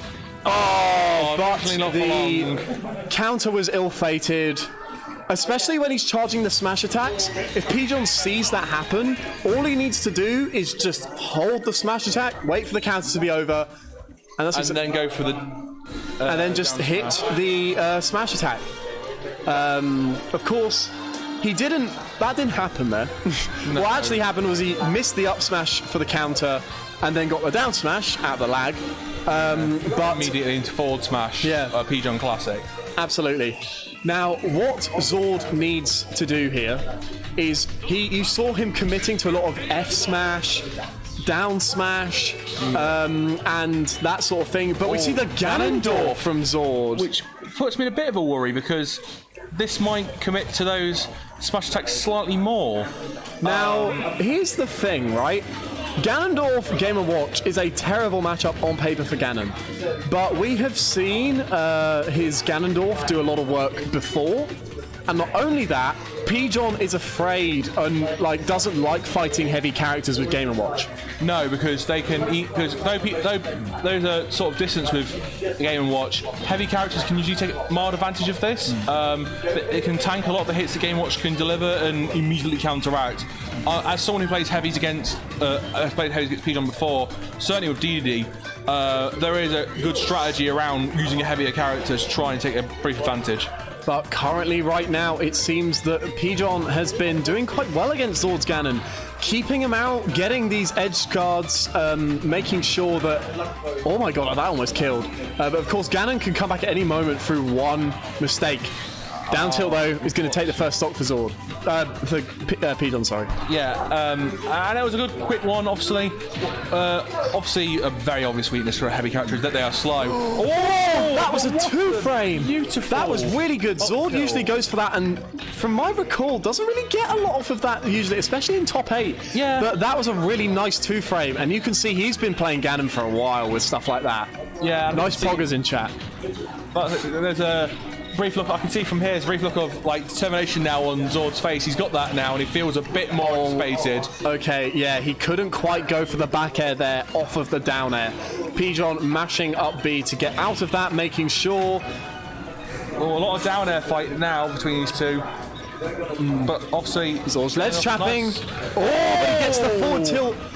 Depending on what percent that was at, it's potentially true. And that means Zord is now in the lead. Even though he was taking a whole bunch of percent at the beginning.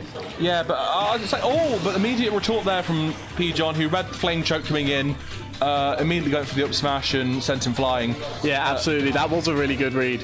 But we're going to have to see if Zord can make it count. Nice roll. Could he get something there? They got 53%, so easily. Pigeon managed to roll out of that one, though, and start his own combination now, which though obviously does slightly less damage, will take a lot more time up for Zord here for him to recover. Hopefully he can just keep away from his bomb, certainly, in his throws. Yeah. There's two big weaknesses. But of course, those up airs are so dangerous. Oh, that's still hit. I can't believe that forward air's still hit. Are we seeing it again? No. Not again. If I was Zord here, I think you probably want to go... Oh, that was a good form. Yeah, catching the jump there from Pigeon. That's immediately bringing the game back even. Ooh, not two games, just the one. Here's the thing in terms of what Pigeon was getting wrong. There was a couple of moments there where Zord really capitalized. He made some good reads on the flame chokes, getting the down airs and getting the damage he needed in when he got in. But I think what Pigeon potentially could do a little bit more of is a little bit more bomb, maybe even a little bit more nair, because that nair's hitbox is so disjointed that anything that Ganon tries to do, aside from maybe Wizard's Kick, it's going to get beaten out. But we're going to see here on Pigeon's cat pick on Battlefield. Immediately more nair, as you say, now he's starting to go a bit more nair. Just take some advice here, and evidently rolling with it. Certainly getting more hits early on, but as you see, Ganondorf can easily bring up percentages quite quickly. It only needs a couple of hits and all of a sudden it's back even again. No, absolutely. We saw as Palutena, Zord was missing the punishes on the down airs. Like, he would be just close enough to get hit by the soft spot of it, and it meant that Pigeon would get away scot-free. But here we are seeing the forward smash call out the down air from Pigeon, and it means that if he's more comfortable punishing those, then Zord's Ganon's going to do a lot better in the matchup. Definitely. And you can see here as well, he's trying to go for a little more on edge, but that might have cost him a stock there, unfortunately. Being a little too aggressive on the side there. Tried to go for too many of the up tilts and the forward tilts that Pigeon managed to recover on stage and hit the down smash, obviously. That nair almost killed. Of course, Ganon's nair is one of the best in the game. Oh, that's... Unfortunately, it's going to be an SD from Pigeon, meaning that it's going to be exactly even once again. Yeah, and now they're both trying to get their little combinations in now. Pigeon going for those aerials. Ganon, very similar, going for nair and forward air, certainly. Is good starting combination. This is how every stock in this match, when Ganondorf's been out, has seemed to start. Pijon's got the lead, good 60-70%, but then Zord gets like 1, 2, or 3 hits and a nice string and maybe a good read, and he brings it right back, or maybe he gets the stock. Yeah.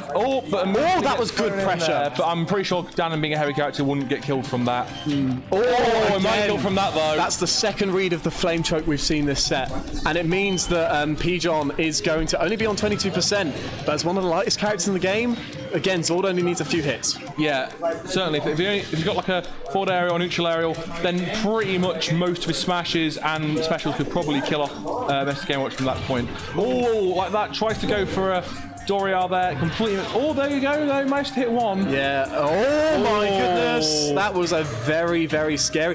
What? Oh, but you got lucky there, not getting hit by that forward smash. Yeah, I know. I think even Pijon was surprised at that kind of hit because he wasn't ready to get in range for this forward smash. But again, that's another shield on the ledge.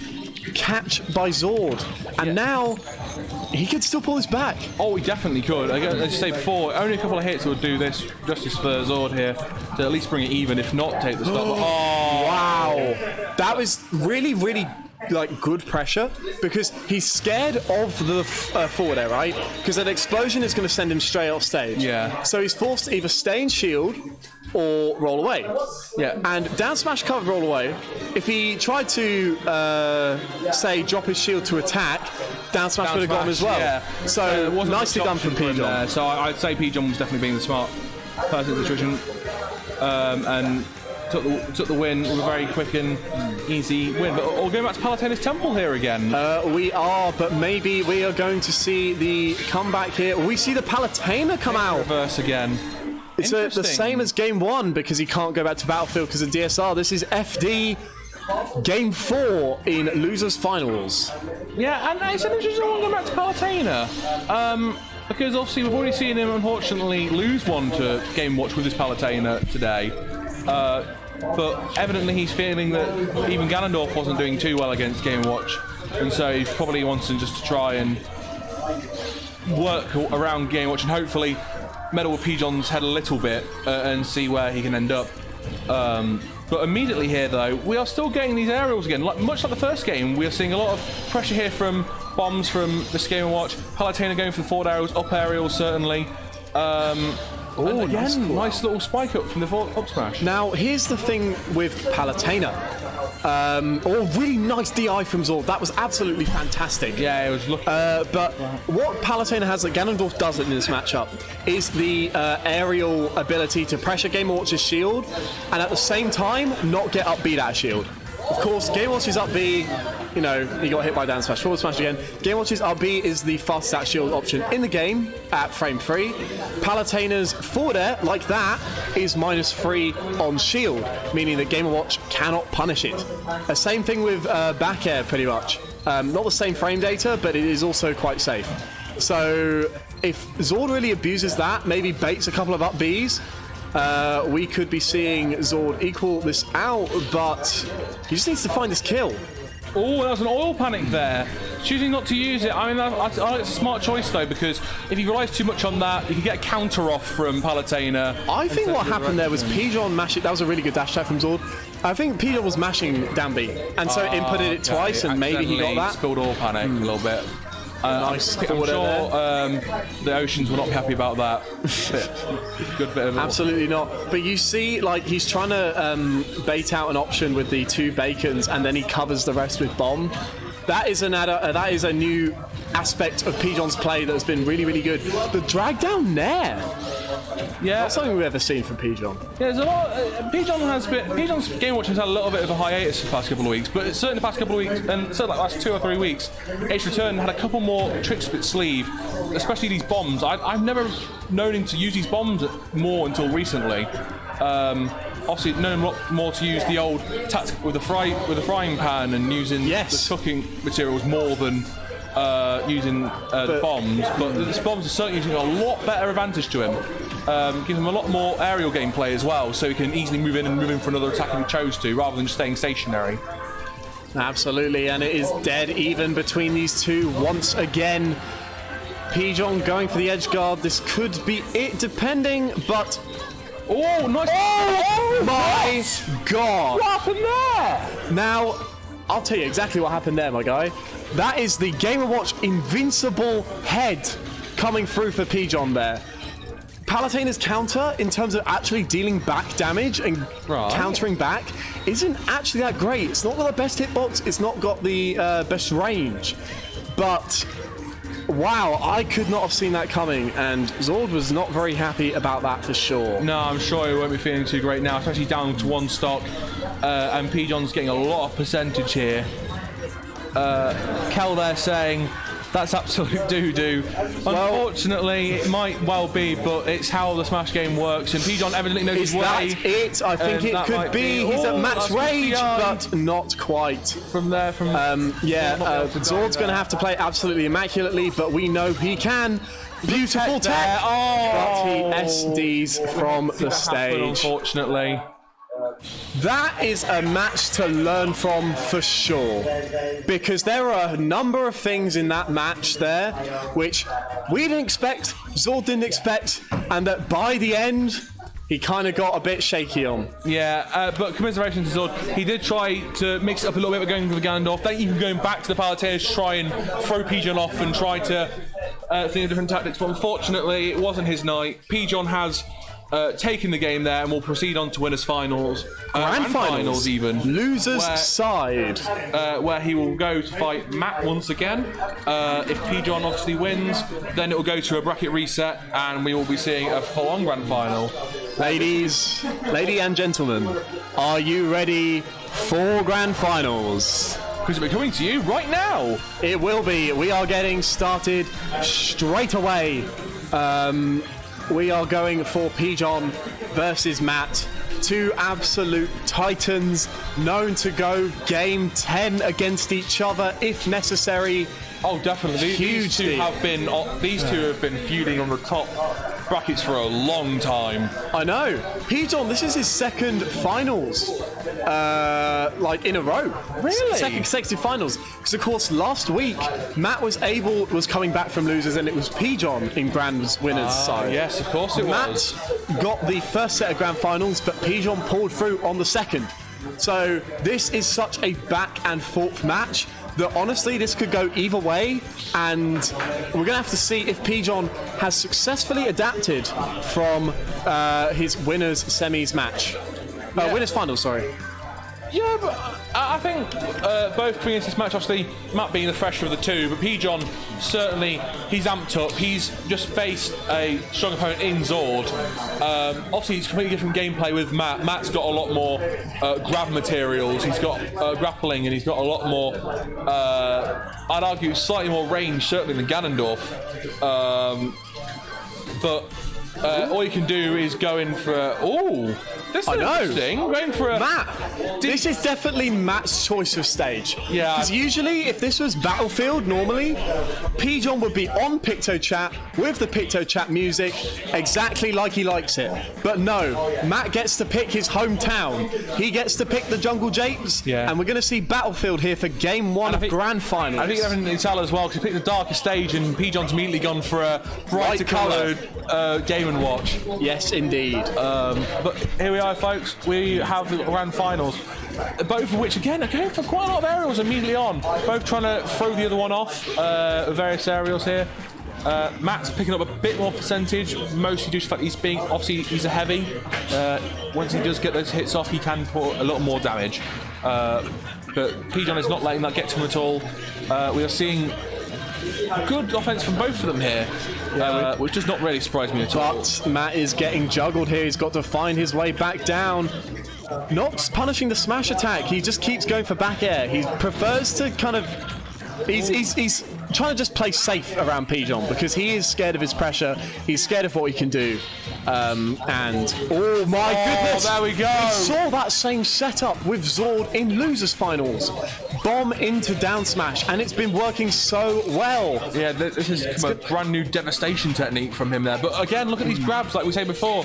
You can't get them immediately the back air. Yeah, Pigeon has no resources here. He's forced to upbeat a ledge.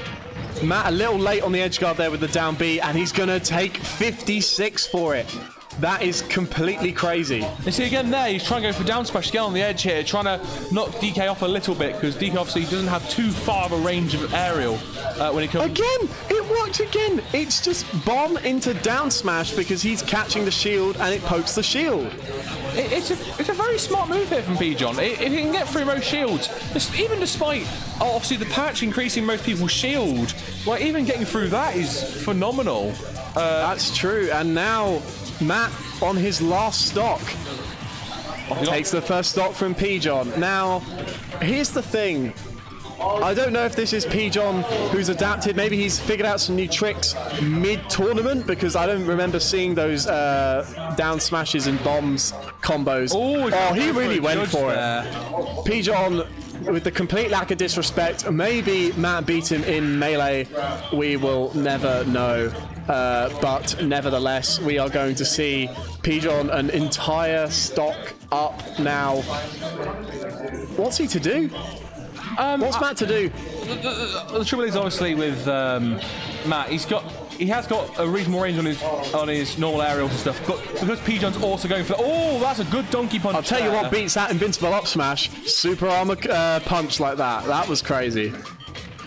Oh, not this, not the, oh, you see that traded? Oh. The super armor and the invincibility traded, and wow. But you can see here, P-John's going for a lot of this down smash. He's really trying to go for it, even if it's trying to grapple him in or just throw him off. You can evidently see that's what he's going for. Oh, but Matt has all the momentum here off stage. Not going to get down aired like he did to lose a couple of games in the winners finals. But Matt is playing, yeah, you can see very carefully. Oh, wow, catching Matt at the forward air. Is that it? Oh, that might be it. Yes, here. it is. Oh, no.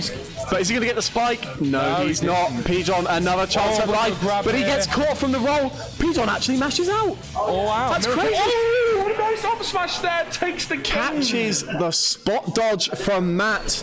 Not a grab, but an up smash to take. And P-John defending, like, that was almost a free stock comeback, you know. Yeah, that was ridiculous. And for Matt there, unfortunate because he was doing so well in order to try and recover there from P-John's offense. He went for those grabs, he went to get him off stage, but P-John somehow managing to mash out, hitting those down smashes, hitting those up smashes. Game Watch had a really quick smash attack phase, and in all of them really. Oh no, they're all very quick. But Matt's got to shake that off. He knows that if he can come close to those free stock comebacks, then any game at any percent is possible. So we're going to see PS2 here for Game 2. A stage that I think is pretty alright for both of them. I'd think anything that isn't triplats, though, Game & Watch gets more out of, simply because it's easier for Game & Watch to extend using these platforms than, say, somebody like DK. Yeah, obviously Game & Watch can stop in between his combinations. DK needs to continue that.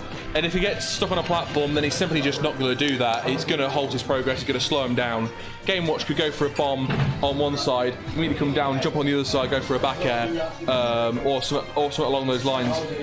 There are multiple ways that Game Watch can do it. DK, there's usually one or two simple ways. Yeah, did you see him? He didn't commit to anything on the ledge there. He waited for Matt to come back in, and he got the down smash not once, but twice for the edge guard. P-John looking kind of crazy coming out the gate here for this set. Yeah, you can tell he's been wanting this. And as I say before, it might be to do with melee, having a little bit of fun back there in the other sets. Or even because obviously P-John was Matt was the one that took P-John down to lose his set in the first place. This might be a retort backwards. Yeah, Matt catching the overextension there with the DK punch. It means that pretty much I'd say this is one string away from being even.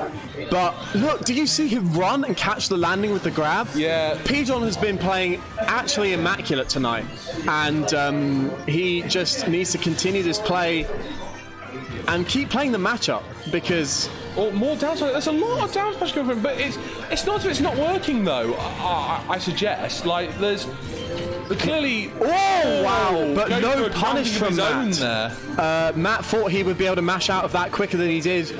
P-John's smashing skills not the best in Lincoln, but you see him just run up. It's smash attacks though. Yeah. as that famous meme, did he just walk up to him and up smash him? He did, but you've seen him do that a number of times in the game. Like, he walked up and grabbed to catch the landing before. Now he walked up to get the up smash for the kill. And now Matt is just having to look for an edge guard here, which he's not really been that successful at getting against Pijon. No, I think Pijon's probably had a bit of experience with the DK matchup, obviously. He knows these techniques. But you can see even his edge guards. Oh, that was fantastic take the first time around.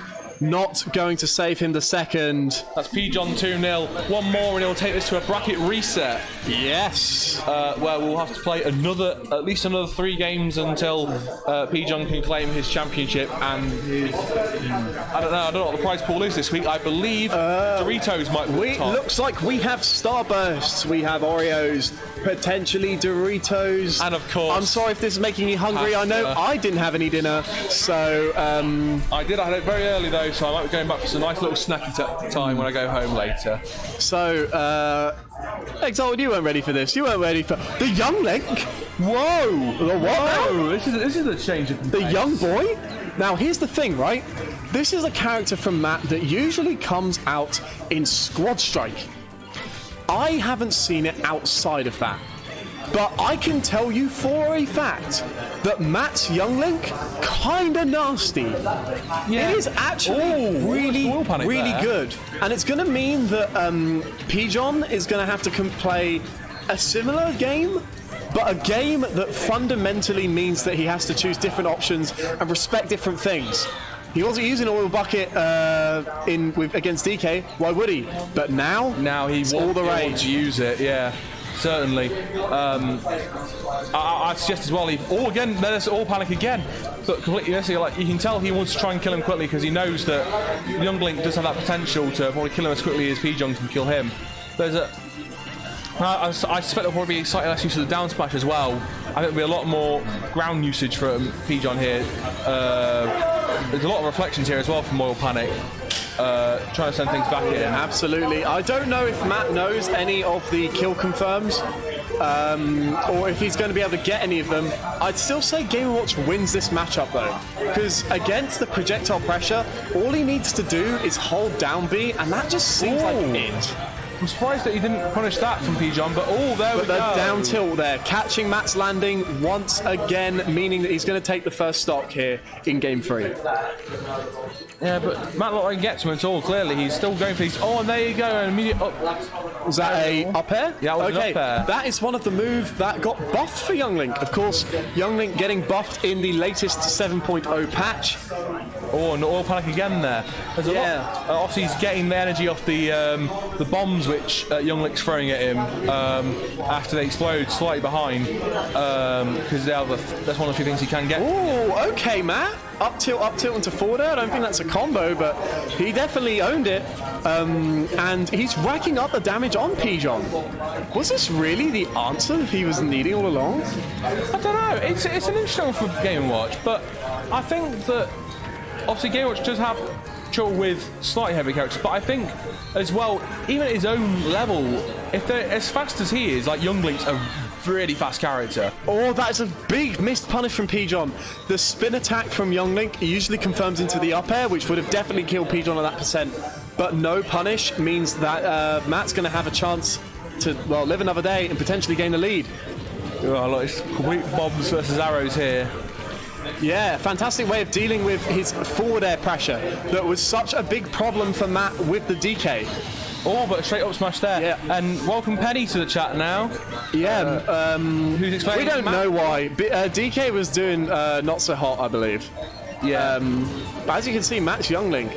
It's still put up. It has some moves. And clearly can get. That didn't kill. I'm surprised that didn't kill, but me too. But bomb into up air, Matt. It seems like at one point he just is just throwing projectiles, and then the next moment he's just going crazy exactly with the combos. What he's doing. Yeah, it's complete ruse. This whole projectile malarkey is. He's clearly have intentions. There's not a lot of grabs this time, obviously unlike DK, but he doesn't need them. He has everything he needs in terms of his range now. He doesn't necessarily need to get close up. Pijon is from Losers. We should have clarified that. My apologies. Something that I think This is looking to be a bracket reset. But Younglink has some safe aerials on Game Watcher Shield. Namely, the Nair is really good, and of course some of those tilts as well, maybe also safe on Game Watcher Still Shield. trying to go for his down smash. Yeah. But he catches the jump away. Smash. What a reset, ladies and gentlemen. We're going into set 2 of Grand Finals. Now, I'm sorry, I have a promise to keep. I promised Giant a couple of friendlies tonight. Okay. So I don't know if we could get another commentator in to replace myself. But nevertheless, here we are with Grand Finals. The reset after a 3-0 by P-John coming from losers. Okay. Yellow, yellow. Hello, hello. So now we are joined by Death by Dan, Yellow. obviously. Bacon Beard still here. Oh, an immediate change again. Luigi and DK now having a fight out. This is certainly been interesting.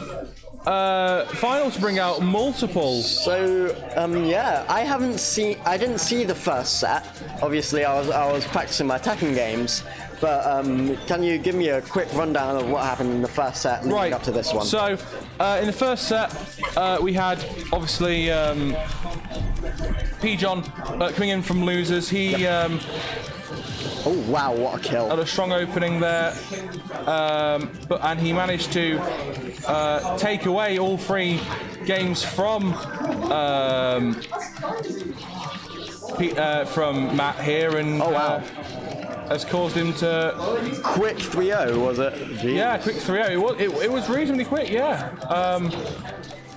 But evidently here still we have got a very close game. Although Luigi has obviously taken a stop already. There you go. So. But as you can see, there's still a lot of effort into it. Matt has gone back to DK. He was playing. He changed over to Younglink for his final set, which was an interesting choice. And now we've got.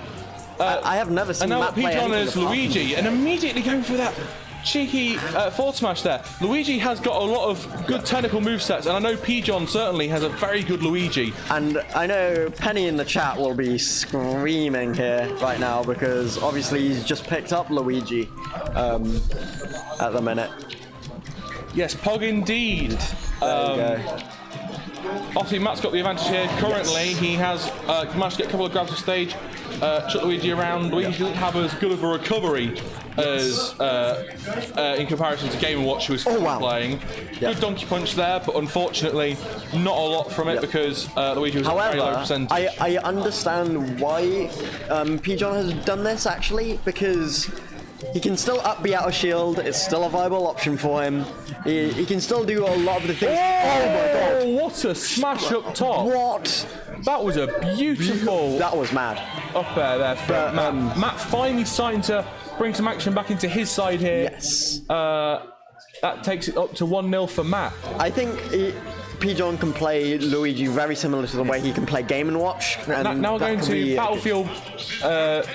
Back to Game & Watch. Which only means that Game & Watch is coming straight back out here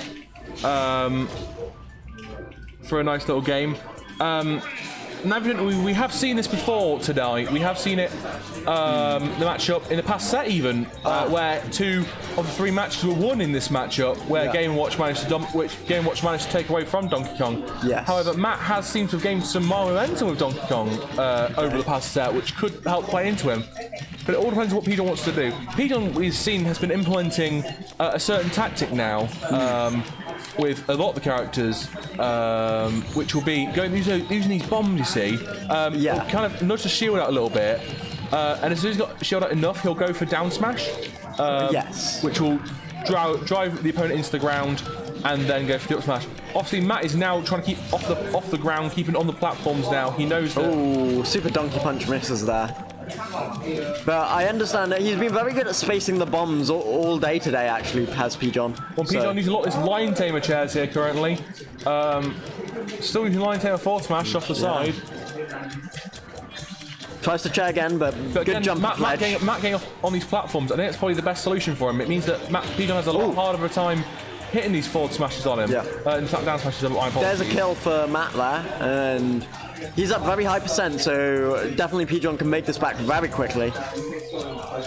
Yeah, most definitely, but I wouldn't put it past Pigeon. Pigeon's now trying to get an advantage round Matt here, but Matt is really amping up his pace here, which was something he was not doing a lot of in the first couple of rounds. Where Looks like he's definitely playing more, like he's trying to stay away from attack, he's trying to respect what Game & Watch has, but he's also being aggressive at the same time. Yeah, so he's being very passive-aggressive, as it were. Yeah. He was being a very reasonably defensive in the first couple of games, so it's certainly a change of pace for him, but certainly one that's doing it nice for the back better. Evidently already 90% now on the stop. Compared to him being still on 150. Oh, there's a cargo throw. That might be a throw, and that's straight off. Yeah. He did take a couple of those last game, including one where he managed to wiggle out of it before he got side. But there you go, immediately line to a forward tilt there, which takes him out straight away. Oh wait. Oh, but what happened there? Did he just choose to drop it? For the SD there, which takes out to Matt 2-0. Okay, so he's looking for a reset. I guess he just knew he wasn't winning that one and just decided to run it off. He's gone to picture chat with the picture chat music. Yeah, he's stopping in the same stage. Clearly, gentleman's that here. Oh wait, he's changing the tag to Pigeon. Oh, wow. Still Game & Watch though, but you can see he's leveled up now. Unfortunately correct, Exalted. There is another 0% SD. Yeah. It's frustrating as you like, but if they want to reset that game, it might be easier because at the end of the day, he might be risking too much effort and time into trying to recover that game rather than just trying to focus on another one. Yes, agreed. But obviously, but if Matt does win this, he will be winning tonight. The tournament, yes. Really trying to charge at that donkey punch. Again, he's really trying to go much more aggressively now. I think Matt knows he's got this in his sights. He just needs to put a bit more aggression in there.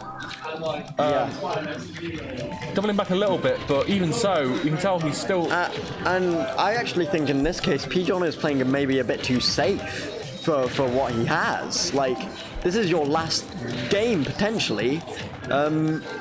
You need to move in and go all out and get that damage. So, you know, man, like Pigeon's sitting in shield. He's being very casual. He's up these, but there's the forward smash. And like I said, being more aggressive there is going to be the key to maybe winning this one. Harassing Donkey Kong a bit more, getting those aerial combos. Yeah. Unfortunately, Kel, that is correct. There has been a lot of SDs tonight between people like Pigeon, Zord had a couple. I think Rory might have had one. Ross might have had one or two. Oh, jeez. And unfortunately, SDing has been a problem. Oh, Donkey Punch! And you as well, Kel, unfortunately. Oh, wow. I didn't see Kel's one. No, I unfortunately didn't either, but I hope you recover from that SD, my friend. Yeah.